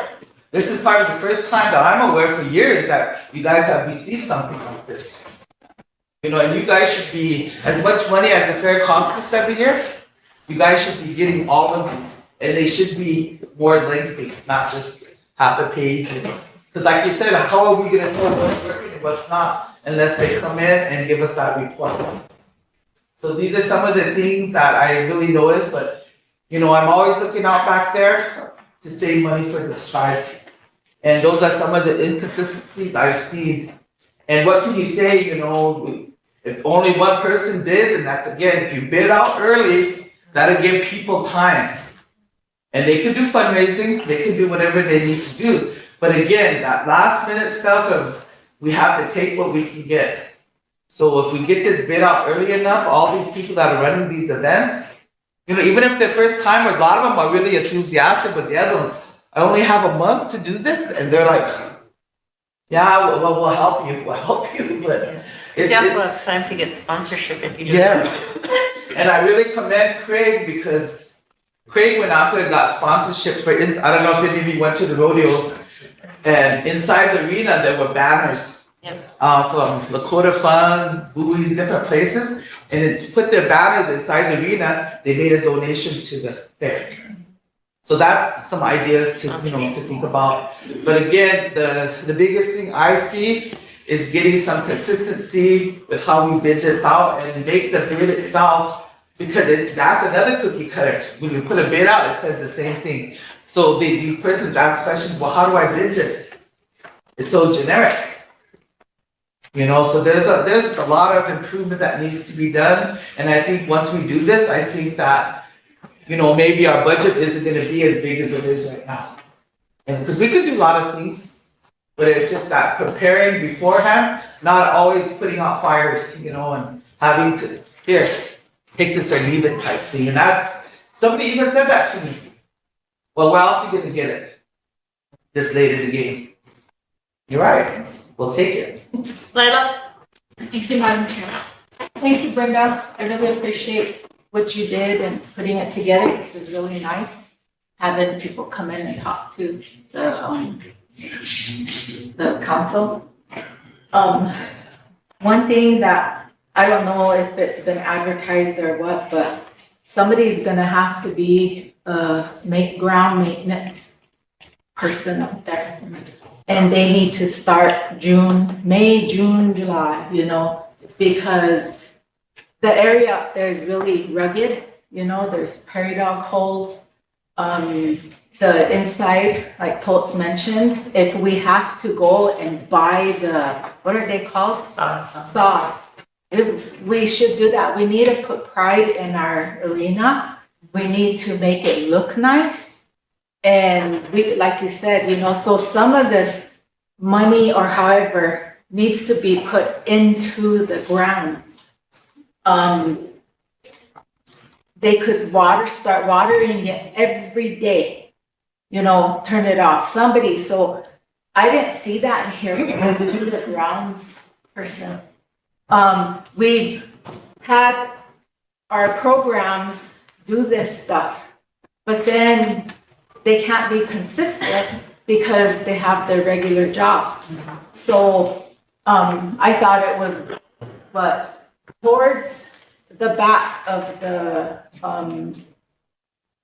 area where Butch and them are, that area there, it needs to be filled up. There needs to be dirt there because those prairie dog holes are really big back there. And there actually was a relative who put camp up in a snake camp. So they packed up and took off. But we're kind of, getting towards that area, I think, in the back there. And we have to have somebody, we either hire somebody or we get somebody for that alone, because even the grass wasn't cut. Regardless of we have any events, that grass should be cut all the time, because we have our daycare babies, our tkapojas, they go for a little walk. And you can't see them because the grass is so tall.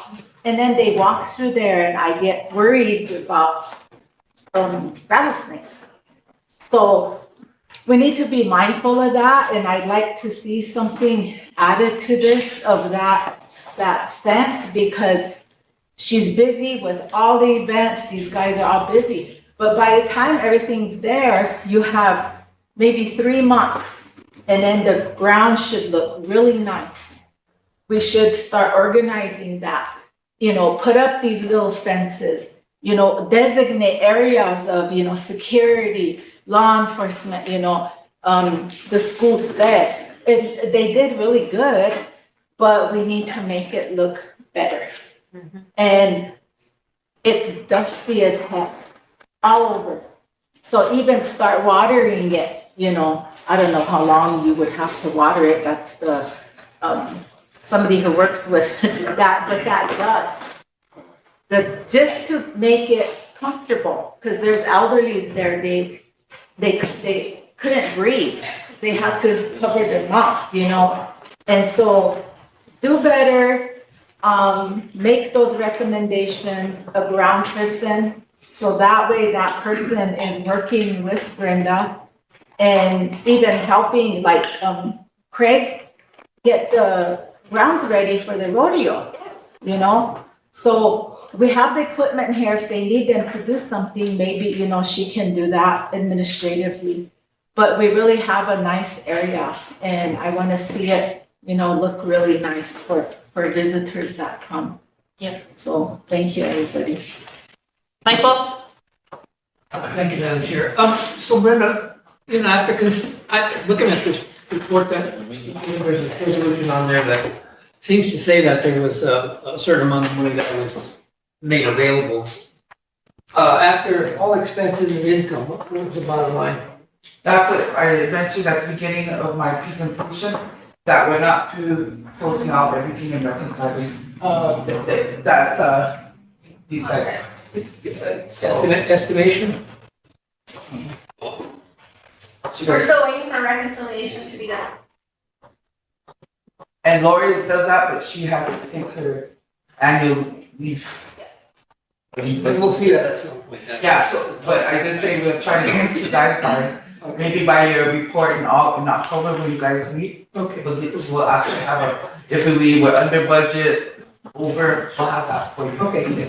If that's, then you guys, end of my report, but I really wanna say a big thank you to my boss for letting do it, I guess, volunteering, but. And also to especially our tribal program, roads, man, they were awesome, motor fuel. Every time I called those directives up, I never got no size or, you know, they answered back twisting or they answered me back. And they were up there watering, but again, you guys, we can do all that stuff you said there, but man, I don't know if you guys seen on Facebook, there was a van going around up there. Yeah, and the horse, I think. There were horses in there. Yeah. I mean, we had to do such a variety of things. If there wasn't someone out there to shoo them out of there, every time those guys would, you know, grade it and put down seed in June, and something happened that weekend. Somebody got in there and just vandalized it all, and they had to keep starting over. And it was tiresome for them because they said, man, and then they say, did you see that video of the van? And everybody thought it was funny, and I'm like, oh my God. So it's spinning around. It's like the power of it. But I do want to thank any other tribal program that offered to help, because it is a collaboration in finance. You know, all of us work together. It's not a one-person deal. It's a collaboration, you know, of council and then the fair board, everybody.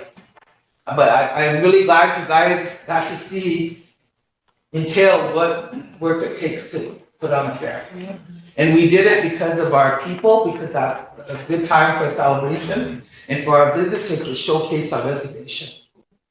And so I'm really glad we didn't have any major incidents. Everybody got together and had meetings about it, and I really felt good. And for the first time, we had floodlights. I don't know if you guys were aware of those. But we put them in the carnival on both sides, and it was always pitch black, and it was all lit up.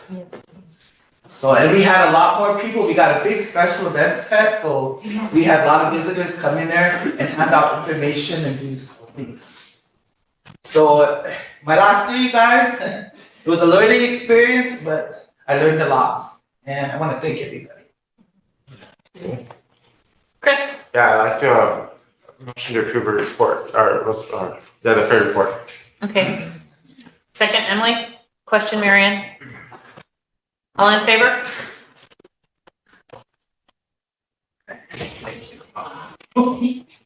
18. Opposed? 0. Not voting? Motion Thank carried. you. Thank you, Brenda. Madam Clerk, do you think we could take 5 5, 10 minutes Yes. before Rick goes down?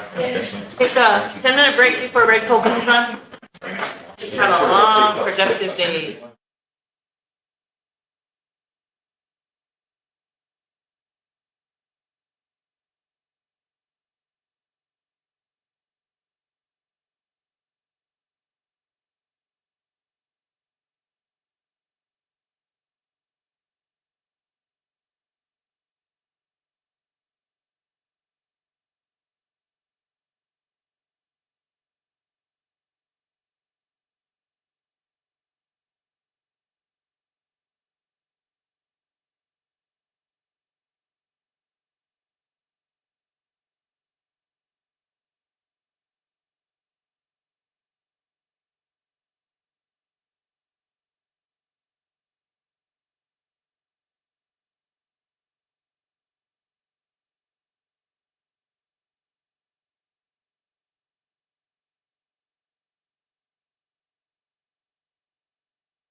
Good afternoon, everybody. Thanks for having us today. Have our monthly report. I put a copy of down on there with some highlights on it.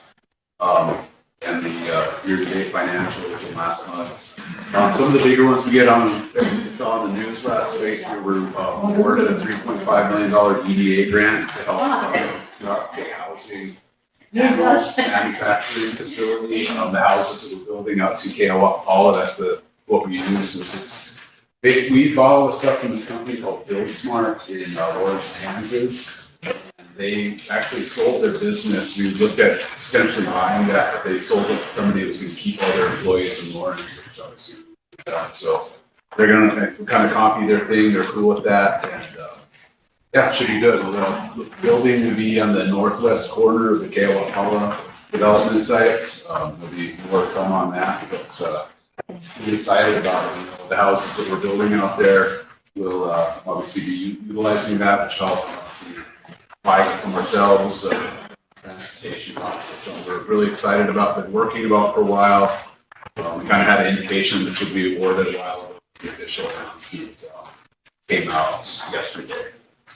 And a couple other things. One, just want to let you know, Indy Barbara, our CFO, is last day will be next week.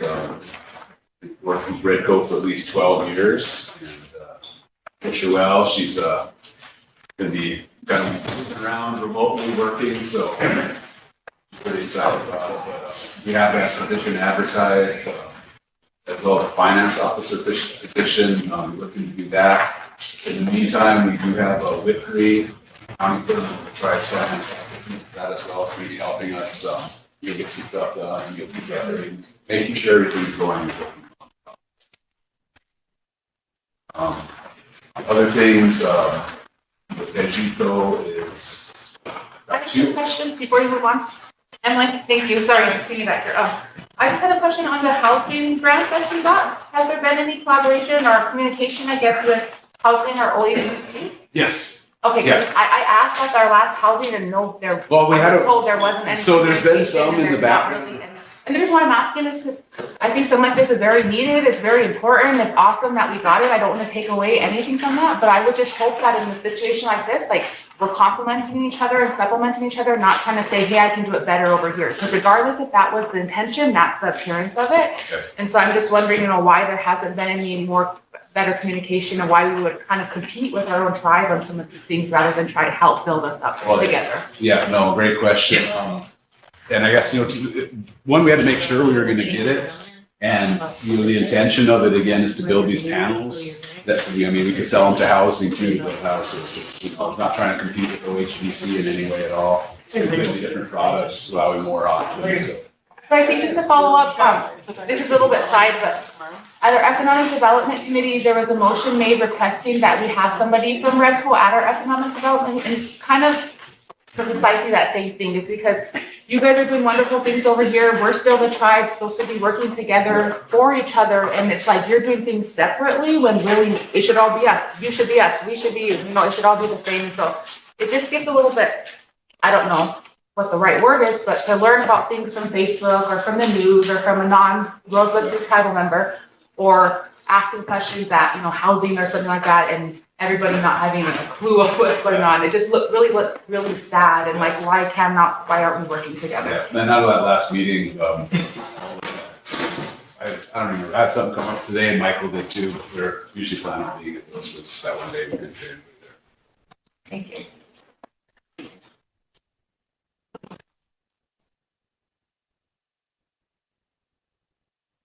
Any other questions? Yeah, I guess I have one with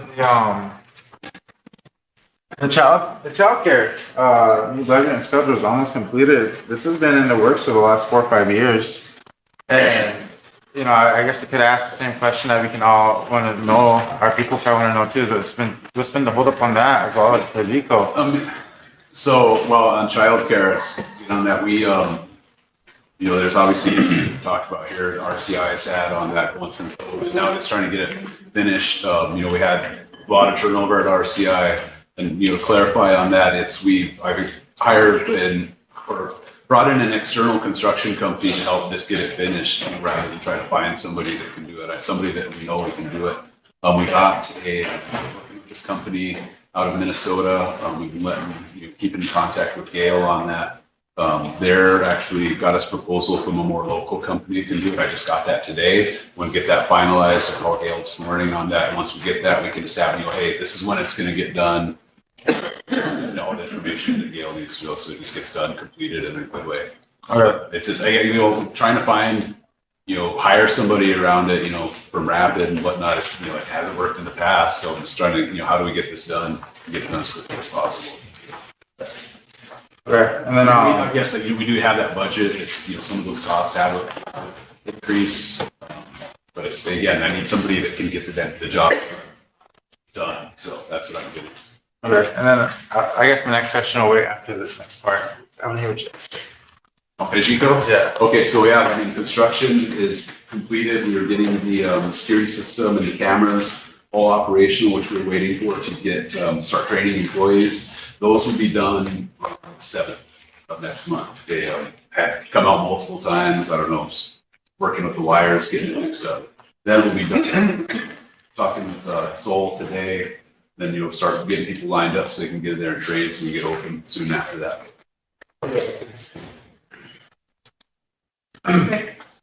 Yeah, okay, so now on that, you've given us multiple opening dates this year alone.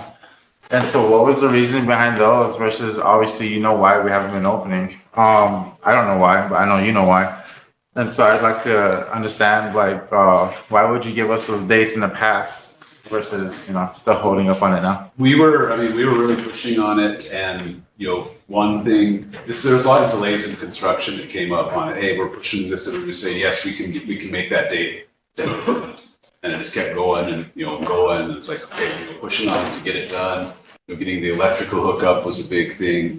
Getting these cameras just it took forever to get them installed. It's just pushing on contractors to get it done, but now it's finally done. So now it's just the training, and then hopefully in the next year, probably. It'll definitely be within the next year. I would hope a couple of weeks after that, once both training will be ready. So yeah. Emily? And then Ben. Just because we brought it up, I just have a couple follow-up questions, I guess, on this one. I'm curious as to what we're going to be providing training on if we don't have anything to train. Like, I've been asking about business plans, still haven't, about tax structures, still don't have it. Our ordinances, our policies, our personnel, like any type of, what are you going to be providing training on if we don't have any of that? Because, for example, if you open tomorrow and you start making a sale, who gets that money? Where's it going? Like most other business ventures have a business plan, and part of that is sometimes involving a tax bracket or a tax structure to say, okay, of these sales, X amount is going to go to the tribe, or X amount, and then of the X amount, this is how the tribe's going to break it down. We do not have that at any level. And so I just am really frustrated to see how are we spending money and why are we spending money when things are constantly changing. And I'm saying this because I want us to be successful. I want us to be able to do this. And I'm kind of with Chris, where every meeting we're told something different, kind of just to keep us quiet maybe. I don't know what it is, but it's beyond disrespectful to be lied to. And if we don't know, we don't know.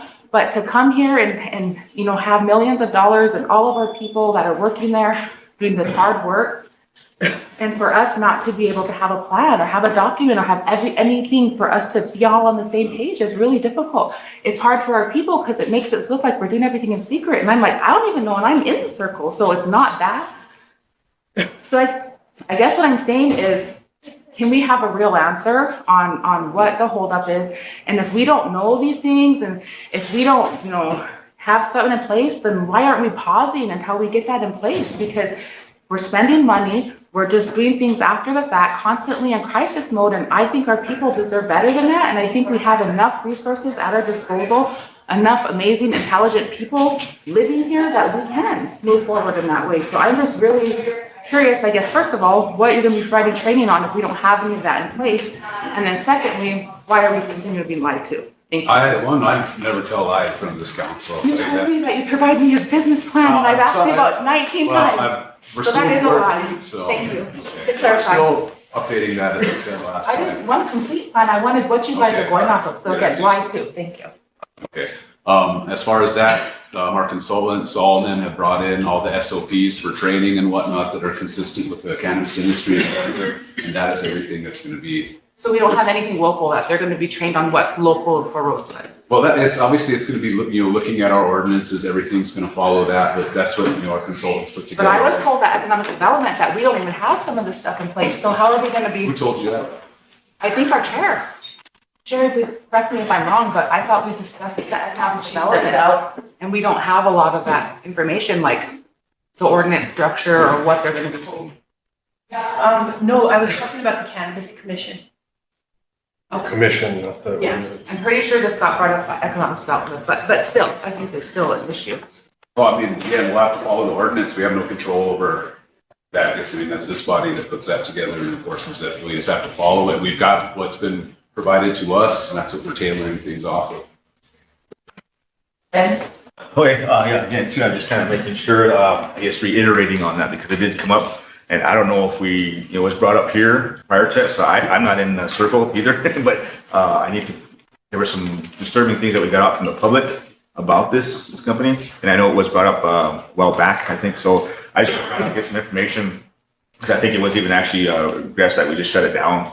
Again, if there's nothing, you guys ain't prepared for it. You guys don't have all the ordinance in place. I mean, it's been what, 2 years, I think, you guys been doing this. So we want to make sure to get some clarity on this because we need to figure out how this is working, what's going on with this, because it is a sensitive situation here, especially when you deal with weed and marijuana and stuff like that. So to me, I want to make sure that we are in the best interest of what the tribe is doing, but at the same time too, we're doing it properly because again, we did get some disturbing news about what was possibly going on over there. And again, you weren't able to get a hold of you, I think, or some sort. They were trying to get a hold of you. I know the people on Resco have the number for you, your new number or something like that. So I just want to make sure we get this straight because again, if we don't, if you're going to keep leading us on a lot of things, then again, I would just maybe take some action and say, well, if you guys ain't ready, then we should just stop it. We should stop it. One thing again on the construction, we have to make sure we're ready. In the ordinance, there's a list of things that the building has to do. That's not ready yet. We're waiting on that. We can't, Okay, so your projection should be like maybe next year then. Well, that's again with this, the plan of looking at it, where we're going. I'm going to give something ideal, and okay, a lot of these the electrical stuff's supposed to be done months ahead of when it was. It wasn't. Okay, so we're holding off. But again, building that, and again, we got this. I'm glad that the tribe gave us that building. It's $1.7 million we put into that thing. Yeah, that's definitely. But yeah, the disturbing news is what I'm thinking is that of course, when this thing gets done, the stuff that your product is still being put into place here, but I don't know how long is it worth. I mean, something have expiration dates on it. I don't know the full extent of how you would deal with that. Well, yeah, that's something I think it would be great if we can have people over. We're kind of want to do this and get it. You have some councilors over to do it. I mean, I don't even get on Facebook anymore. Leave any stuff on that, It was just. I have my number. It's up there, man. You guys can call me anytime. I think they gave us to the public, someone that gave us this information. When the public's out there, because we represent the public and they know what's going on out there. We've gotten quite a few people calling and saying stuff like it's absolutely not true. And then we don't know. We as a council, we don't know. We're trying to get a hold of you, and then again, that's. I just gotta ask you, who'd you call, man? I'll give everyone my cell phone number. I mean, I've never gotten a message to call back on any of this. So that's just my take on it. Is that if we get the public's information is coming out here because the public's saying something's going on, we got to figure out what's happening out here. If it's happening the way it is, then first we got to make sure it's happening. If not, then what do we do with it? Because we're responsible for this. We're putting our stamp on this. The local Sioux tribe. So we just want to make sure that it's clarity and then making sure that's getting done. So that's just my take on it. But at the same time too, if we can bring the report all you want and say what we can do, but again, we want to make sure with the internal part of it to make sure that it's not being done illegally. Things are not being done behind closed doors. They're always saying stuff. So that's just my concern on it. So, but again, too. No, we've had some people saying so that's just absolutely not true. And again, I said that. Tell me who, what, where, and when. You'll show me that. Well, I don't know. Then okay, good. So yeah, same thing too. We just want to make sure it's clear. I mean, of course, we're on air too, so we want to make sure that people that are probably saying this know and understand that. Well, if it's not true, then it's not true, and it's coming from the guy who's actually here responsible for this. So anyway, that's all I had. That's my thank you. Thank you. And Ben, I came in at the end of your discussion with Clay. I talked to Clay before we started and let him know that I myself tried to get hold of him. I was in Wayne's office and Wayne tried to call him on his phone and we didn't get hold of him. So because of the lack of communication and the calling, I had two of my staff actually go visit. And so before we're done, they'll bring in the report from visiting with Soul. Yep. From visiting with Soul and Odegaard on some of the information that was reported. So before we're done, one of them will come in and give that report on the actual site visit. Yeah. And speaking with some of the staff because of the concerns and because we couldn't reach you. I mean, Wayne tried calling you from his office and we were sitting in there with him at the time.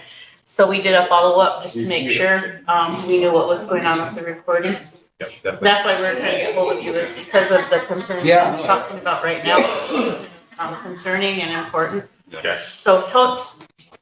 Good afternoon. You probably feel like you're on the chopping block here, but you know, the bottom line is it's a lack of communication here. Because these projects that you have in place, some of this is revenue for the Oyate.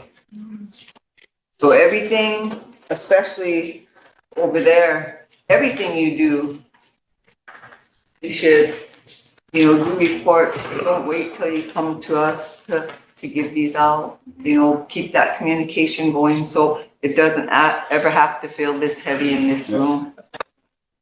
So, have your policies, your procedures, most of all your deadlines, and make sure you meet those deadlines. And if you're not meeting them, have someone be persistent, get on it, because we really need that place open for our people. We need revenue right now. We have winter months coming up, and all of this should have been done prior to, but let's, we're all adults. You guys are a chartered entity of the tribe, and let's be responsible, get the right reports out in a timely manner, have that communication going with Madam Chair and our vice, so we can get the information out, and so we can also see it rather than right before we all meet. Yeah, Really no, good. I mean, again, until we missed that last economic development meeting, I see we haven't gotten a good habit of getting there, getting that information, is keeping it flowing.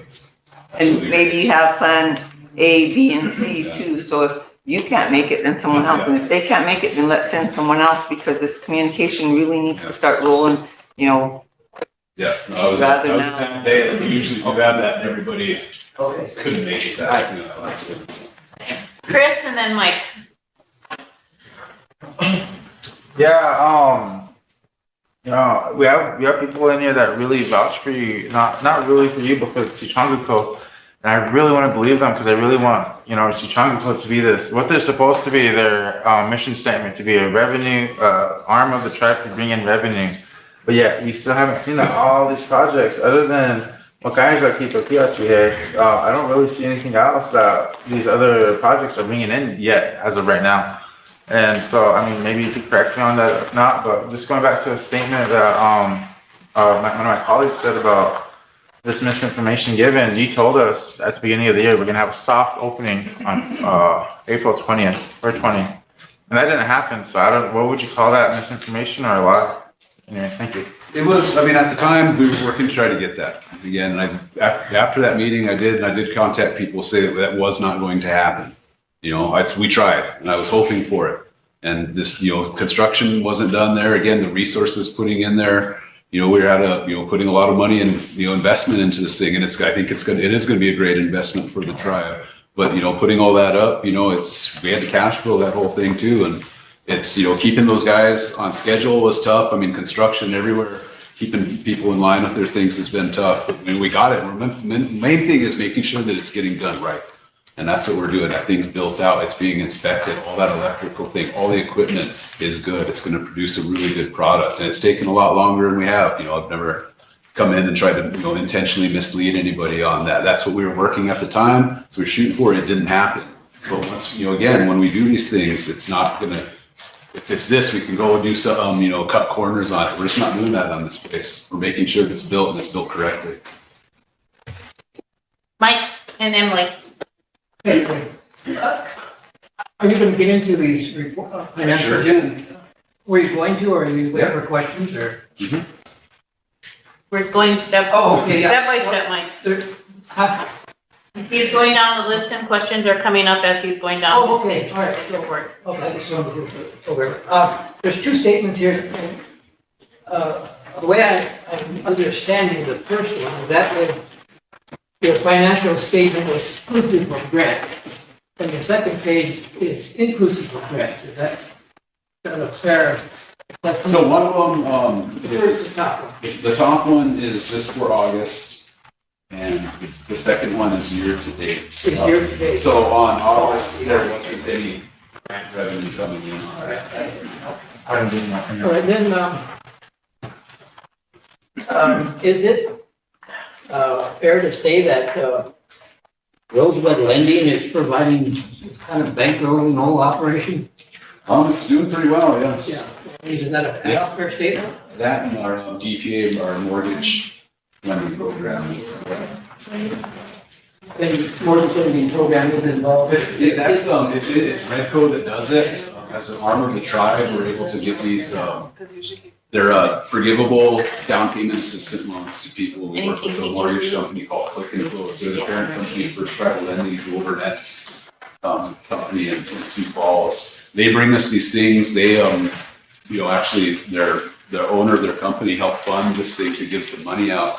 So we give out these, a down, if somebody qualifies for a down payment assistant loan of, sometimes it's $2,000. It goes up to like $15,000, $20,000, depending on the individual. We have that money, we give it out, and we make $500 on every loan. And we've been doing, averaging about $150,000, $175,000 a month. Revenue can drop into less than Okay, we're talking about management fees. Then,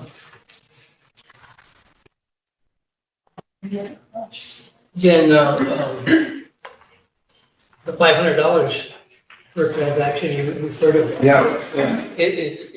Well, explain management fees. So that's where it is. And if you're looking at that on the first one, that is precisely where that is on that. That's the revenue that comes into Redco, some from the other subsidiaries that go in and fund Redco fund, Basically, you guys fix them off the top area. Well, that's the structure. That used to be the model. Yeah, that's it. It still is. It still works.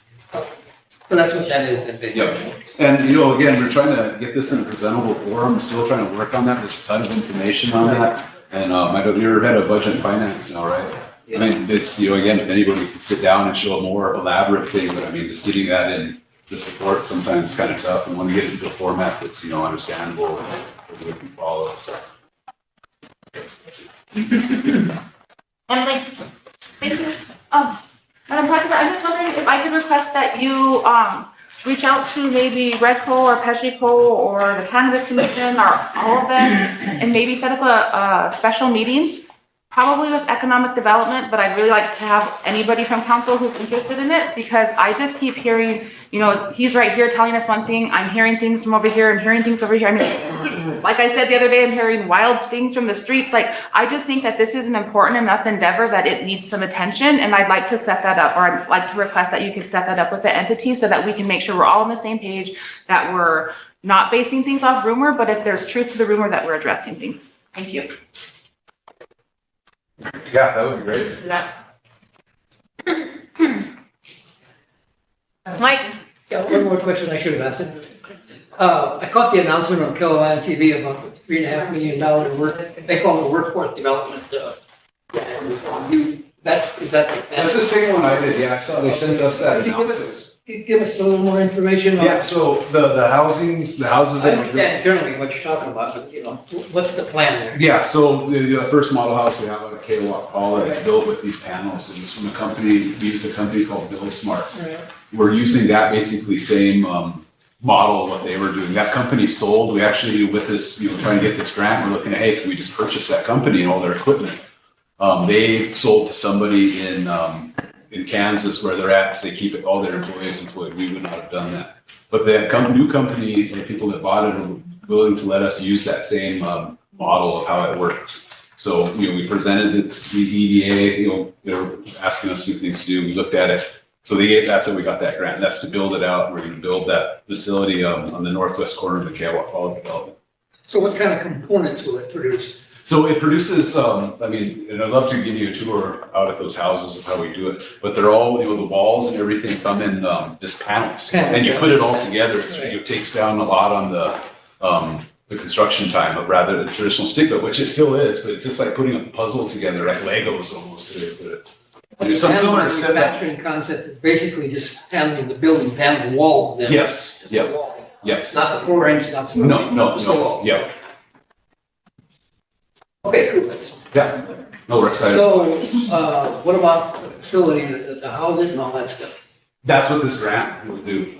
You're gonna build, it's gonna be a new build and. Yeah, brand new building, yep. Where's it going? That northwest corner of the Kiowa Fall development. Okay. Yeah, just, not too far south of SG Ranch. 17, can I give that? No, I want you to read it. 3.5 million.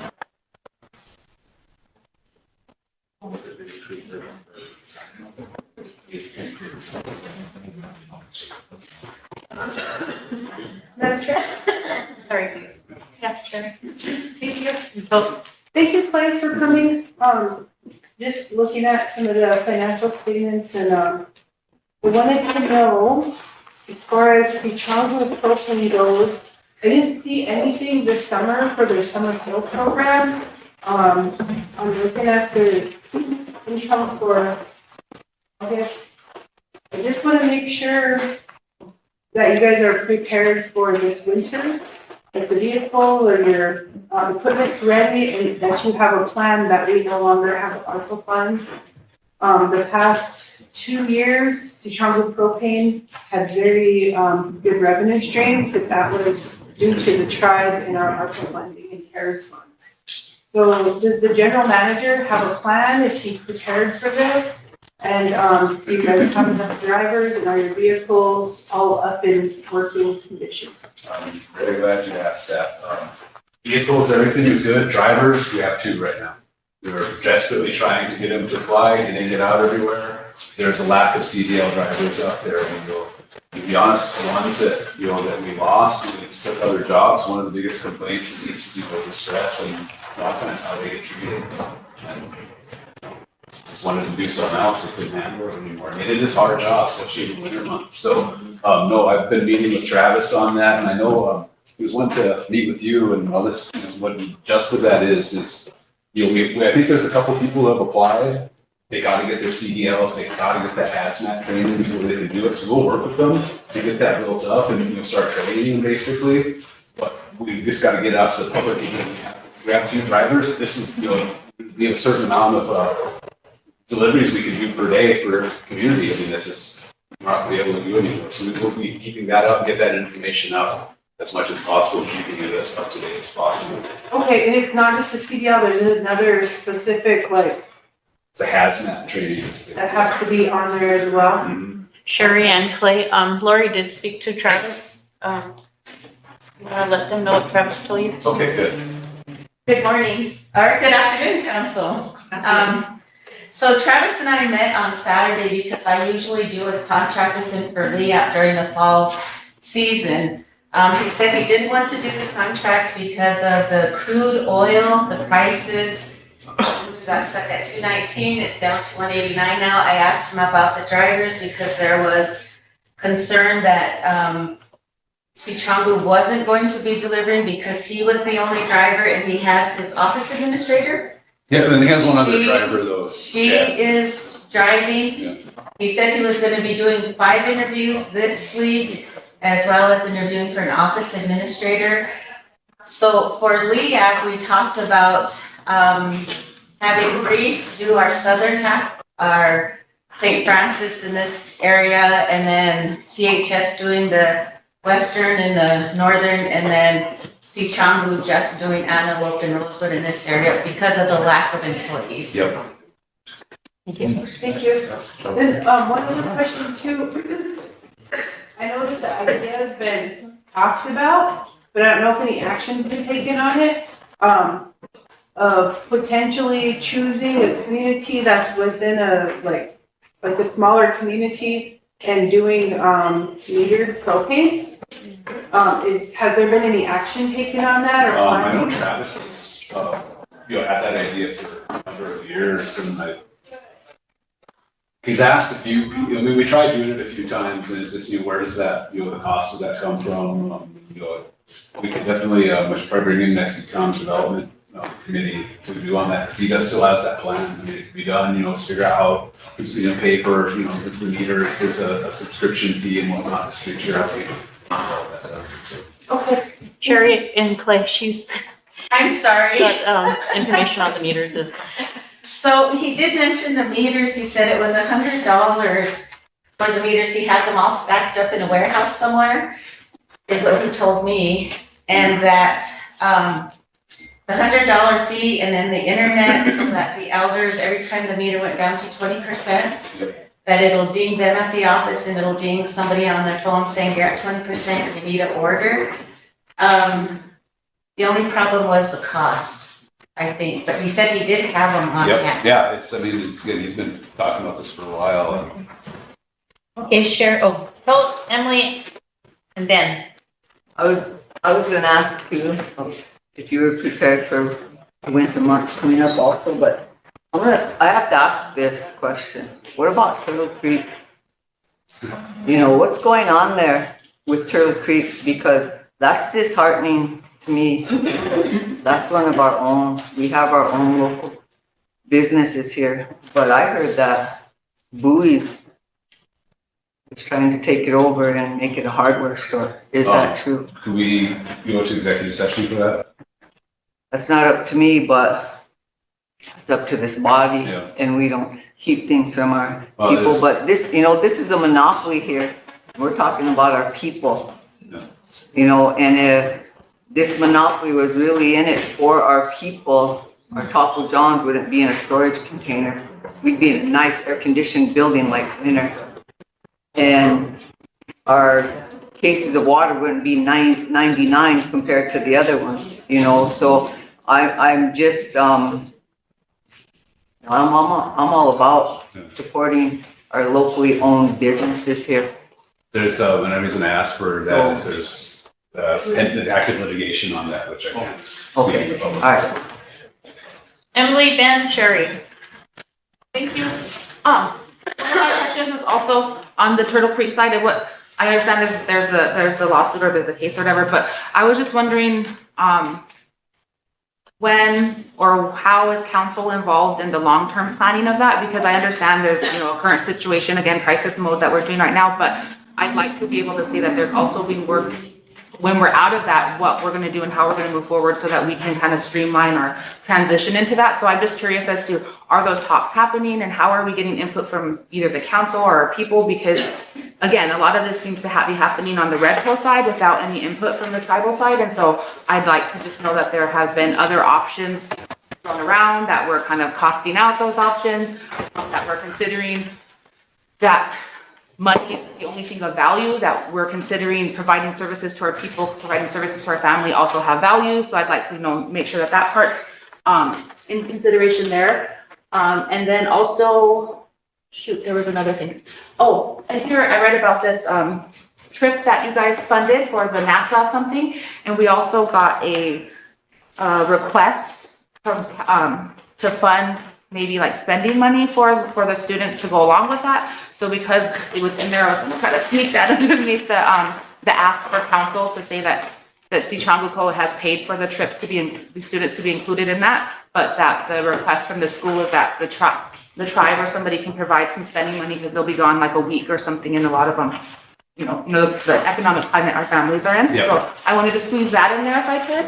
And then there was one more thing about I can't find, I wanted to know how well the meat distribution went out. We got some at TLE and we got some in the parade and it was just delicious. So I was just curious as to how the packaging, I think at the last time, we were told that was going to be kind of like a marketing thing for us too. So I was just wondering how that went. Thank you. Okay, let me start with there. I might have to ask you the questions again. I'm going to start with Turtle Creek. Yes, we are looking at many options. Kind of again, all the details of that, I can't speak that in public. We'd have to do it, but it's been going a lot longer than. So Zach, I think we could try to revive the development. I'm just trying to bridge communication because it's wonderful to see all the wonderful things, but to know you're kind of part of that and you're over here. I was just wondering how we can kind of bridge those communications. Bring that up next economic development. We are doing it. I can get on this thing. Again, we don't run that anymore. It's leased out. But the cornerstone of that thing is again to offer another option for our tribal members. Create competition is good, I think, in these things, and making sure that people are treated well in the right way. And I can Could I jump in? How much is owed on that building yet? Just out of. Nothing's owed to Shakopee. Redco refinanced that loan with Native American Bank in 2016. And it's about, it's still about $1.8 million. Ben, Sherry, Oh, are you still going? no, I had a couple questions and you only answered one. Meat Oh, distribution. sorry. Katrina came in and had that opportunity kind of brought in by USDA and Deb Holland to get the jerky to the Olympics in Paris at the Olympics. I remember when I first heard about that, it's like, man, that's a really tight window. I don't know if we can do it. Like, oh yeah, no. It didn't happen. There's just so much stuff getting that to the EU and whatnot. It just didn't happen. However, it was why we said, to do this, and we're going to get funding to, I guess, be reimbursed for pretty much all the costs that we did on that. But it's like, hey, this is still a great opportunity, in the plan on Woolsher out there. We're in year 3 of 5, and we weren't really start selling things like that until year 5. So growing up, it was like, okay, actually, yes, we can do this. There was a processor up there in Rapid City that can help us, that worked with us. We did that, and then obviously you saw the product, which is great. So again, we didn't get it to the Olympics, but we had this chance. We had to jump on it. We had the funding to do it. I don't know if you were here at that meeting, but they told us that we probably wouldn't get it to there, Yeah. but they were gonna distribute it in the US to the native athletes. Yeah. And so I was just wondering if that's. So yeah, getting it some down to, was it Colorado Springs where the training center is? We got it there, and again, we try to get some out here. But yeah, it's setting us up early. Now actually, kind of pushing this ahead now, looking to get a sales manager in there, which I think I have in my report. It was just a great opportunity for us to Even do. the packaging. And they are working with USDA and whatnot to make sure that it's at eligibility. Great. And I know, again, the first time they're selling, do this, we can send some kids to Paris on that. And it's like, man, that's like 2 months away, I don't think it was going to happen. But again, it was a great opportunity. I'm glad we did it, and good things will come from it. And what was the other question? This one wasn't for you, it was for council, if I could sneak this request for the youth in there underneath. Gonna make a motion? Yeah, I just didn't know if it needed to go to budget finance. There's a deadline on it, so it's not gonna make it to the committee. Move for 150. They're requesting some spending money for 3 students that are gonna be going to a trip for NASA to watch the lunar. October 7th to the 12th. How much are they asking? They're not asking anything. They said that their travel funds are paid for, but they're just asking for allowance so that the kids can have spending money. 500? Motion for 150 each? 150 each? 150 each? Or 2? You wanna move? How about 300? What are we comfortable, 200? Wait, how long are they? 7, 8, 9, 10? So that's 5 days, right? 3 students. St. Francis Indian School. Do 250. From council, from our budget and finance, that's what I'm assuming is who it When was. do we have? It'd be like $500 if we do 150 before 50. Is that one Well, still? If you do, it's 5 days, I'll just do 50 a day, 250. Yes. So, Or 50 a day would be 250, so that'd be 750 for the 3 of them. Okay, I'll make a motion for 750, 250 each. Second by Coates. Question by Chris. Sorry. All in favor?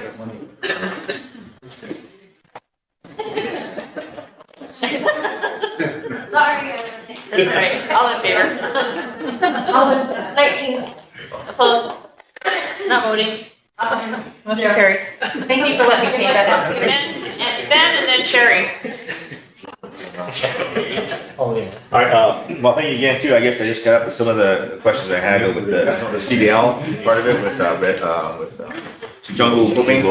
I know when I was working over at Techro, we did, I think at the time, jungle propane came about, we did certify food drivers. They also went to Rapid City, so we paid for that and stuff, and they just ended up hiring and stuff. So I think that would be a better place for them to actually look for people, because again, we were able to do that. I think EEO is the one that actually sponsors a lot of training for Techro, so that would be something beneficial for the CDL. So we got like 2 or 3 guys that were certified in that. And Travis is willing to do that. Yep. He can train them, and I think we have a course that they can draw, or whatever it is called, that for the training that they have to do. We could do that. Yes, we're trying. And Okay. so, I mean, again, communication. And I don't know, I don't know if there's anybody at Checo right now, but that would be someplace that, again, going back to some of our resources to actually help them to bring up these people that have CDL and stuff. Because again, they have it there. They have, I think it's supposed to be having annual training every year for people to sign up for CDL training and stuff. That should help them, I guess. I know, again, we've done that in the past. It's this time, it's hard. So I don't know if they're still doing it or not. Yeah, I don't think they are. I mean, Travis is willing to do what we have, whatever we can do to get drivers. Okay. And he's a great job. You got that CDL, man. Yeah, that's what I'm saying too. And also, I know there's other people that got the CDL, but you have to do that third-party testing and stuff too, so that caused a big issue. I know the road department was supposed to get it, but of course, it fell through. I think whatever the state had a lot of issues with that.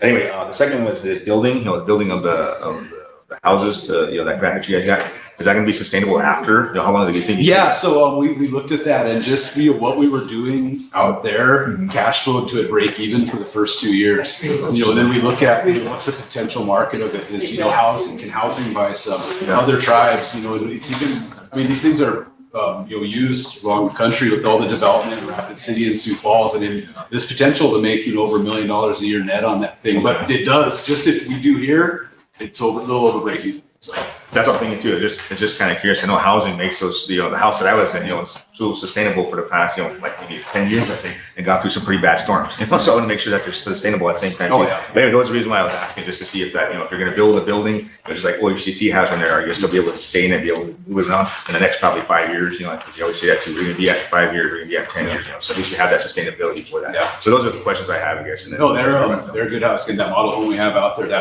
is what that built. The next two that we're going to be starting this year, again, the same sign. So you can definitely see them. I know we've got some tours out there. If anybody wants to come look at it, that thing's again, it's just the workforce. It's been tough getting that built. It's over schedule. We got that all built with grant funding, which was awesome. But we got the other two. We actually soliciting bids on other that. Have RCI do where they can. We're pretty short staffed there with getting those built. So as those go along, I'd love to have anybody, you guys come look at it and see what you can do and show it in action of what we will be doing. Okay. And again, I think back to Jones or what somebody said, or Emily, are we in, not trying to compete with OHDC, but a completely different market. Yeah. And obviously when we do that, hey, housing, how can we help? Obviously we have a huge housing problem here.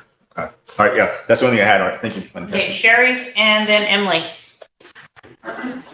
We were having a discussion earlier with the casino here, and that discussion is gonna be further discussion at the next Economic Development Committee meeting. The first? Oh, I got it. Someone from the 15th. I saw it earlier in your meeting today, so. And, I know everybody, well, a lot of you frown on, executive session, but I would like an update on the status of the lawsuit with Turtle Creek.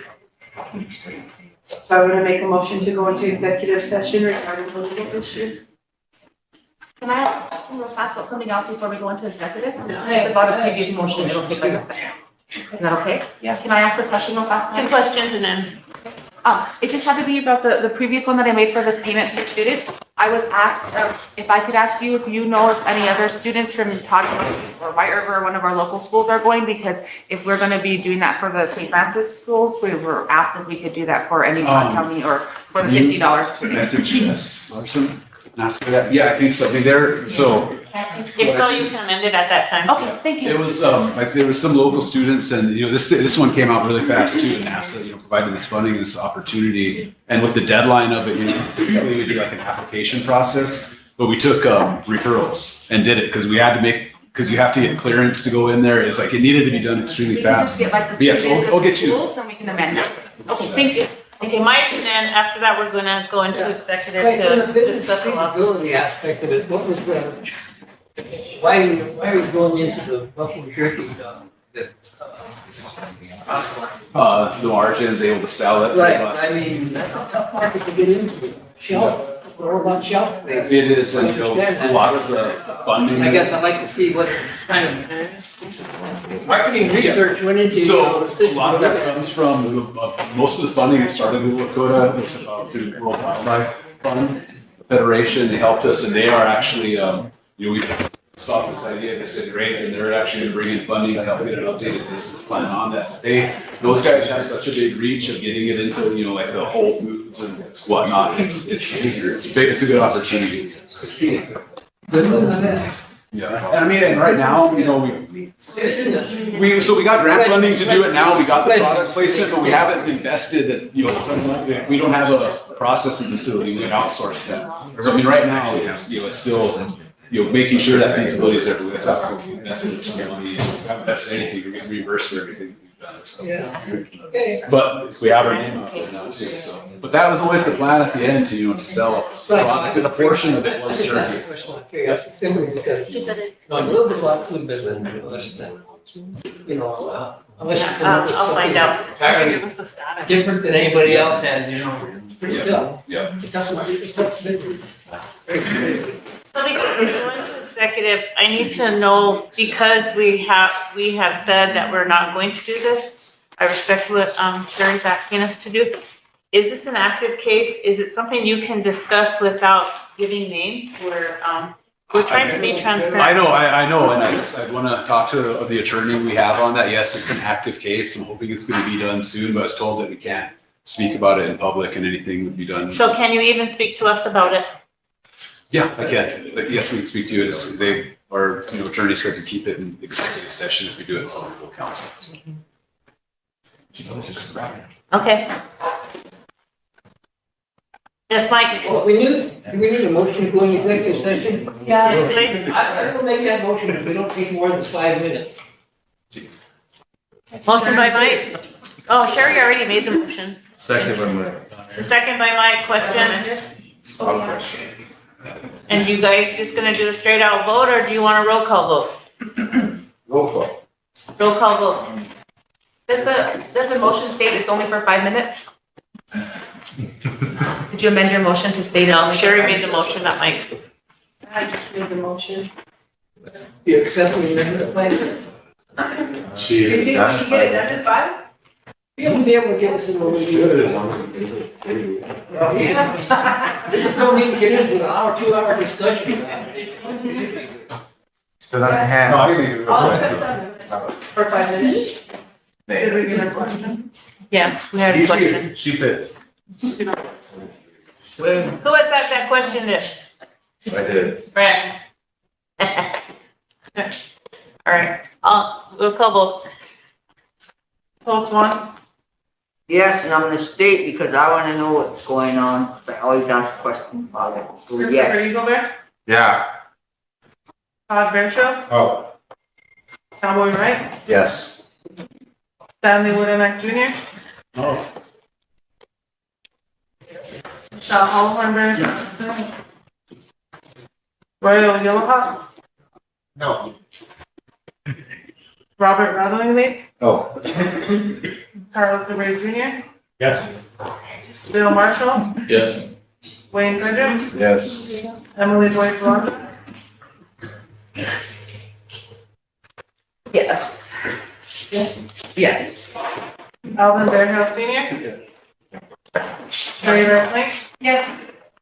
Lilac Hildenstein, Huh. Michael Bolt Sr., William Kendall, No. Oh. Ben Blackburn III, Nope. Marion Little Thunder. 5 minutes, yes. Cheesy guy.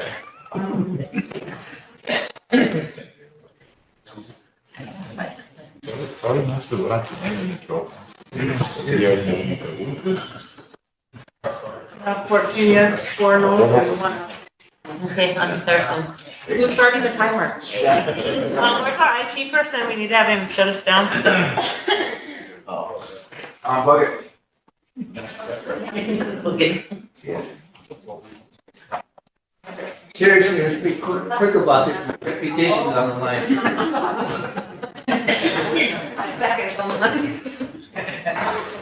We'll hold up until we get off. We're still on. Yep, stand by. Jump out, I I guess while we wait, I have a question for you, Madam President. I don't ask it either. I need to ask it though. Do you have your because I know resolutions are gonna be after all this. We're probably gonna do them tomorrow. Well, I'm just more curious about your resolution that you were gonna present and then the endeavors too, because I heard sorry too if I offend anyone. I heard a statement just like not even 30 minutes ago pertaining to LEAP.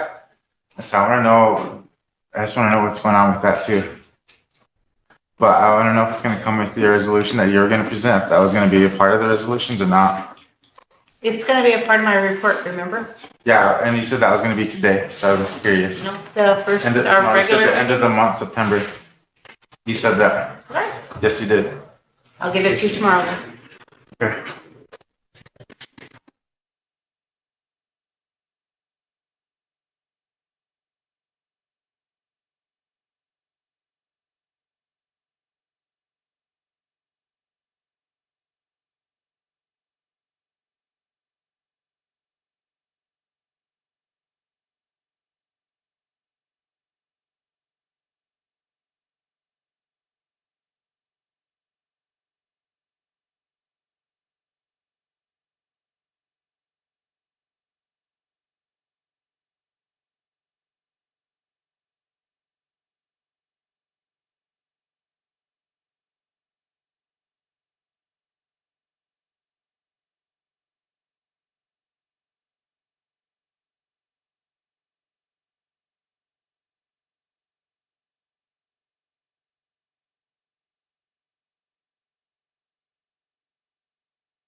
Powikia yacha kola wayelo yoy it go yacha makasi domnia hoye wayelo yoy ay yoy takashila namichihopo. Soya mitake piki lena echa. Tuktok na iwo aglaking teki lena echa. Tuktok na melakshi owakach nifik teki. Ochichaka wachingta. Ampo yekta pi hanta. Ogna yokpia yekta pi sache. Ish.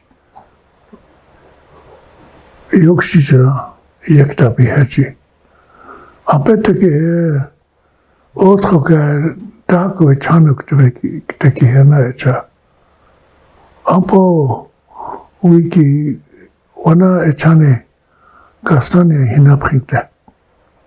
Chaniglu yakte. Traka inayajikte.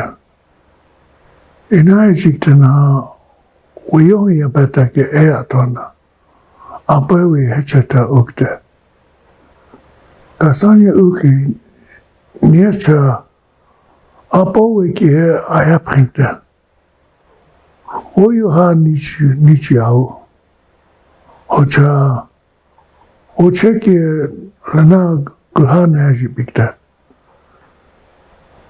Apawi ki olongaji ayapiki wastekte.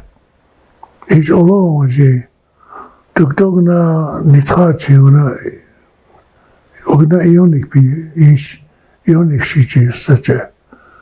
Ogna happy opta oin bla waji yokshi nye ish o yokpi yekta hechi.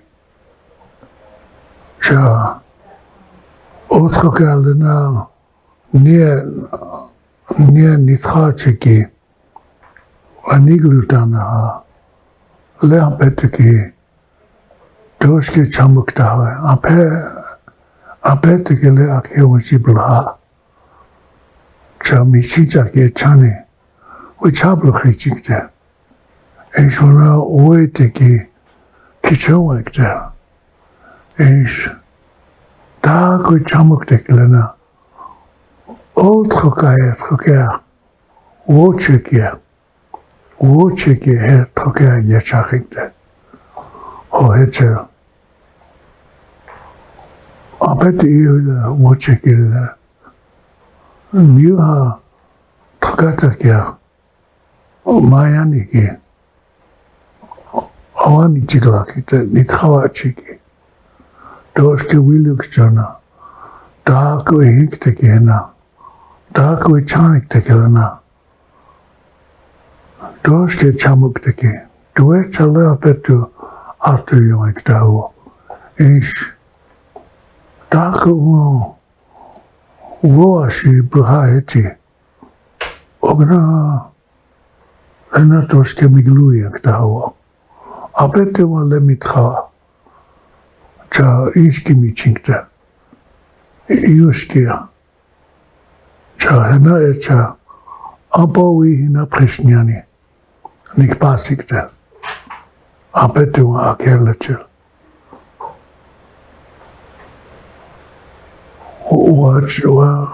Wahechamukte kilena echa. Nikpasikte. Well, since I just want to share a little bit about each one of us and our own selves and how we greet our days, how we get up in the mornings. Sometimes we wake up and we're happy. Maybe we had a good dream. Then again, you wake up and you're a little sad. Maybe you had a sad dream.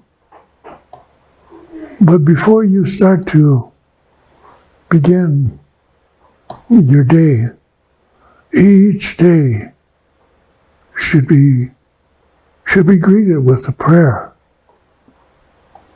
Apoe, that morning sun is coming. That morning sun is coming, and we need to greet it each and every day. This sun has been doing this for millions and millions and billions of years. And yet, how many of us take that moment to observe it, to give thanks for it, to greet it? There was a term that I heard, and I use it periodically, called Apo we ikpiwi nashpu. Just before Apo we ikpi, that first light of day, that first very slim light of day, before the sunrise break the horizon, to be up at that moment, greeting and waiting for the sun, and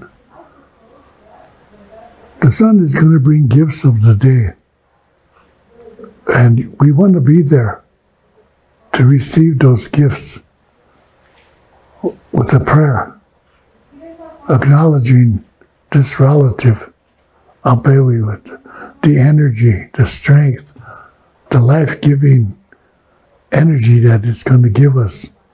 We want to be there receiving these and not take it for granted that I have another day.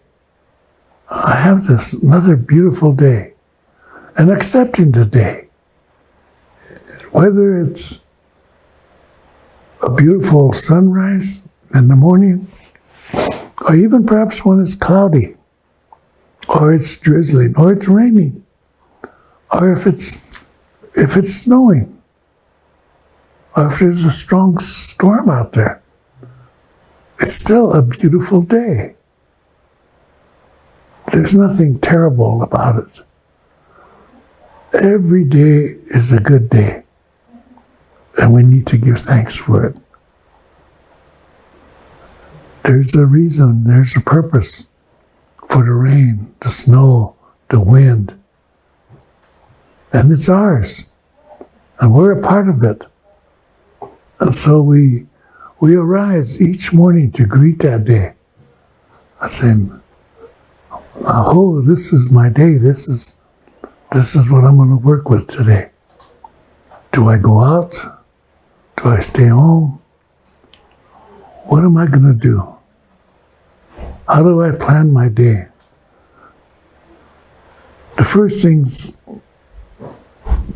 foremost thing that needs to be done is to acknowledge that day and learn a song. Learn a song that you can sing, which is it's going to carry you, whether you're sad or whether you're happy. Sing your song. It's going to help you.